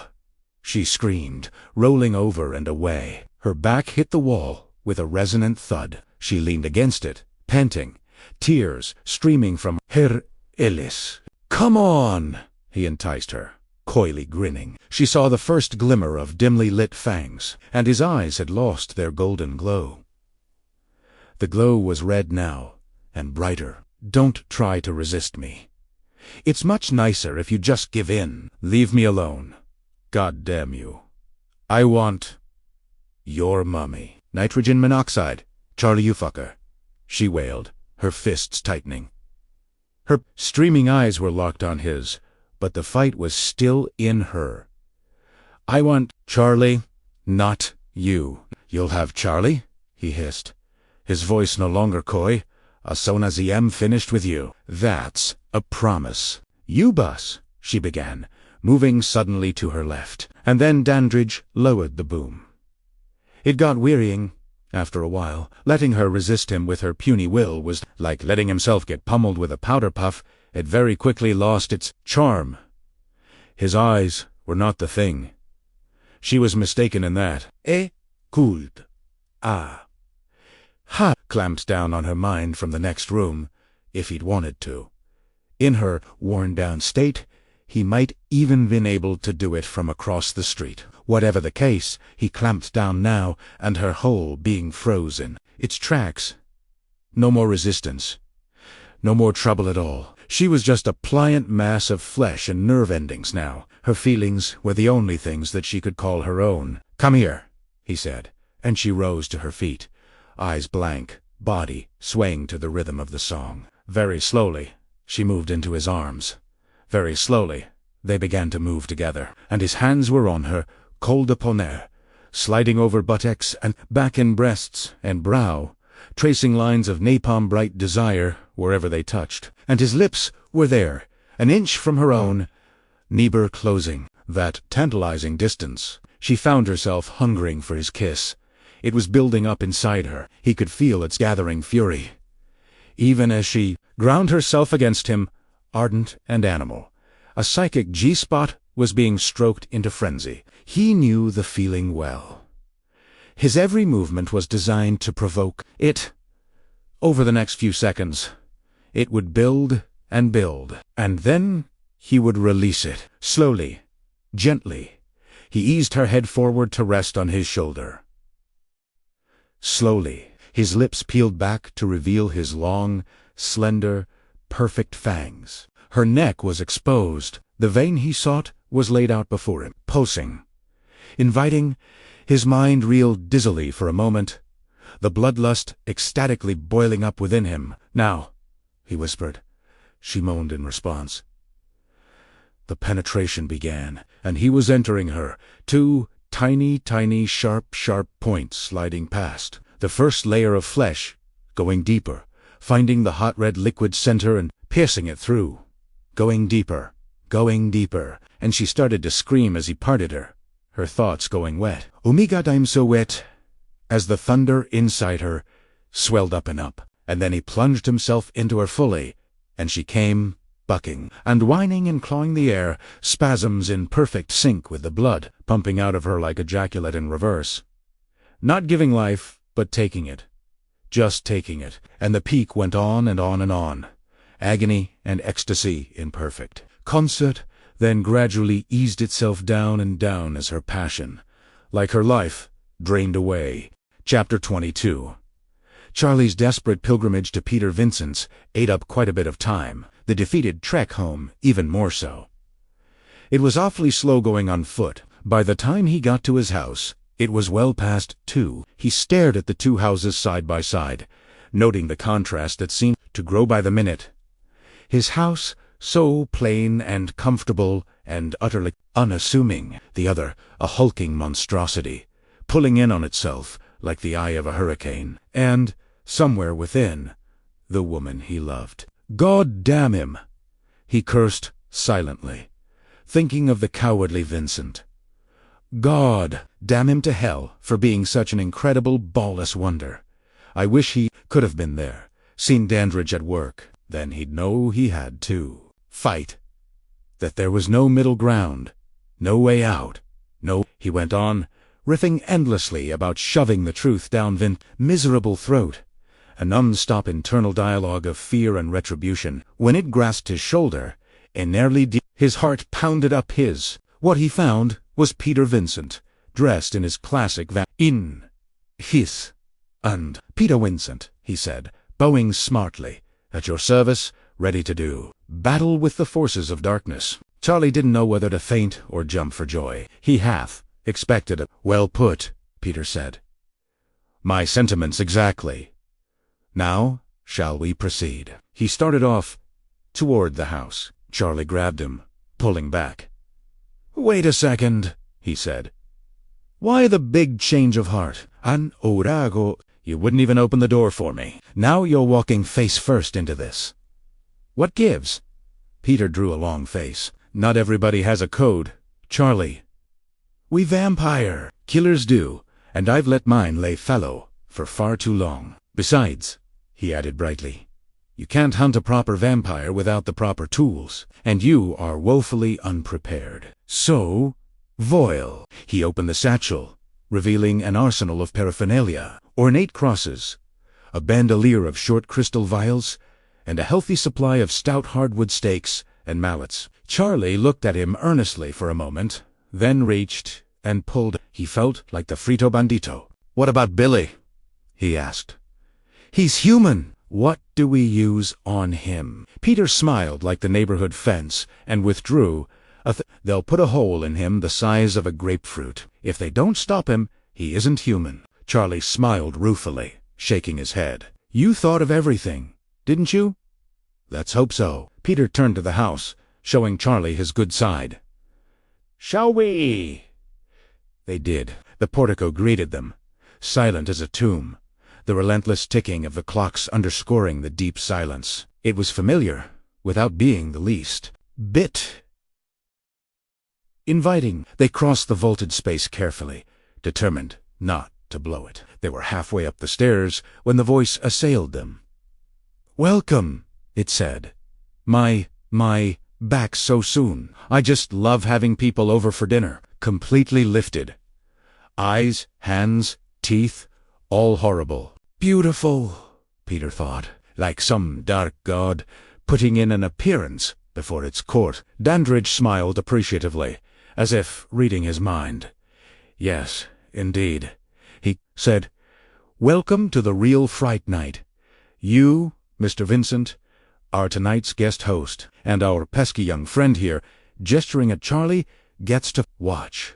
Gulped, his confidence blown out of the water. With a trembling hand, he reached into his satchel and pulled out a crucifix, brandishing it with all the conviction of a plate of soft-boiled eggs.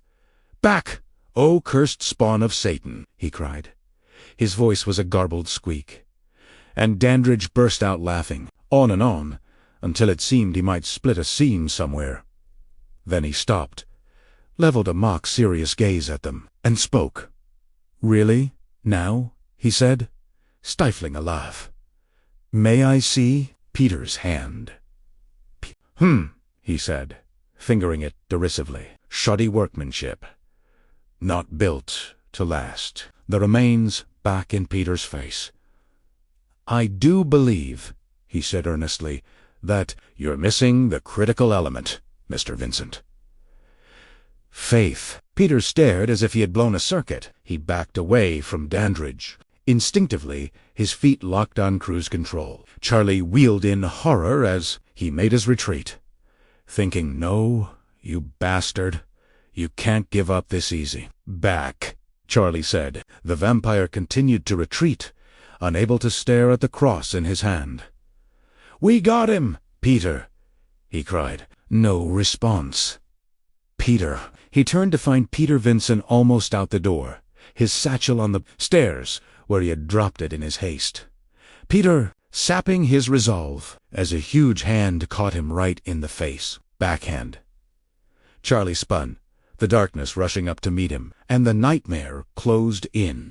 Chapter 23. Running, running, the Dandridge house, and its aura of horror receding. Behind him, the Brewster house brightlit and welcome as a lighthouse. Beacon Peter's thoughts were chaotic, a tangled web of psychobabble that simultaneously wept, pleaded, called the police, and burbled in a style, usually associated with mouthfuls of Gerber's strained beats. He reached the front steps of the Brewster house and threw open the door. All was silent inside. "Mr. S. Brewster, Mr. Brewster!" he bellowed, slamming the door behind him. No response. Open doorway yawned before him at the end of the hallway, dimly lit from inside. A made-for-it breath rasping sharply, footsteps hammering holes in the night. Judy Brewster was in bed, the back of her head to him, her blonde hair lying across the pillow. It looked permed out of all perspective, more than a head of human hair. Peter rushed toward her, relief sweeping over his features. "Thank God! Mrs. Brewster," he began. "Your son is in terrible danger." "I know," said the figure on the bed. The voice sounded vaguely familiar. It didn't sound anything like the voice he expected to hear.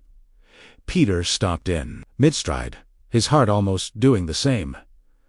"Isn't it wonderful?" the voice continued. Then the figure sat up, and Peter Vincent started to scream. It was Evil Ed, and not Evil Ed. The shape of the face was the same, but there the resemblance ended. The sign of the cross was still etched in gore across his forehead. It was the prettiest thing about him. His features had sunken, gone grayish-white. His eyes were glossed over with what looked like red neon cataracts. They pulsed with a rheumy incandescence that made Peter want to curl up and die. 4 teeth jutted out over Eddie's lower lip. 2 fangs, misshapen and deadly, flanking a pair of buck teeth that made him look like a nightmare. Ghastly striptease, rife with capering nihilist glee. "Charlie's mom had to work tonight," the vampire drawled. He held up a crumpled note, the type designed for tiny magnets on refrigerator doors. "She says that his dinner is in the oven. Isn't that sweet?" Peter started to back away. "Couldn't you just die?" concluded Evil Ed, and then he leaped from the bed. Peter Vincent started running, nearly breathless and blind. Weeped through the doorway and on down the hallway, not even seeing the stairway, until he passed it, his bleary eyes catching it far too late. And then he slammed into a table cluttered with the kind of worthless bric-a-brac that the Judy Brewsters of the world are known to collect. Ceramic clowns and kittens cascaded to the floor, shattering into a million bright and jagged pieces. The table collapsed, 2 of its legs snapping off. Peter Vincent followed suit, careening to the carpet with the rest of the refuse, pain shrieking from his right hip. He had only a second to get his bearings, and then the monster stepped out of the doorway. It was a wolf red-eyed and gigantic, with ghost-gray fur and slavering jaws. It advanced rapidly, grinning as it came, supremely confident of the slaughter to come. Peter looked away. His right hand clasped it firmly, held it out in front of him. Launching through the air, Peter screamed and closed his eyes. Table leg! Until something caught on the end of the table leg, sinking meatily onto it. An impulse faster and truer than thought made Peter thrust upward with all his might. his eyes snapping open. As the wolf thing howled and flew into the shattering banister, the table leg skewered through its chest, slipping out of Peter's hands, and out. There was a sickening thud on the floor, 1 story below. Peter allowed himself 10 seconds to recover from the terror. Then he leaned over the broken balustrade, staring down at the nightmare beneath. Ime. The wolf writhed on the carpet, surrounded by broken bits of banister, bleeding slightly. It doesn't have very much blood in it, he mused insanely. That's why it wanted mine. Slowly he staggered to his feet, leaning heavily on the wall. Forced himself to approach the stairs, then descend them, a part of his mind, searching out twists that might leave him still in deadly circumstance. They can turn into wolves, his mind chattered, and bats, and rats, and all kinds of horrible things. But a stake through the heart ought to do it, he concluded. If it doesn't, I'm dead, and that's all there is to it. He reached the bottom of the stairs and forced himself to turn. It was not. Teneturnet, and his heart dropped into his shoes. The monster was gone. Oh my God, he mouthed. No wind behind it. He took a tentative step forward, then another. No, please, he whined. There was a thin, viscous smear that stretched across the carpet. It led from the spot where the wolf had landed to the shadows beneath the stairs. Tiny, high-pitched, whimpering sounds were coming from there. They were not human, but they were most definitely dying. There was an alcove, deep as the stairs were wide. He traversed the distance, stopped dead in his tracks, and stared, more in awe than in horror. The thing in the alcove was neither wolf nor Evil Ed, but something fantastically between. It still had the enormous jaws, the elongated snout, the pointed ears and black nose, but the hair was rapidly receding. It looked mangy in the popular sense of the word, like a monstrous junkyard dog, the many bald patches in its matted fur testifying to a lifetime of endless watching, and fatty, slimy tears coursed down its contorted cheeks. But its hands were what really got him. They were trying very hard to be, gnarled and far too long, with huge bony knuckles that protruded like knots on a tree branch. They were wrapped around the table leg, which extended a good foot and a half from the center of its chest. They were trying to pull it out. Dear God, Peter said, and then the monster opened its eyes. Before it, concentration came. How the agony was so intense, but something inside it still hungered for him. Pictures of wide-open bellies and steaming intestines kept dancing and swirling through its mind. It wrenched at the stake that impaled it. Everything hurt. The universe was one vast, howling continuum of pain, with the thing that had once been Edward Thompson nailed directly to its center, and the stake was not going to come out. The monster knew that now. It was too weak, too surely dead. There would be no blood, no meat, nothing, just agony, and more agony, until the bitter, bitter end. To watch monster movies came burbling like blood to the surface. It was trying to tell him something. He was sure of it. Something unmistakably human had flickered across its eyes, then come to rest there, and its mouth was laboring hard to shape known animalistic sounds. And that was the horrible thing. Like the misshapen hands, its moat was a pathetic, inarticulate wheezing, death's breath rasping out in a pattern that refused to coalesce. Peter dropped to his knees in front of the thing. Come in closer. It seemeth. Glad that he was doing it. The thought occurred, not so far from left field, that maybe Evil Ed just wanted one last shot at his jugular vein. He kept it in mind, but didn't let it stop him.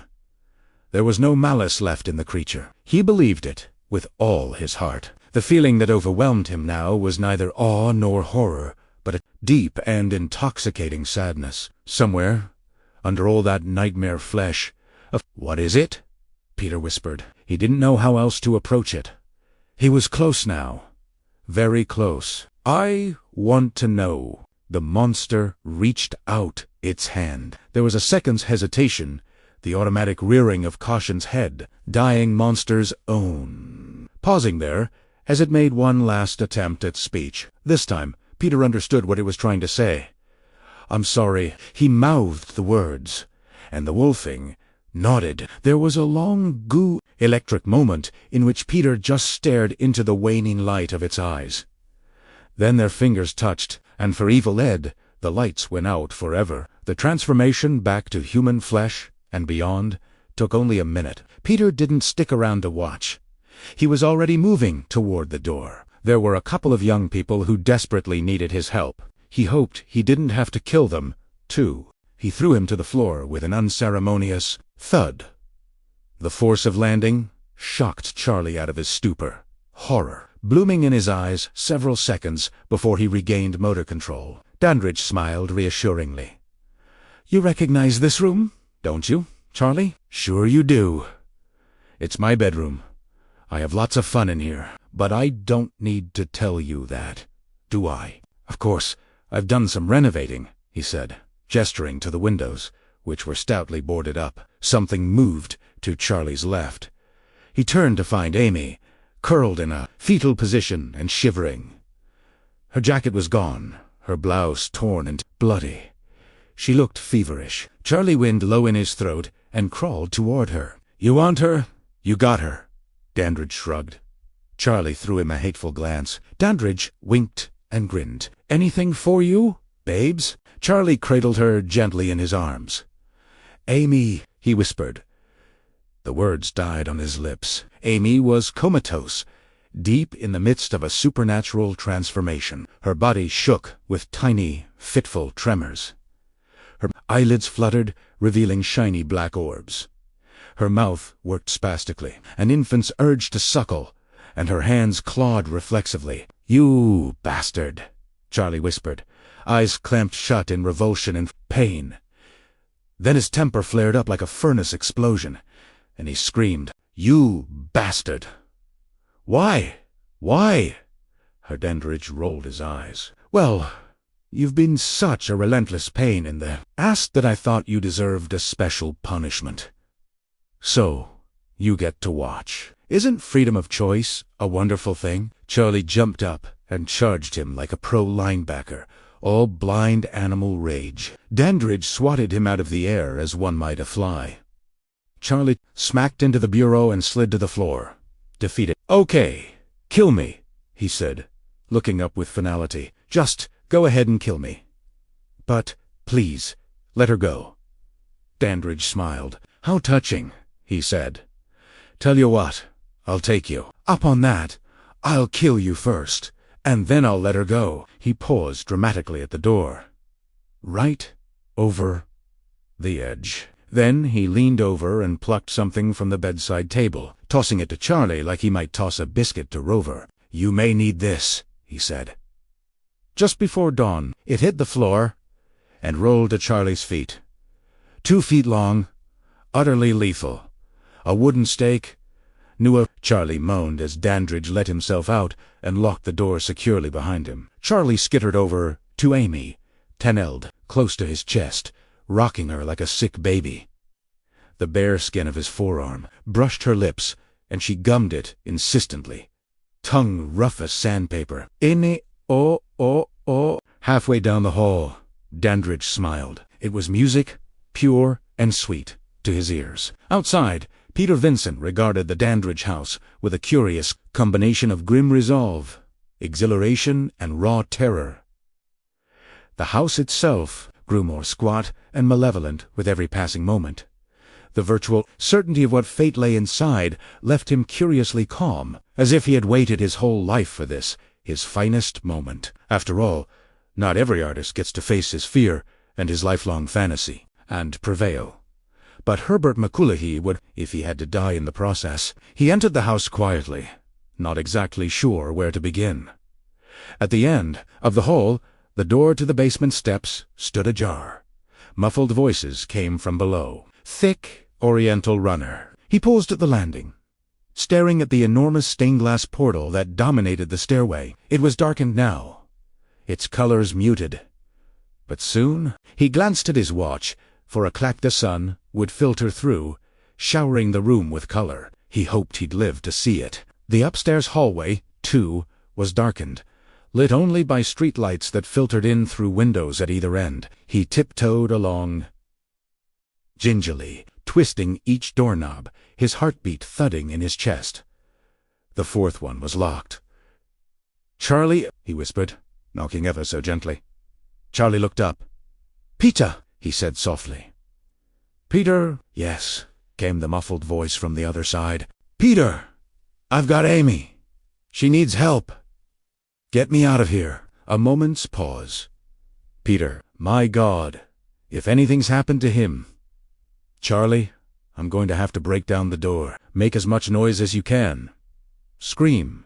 Smash things. Do whatever you can. Screaming and smashing things won't be hard," he thought.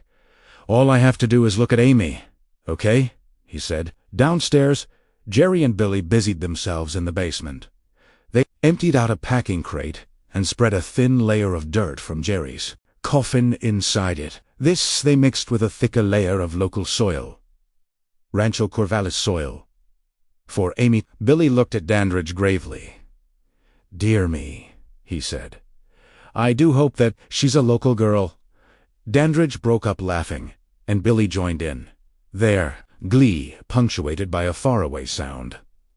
The sound of screaming. They paused in the midst of their preparations. The vampire smiled a sweet, chilling smile, nodding up the stairs. "I believe someone is waking up," he said. Peter considered himself very fortunate that the lock gave out on the first try, as his shoulder felt certain to give out on the second. Real wooden doors were considerably more formidable than their cinematic counterparts, and his shoulder throbbed as he approached Charlie. On the floor, Amy was curled into a full fetal position, her body twitching and slick with sweat. Charlie's voice trembled with ill-concealed panic. "He bit her, Peter. She's changing. What are we going to do?" Peter knelt over her, like a medic giving. He pulled back her eyelid, revealing the first traces of red in her swollen iris. Her lips skinned back in a hideous rictus, her incisors veritable fangs now. Her breath smelled like sump water, flecks of foul spittle collecting in the corners of her mouth. "We've got to get her to swallow some of this." Charlie regarded the vial warily. "What's that?" he said. "It looks like more of your bogus holy water." Peter shook his head, intent on Amy. "This is real," he said. "Now, hold her tightly. She may react quite violently." Peter brought the vial to her lips carefully. Every muscle in her body went rigid. Steeling himself, he tilted the vial back. Amy exploded in a fit of blind panic, lashing out wildly in every direction.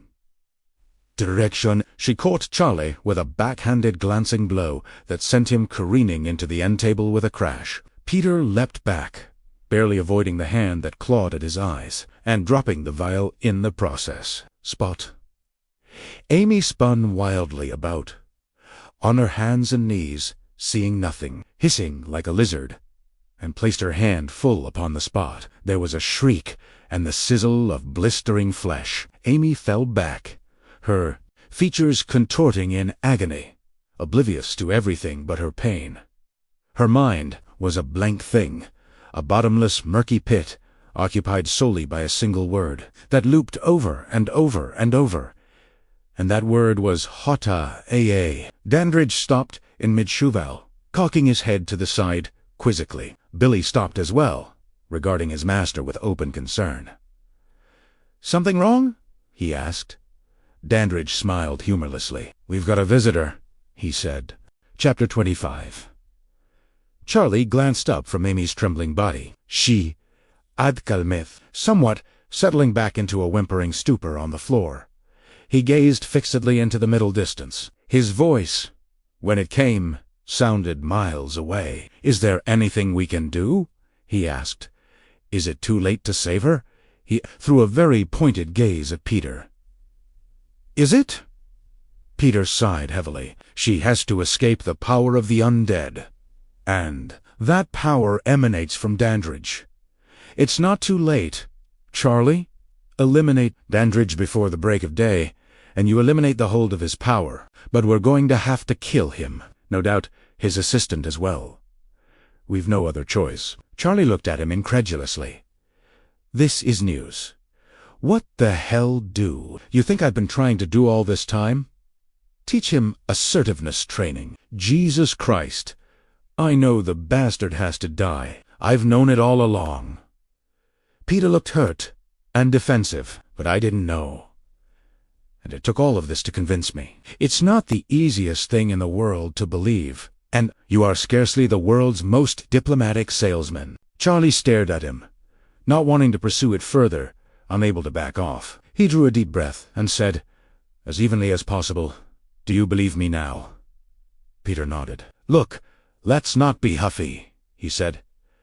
"There's too much to do, and not much time to do it." He glanced at his watch. Time enough. He hoped. Hall. Peter moved deftly through the darkness, with well-honed precision. Charlie fell in behind, clutching the stake with sweaty palms, as they made their way silently toward the great staircase, unaware of the shadows that closed in behind them. Billy Cole was waiting for them at the foot of the stairs, with hands on hips, grinning like the Cheshire Cat. Charlie wished he would complete the metaphor by disappearing entirely. No such luck. Billy opened his arms engagingly and grinned a grin all the more hideous for its apparent sincerity. The checkered tiles spread out. "Well, he said, oozing charm. "What do we have here?" Peter stood his ground. "What we have here, Mr. Cole, is the end of the proverbial road. Queen to bishop 3. "Your move?" Billy just smiled. "You got that right." He began a measured, almost stately walk toward them. Peter slapped the hammer into half-cocked position. "Your move!" Billy smiled on and on. He was 5 steps away. 4 steps. Peter pulled the hammer fully back. "Stop. Now, please." Sweat trickled lightly down his hairline. Billy took another step. "Check." Still smiling, his eyes bored straight into Peter. Another step. Almost. "Check!" Peter pulled the trigger, and the darkness swirled behind them. It all happened in an instant. The pistol discharged with a report that echoed through the hall like a small cannon. Charlie felt the tiny hairs on his backside stand on end, as if hoping to somehow migrate en masse to his front, to escape the blackness behind them, the blackness that thickened and solidified even as he turned into the killing form of Jerry Dandridge, sweeping from an amorphous shadow into the impeccably corporeal Dandridge in one motion of fluid, lethal grace. He moved in for the kill, nimbly hitting the top step. Arms outstretched, eyes molten pools of slag. Peter saw none of this. He stood transfixed at the sight of Billy, still smiling as the vast bulk of his lower occipital lobe sprayed down the steps like so much hamburger helper. A piece of his skull the size of a cocked his head to the side quizzically, as if suddenly realizing that yes, he would be stopping after all. His eyes glazed over, and he toppled back down the stairs, head hitting the floor with a sound like a ripe melon falling off the back of a truck. Dandridge roared in outrage as 113 years of carefully groomed and faithful service went careening down to the polished floor, its brains leaking out like oil from a smashed gourd. Where am I to find another one like him? His mind screamed. It was incomprehensible that 2 such incompetents could be causing him so much trouble. This game had quickly turned from mere sport to veritable life and death. Theirs, or his, transformation mounted inside him, yearning to spill out and slaughter these insects. He held off in much the same way an adept lover might delay the finality of orgasm. He waited a grand total of 10 seconds before the hunger and bloodlust became an all-consuming need. Then he dived for them, screeching, and came face to face with Charlie's crucifix. "Back off, motherfucker," Charlie exclaimed. Straight arming the cross, enormous surge of emotion, a coalescence of every miserable ounce of self-hate and misery he had inflicted in the last few days, all coming home. Tonight, Charlie felt it, too, a pulsing energy that started somewhere in the center of his chest and radiated out in waves. The vampire had stolen his woman, murdered his best friend, and seduced his mother. and tonight he'd pay up. In full, it was a rare feeling. The feeling of tables turned. "Now," he asked. His gaze shifted down to the foot of the stairs, where Billy lay in a crumpled heap. His eyes blazed for a moment, narrowing to slits as he sucked in a sharp breath. "Yes, perhaps they are. At that," he said, then turned and receded swiftly into the shadows at the head of the stairs. Charlie and Peter stared after him, puzzled at this apparent victory. "What did he mean by that?" Charlie asked. The answer came from the foot of the stairs. Peter and Charlie turned in, horror to find Billy, impossibly, inexorably rising. Turning and coming up the stairs, he looked up, fixing them with dead, staring eyes. His face still bore a bare, dim-sized hole in the middle of his forehead leaked as he lurched up the stairs, sending a thin trickle of blood to collect in a pool under his right eye. One hand clutched the banister desperately as he ascended. Teoter made, clenching, circular motions in the thin air. Killing motions, prepare him for the mindless horror of this moment. Tear away technicians, tubes, or squibs. No one to yell, "Cut!"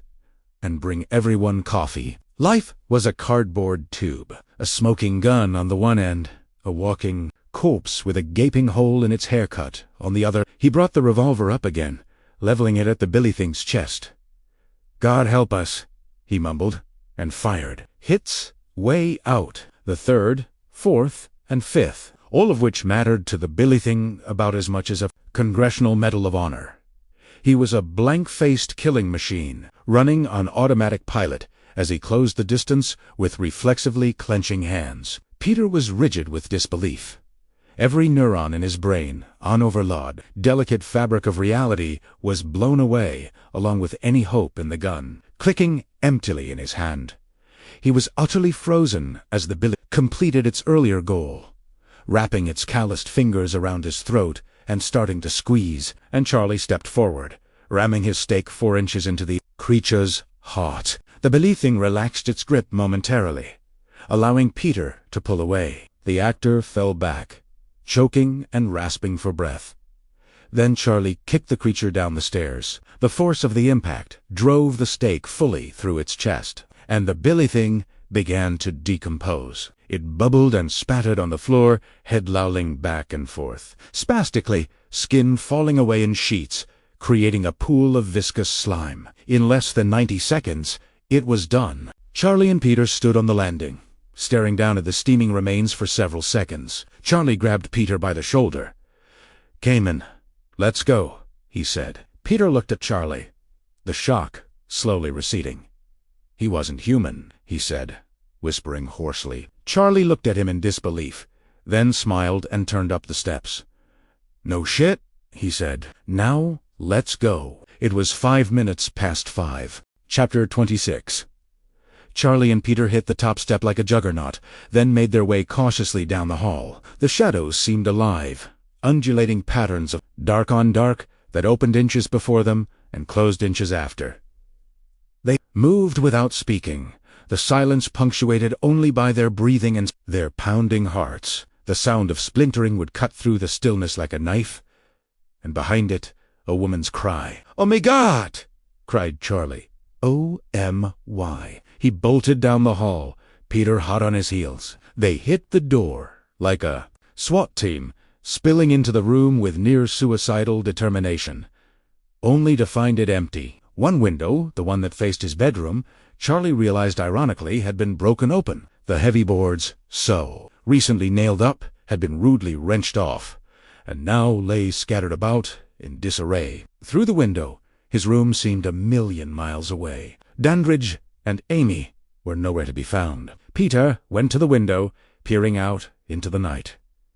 Charlie stood in the middle of the room, waving his cross and stake impotently, and screaming, "Done with her!" The answer came from further upstairs, as the sound of something landing something heavier reverberated down. Peter looked at Charlie. "He's in the attic," he said. "Come on." The attic seemed fairly typical at first glance. Huge, sprawling gables, shrouded in darkness, boxers and crates piled up along the walls. Rodent droppings crunched underfoot, the musty smell of time. Peter reached inside his cloak, pulling out a small, high-intensity flashlight. He flicked it on, a ribbon of light cutting through the darkness. Dozens of glistening shapes scurried for cover. Rats, the attic was filled with them. Fat, bloated little suckers scuttling in the— "No!" he cried, racing across the attic. Rats dived for cover, chittering madly. It was Amy. She lay trussed in a bedsheet, covered with shards of glass, as though hurled through the window like a sack of potatoes. Rats crawled over her prone form at will. She looked dead, or very, very close. Whimpering, near hysterical, Charlie swatted the rodents away with his bare hands. He checked her pulse and murmured her name. Not dead yet, he thought, but damn near. He rocked back and forth on his haunches, feeling the tendrils of awareness snake out and down to his seed. His lips stretched, back in a grimace, revealing his teeth. "Awake, Amy. Awake," he whispered sibilantly. "I command you! Rise!" In the attic below, Peter cried out, "Charlie, come here quickly. Show me how much you love me, Amy." Silently, she rose. "Kill them. Kill them both." Peter was standing by the window. Before him was a large, ornate chest. His flashlight illuminated the polished wood, the brass fittings. Charlie looked at him. "Do you think it's his?" he asked. Peter regarded it suspiciously. "Only one way to find out. Brace yourself." Peter readied his stake, prepared himself, and gave the signal. Charlie yanked the lid open hard, Peter stabbing down and impaling half a dozen bedsheets. "Shit," Peter muttered. Charlie looked up at him, half smiling, and saw Dandridge hovering impossibly outside the window, one taloned hand reared back and ready to strike. "Peter! Behind you!" he screamed. Peter whirled and dove for cover as the hand smashed through the glass. Charlie backed away instinctively, right into Amy's outstretched arms. "She was very, very thirsty." "Kah!" Charlie screeched. He fell back, stake clattering to the floor, still caught in her clutching grasp. She landed on top of him, scrabbling clumsily toward his throat. Her eyes glowed like fog lamps, seeing nothing. Peter looked up, eyes bulging. Dandridge was nowhere in sight. Quickly, he grabbed the stake off the floor and positioned himself behind Amy, ready to deliver the killing blow. Charlie screamed, "Peter!" "No." Amy, still weak from the transformation, smacked her lips in anticipation, and, from far off downstairs, laughter. Harsh, mocking laughter. Son of Fabit, Peter thought, and, switching grips on the stake, placed a well-delivered blow to the base of Amy's skull. She went out like a light, slumping over Charlie's sprawling form. He pushed her off gently, but not without a sense of revulsion. "She smells so rotten," he thought. Peter hoisted him up. "Thanks," he said, somewhat sheepishly. "You saved my life." "My pleasure," beamed the actor. "Now, let's go find that son of a bitch. We're not the only ones who are running out of time." He turned and headed for the stairs. Charlie glanced at his watch. 5:50. "Where do you think he is?" Peter shrugged. "He's got nowhere to go but down." Charlie and Peter hit the hallway, Peter pausing to drop the catch on the attic door. It was not the world's strongest lock, and Peter eyed it. "This day in Fuley. She won't be out for long, you know," he said, "and she'll be much stronger the next time." Charlie nodded sourly, the image of the undead Amy fresh in his mind. He felt queasy at the thought of pounding a stake through her. He felt much better about pounding one through Dandridge. If he could find him, they moved along in silence, Charlie half lost in thought, Peter a walking bundle of paranoid nerve endings. They were about 10 steps from the head of the stairs when they heard it. Very soft. Very deliberate. "What was that?" Peter said, standing stock still. Charlie snapped to, staring at him blankly. What was what? It came, again so soft one might miss it entirely if one were not attentive. The sound of wood creaking on brass hinges, opening, then closing. The sound of the front door. Sonafabish! Charlie yelled, hurtling past Peter Vincent. He bounded down the steps, taking them 3 at a time. From the landing, he caught a fleeting glimpse of his prey. It took maybe 10 seconds to clear the bottom steps of the sprawling Billy Thing's oily remains. Another 3 to hit the door and fling it open. Murder in his heart. But by then, it was gone. "Damn!" Charlie yelled. "Damn, damn, damn, damn!" Peter stood at the top of the stairs, staring down from the promenade. "Charlie," he yelled, "get away from the door! It could be a trap!" Charlie almost wished it was. Anything would beat this peekaboo bullshit, he thought. "Dandridge, show your face, if you're so tough. A cadet out," squeaked. Charlie had about had it. He whirled around like a teenage collie-cultist, waving his cross. "Dandridge, come on out and kill me if you can." "Charlie, come here!" Peter cried, adamant. Dandridge is a chicken-shit dawad. Dandridge is a pencil-necked geek. Dandridge is afraid of his own shad. He was cut off in mid-epithet as every clock in the Dandridge house went, off in ragged unison, a cacophony of tones and timbres, all pointing to one crucial fact. The time, 6 o'clock, like the original stern father figure, was about to repeat. "Charlie, you get up. Here, right this minute," when the enormous stained-glass window behind him shattered. Inward, spraying him with a rainbow of glistening shards, he threw his arms up protectively and crouched down. "Not nice," hissed the vampire, just a few feet away. "Tr. Peter Vincent was slack-jawed with terror. It took considerably more will than he thought he had to even speak. His voice came out, forced and brittle. "Charlie, stay right there," he said. "I mean it!" Dandridge winked at him patronizingly. "I like that." He nudged conspiratorially, circling for the kill. "You have to have faith for that, you pathetic old man. Let me tell you something about my kind," he continued, his voice cutting the air like a razor. "You'll no doubt find this information utterly absorbing. We kill for 3 reasons: for food, for spawn, and for sport. The latter is decidedly the most painful. Your way, Mr. Vincent." The world seemed to close in around Peter as the vampire spoke, blinding him to everything but his words. His mouth, his teeth, cognizance of it brought him back, made him whole again. Seeing it made him think the whole affair very, very funny.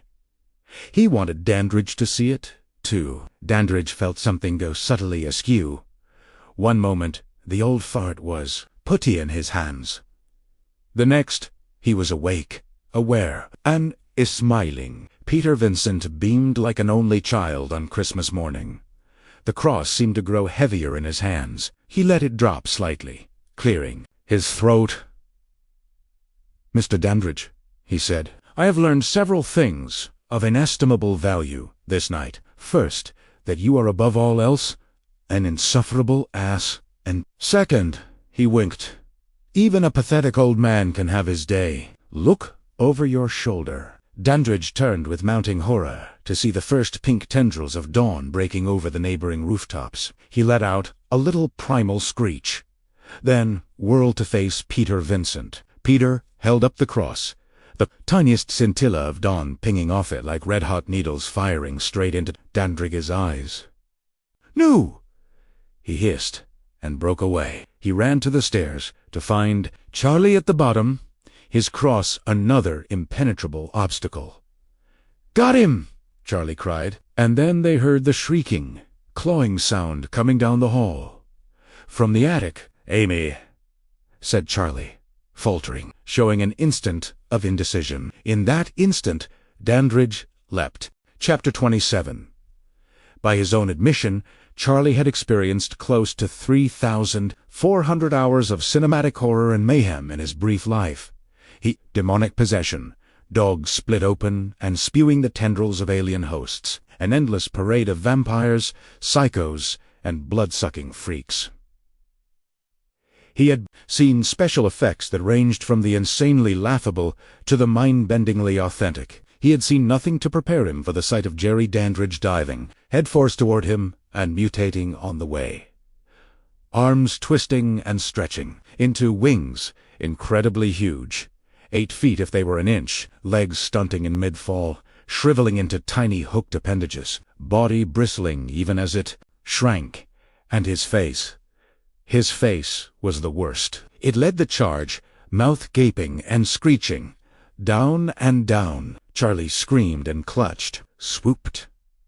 Again. Him over, attaching itself to his neck viciously, all teeth and tiny claws and furious beating wings. The creature tearing at him and trying to secure a killing hold, Charlie raced forward, grabbing it roughly by the wings, and the bat thing lashed out, jaws snapping, and fastened itself to his hand, shaking it like a pit bull shakes a rat, the blood spurting hot and black. Charlie fell back with a howl, and the bat thing turned back to Peter Vincent, pausing only once to arc its head back. As the nightmare visage turned back on the prostrate form beneath it, eyes shiny and mad with blood, utterly unaware of the soft, bright beams of morning sun that inched down the stairs.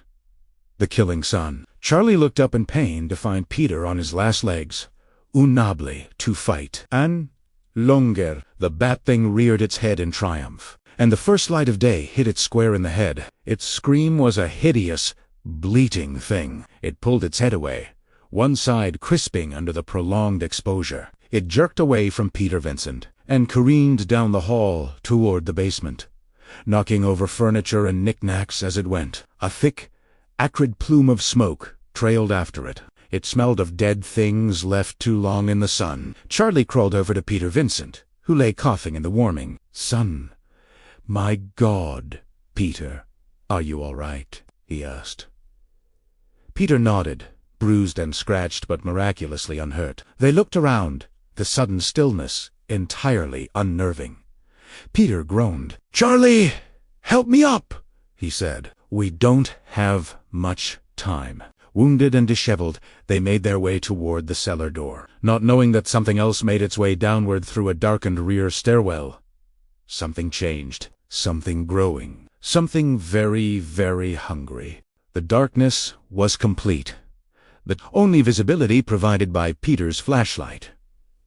It cut swaths across the darkness, revealing a hodgepodge of musty furniture, all covered by heavy canvas dropcloths.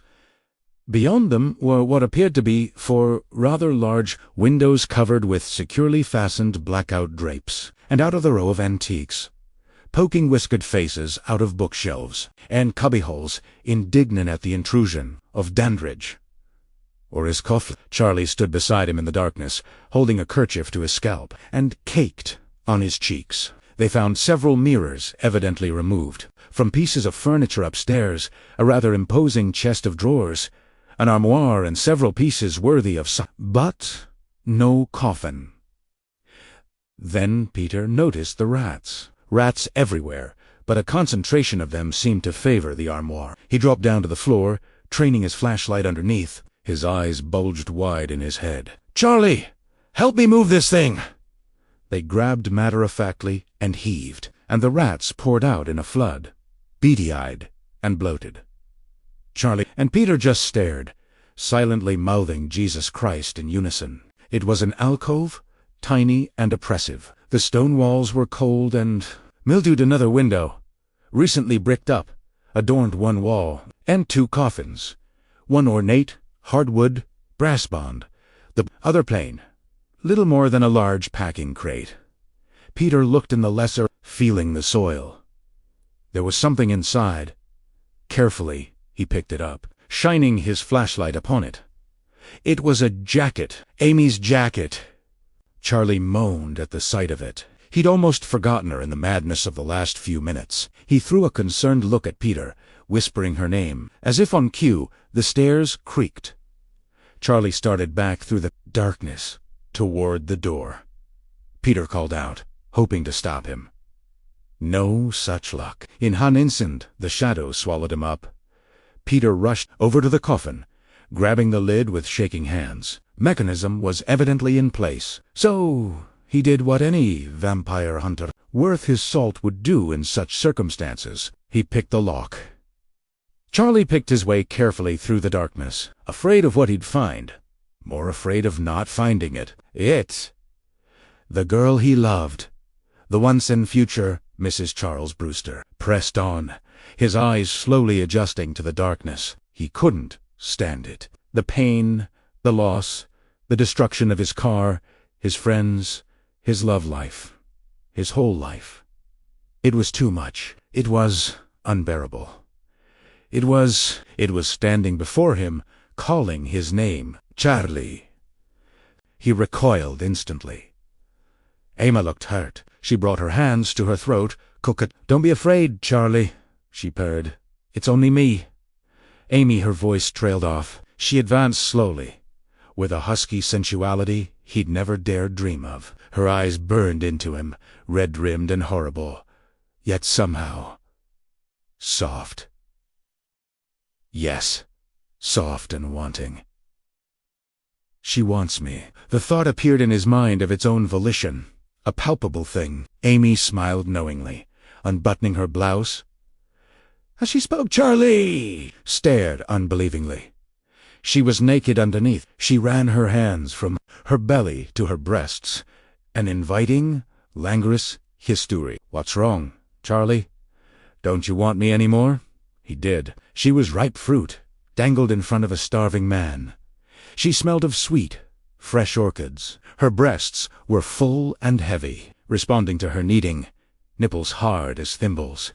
Her belly was firm and quivering, her mongs. Charlie groaned and fell into her arms, pressing in her. Nothing matters anymore. Nothing but this. Forever and ever and... He opened his eyes to stare at his beloved. "Oh, Charlie," she breathed. "I love you." His vision blurred, started to fade. But not before he glimpsed himself in a mirror, Hawaii from air, thrusting his crucifix forward. She hissed like cold oil on a hot plate, burying her face in her hands. "It's not my fault, Charlie. You promised you wouldn't let him get me. You promised." She started to cry. Charlie faltered, racked with guilt. "Amy, I'm sorry," he whispered, dropping his guard. And Amy whirled, teeth flashing, whipping one delicately clawed hand around to knock the cross, spinning into the darkness. Charlie never knew what hit him. She dropped the thin veneer, advancing on him slowly, like a hungry wolf advances on a cornered buck. Suda of itself, sure of the kill. "I know," she smiled. "But you'll do." Peter Vincent heard the commotion, guessed what was happening. He prayed that Charlie could hold out a few more minutes, until he got the coffin open. He glanced over at her coffin, a few feet away. In desperation, he leaned over and kicked it. It fell to the floor with a clatter, soil spilling everywhere. Peter threw back the lid, stake in hand. Dandridge lay in his coffin, not breathing, not moving. The entire left side of his face was a mass of seared flesh, the hair burned away, the eyelid drooping. Drooping, preview of coming attractions, he thought, and brought the stake down hard as the vampire's arm lashed out, catching the old man by the throat, its one good eye blazing with raw, primal hatred. The stake missed its mark, several inches off the floor, and throwing him. He landed hard and scrabbled backward like a crab, cutting himself over and over, desecrating infidels. He pulled the stake from his shoulder and flung it, the tip still smoking. Across the room, Peter backed against the wall, mind racing. Dandridge scowled horribly. "I've had it with you," the vampire spat. "You are dead meat, my friend." He stood directly over Peter, leaning over to pick him up. As Amy crawled up to Charlie, his blood from a dozen tiny lacerations, more than she could bear. She licked her lips like a dog in an Alpo. Commercial, thin trails of saliva pouring out the corners of her mouth. He spread his hands out in either direction, as if hoping to flatten out entirely. Amy grasped his ankles, making horrible smacking sounds. and his left hand found something soft, something thick. The blackout curtain. Dandridge grasped Peter roughly by the lapels. Peter grabbed blindly for anything, a weapon, a prayer, and found both. And Peter Vincent, the great vampire killer, pushed a 14-inch sliver of packing crate squarely into his chest. Dandridge stopped in mid-snarl. His one eye opened wide in shock and agony. Peter twisted out of his grasp. Dimly, the actor could see what was happening on the other side of the room. Charlie kicked at Amy's face, striking a glancing blow.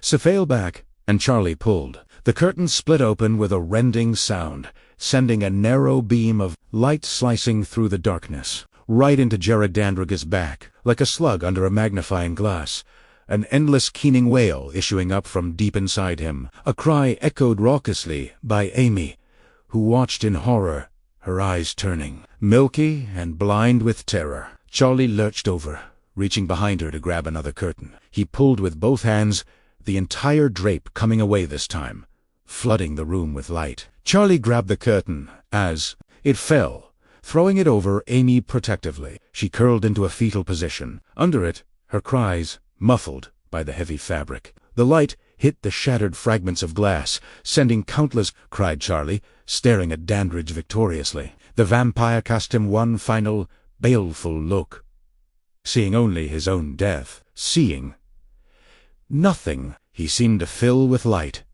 a clear, greenish glow that started deep inside.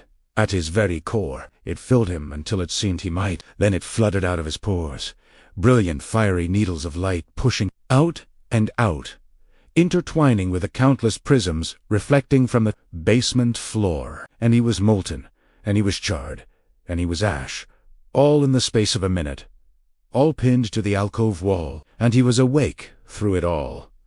Awake and aware. His screams died like a candle being snuffed, and it was over. Peter and Charlie lay in opposite corners of the room, sweating and panting, their gaze turned to the bundle of blackout drapery. Charlie approached it, afraid to look under it, afraid not to, that had been Jerry Dandridge, and waited. Charlie looked up at him, his expression inscrutable, utterly drained. "Peter," he said, "call an ambulance." Epilogue Cookie Puss was back. Sometimes it seemed like Cookie Puss never really went away.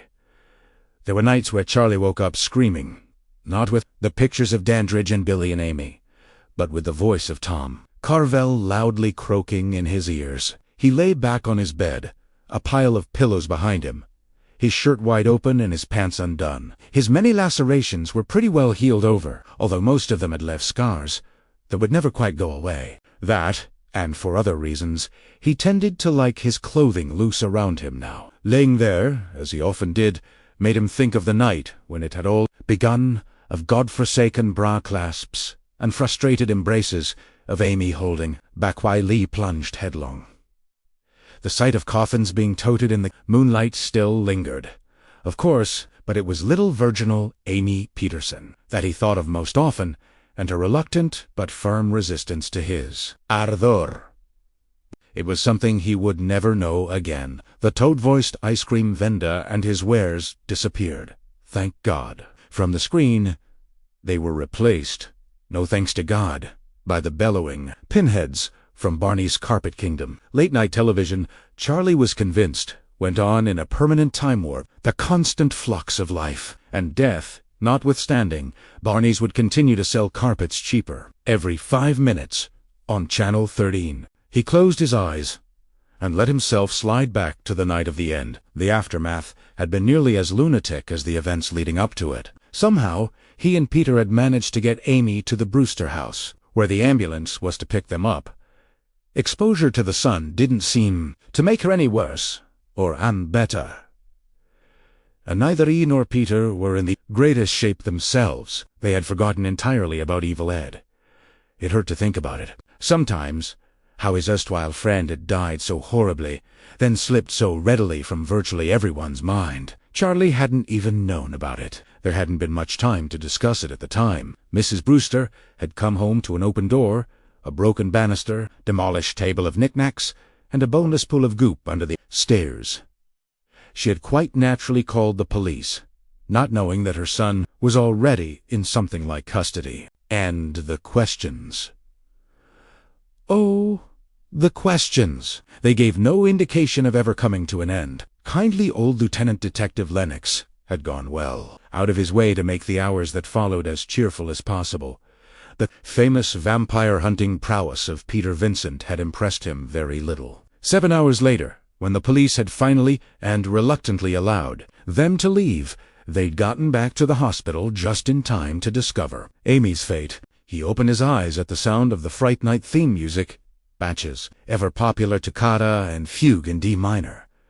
The familiar drippy blood, followed by the same old cheesy cemetery set, followed by the show's terrific new host. After Peter was fired, one of the wisest stagehands had taken a shot at Goose. Within 3 days, half the teenage population of Rancho Corvallis had risen in protest. The station managers had been boggled by the response. The stagehand had gone back to wisecracking from the shadows. The new host stood a good bit taller than the old Peter Vincent. Despite the neck brace, he was a far more formidable presence. The utter confidence that had shone through in all those old movies was back. Good evening. Peter camped in grand old fashion. And welcome to Fright Night. Tonight's grisly thriller takes you, not beyond the grave, but beyond the stars, as John Edgar and Leo G. Carroll defend the Earth from alien monsters and Mars wants flesh. "Hane," he answered, zipping his pants with his one free hand. He didn't think that she'd come in, but you could never tell. "Just going to bed now, sweetie." Thank God for Valium. He heard her try to stifle an enormous yawn, then giggle. "Good night, dears, good night." "Mom, good night," Mrs. Brewster called a third voice, sleepily, from beside him. It had been touch and go there for a while. Aside from the massive blood loss and the million lacerations, not the least of which were the 2 holes in her neck, she'd also been clubbed over the back of the head and hurled through a window. She'd made a reasonably speedy recovery, but even variously gotten around. Amy sighed and curled around him. He sighed and held her tight. Given her pressed sweetly against his naked chest. The one good thing that came of this, he thought, happily, they'd made love twice tonight. In fact, and from the way she was looking at him, the odds were good that they were about to do it again. "Oh, Charlie," his mother interrupted again, this time from down the hole. "Did you notice that there are lights on in the house next door again? Swear, I don't understand why people wait until the middle of the night to move. You'd think they'd be exhausted by the time they—" "Damn," Charlie quietly hissed. Amy rolled her eyes and shrugged her shoulders. He gave her a little peck on the forehead, then dragged himself to his feet and moved to the window. Directly across the way, in what had once been Dandridge's bedroom window, a pair of baleful red eyes stared out at him. Lights blinked once, twice. Amy jumped up from the bed and moved quickly to his side. As the lights blinked again, then veered sharply to the left and disappeared. As the U-Haul trailer backed hesitantly into the driveway, taillights blinking one last time and then cutting out completely, a harmless-looking family could be seen through the living room window. Amy breathed a sigh of relief and held Charlie tight. "You had me scared for a minute there." She nuzzled his neck. "Now, please, come back to bed." Charlie stood, rigid and uncertain, staring at the window that faced his own. The ghost of a woman's scream echoed faintly in his mind. "I'm not." "So sure, baby!" he ventured hesitantly. "I mean, what if something is still knocking around in there? What if—" Amy opened her blouse and brushed her bare breasts against his shoulder blades. "Then you'll deal with it, lover," she smiled. "In the meantime, deal with this." Charlie groaned and turned to her. It was just the trailer lights, he told himself. Of course it was. But what if? Then Amy did something extra specially nice, and the question became instantly moot. "Then you'll deal with it, lover," she'd said, with utter confidence. And if it came down to it, he would— "Right," he whispered. reaching back casually to draw the blinds, and the two of them went back to bed.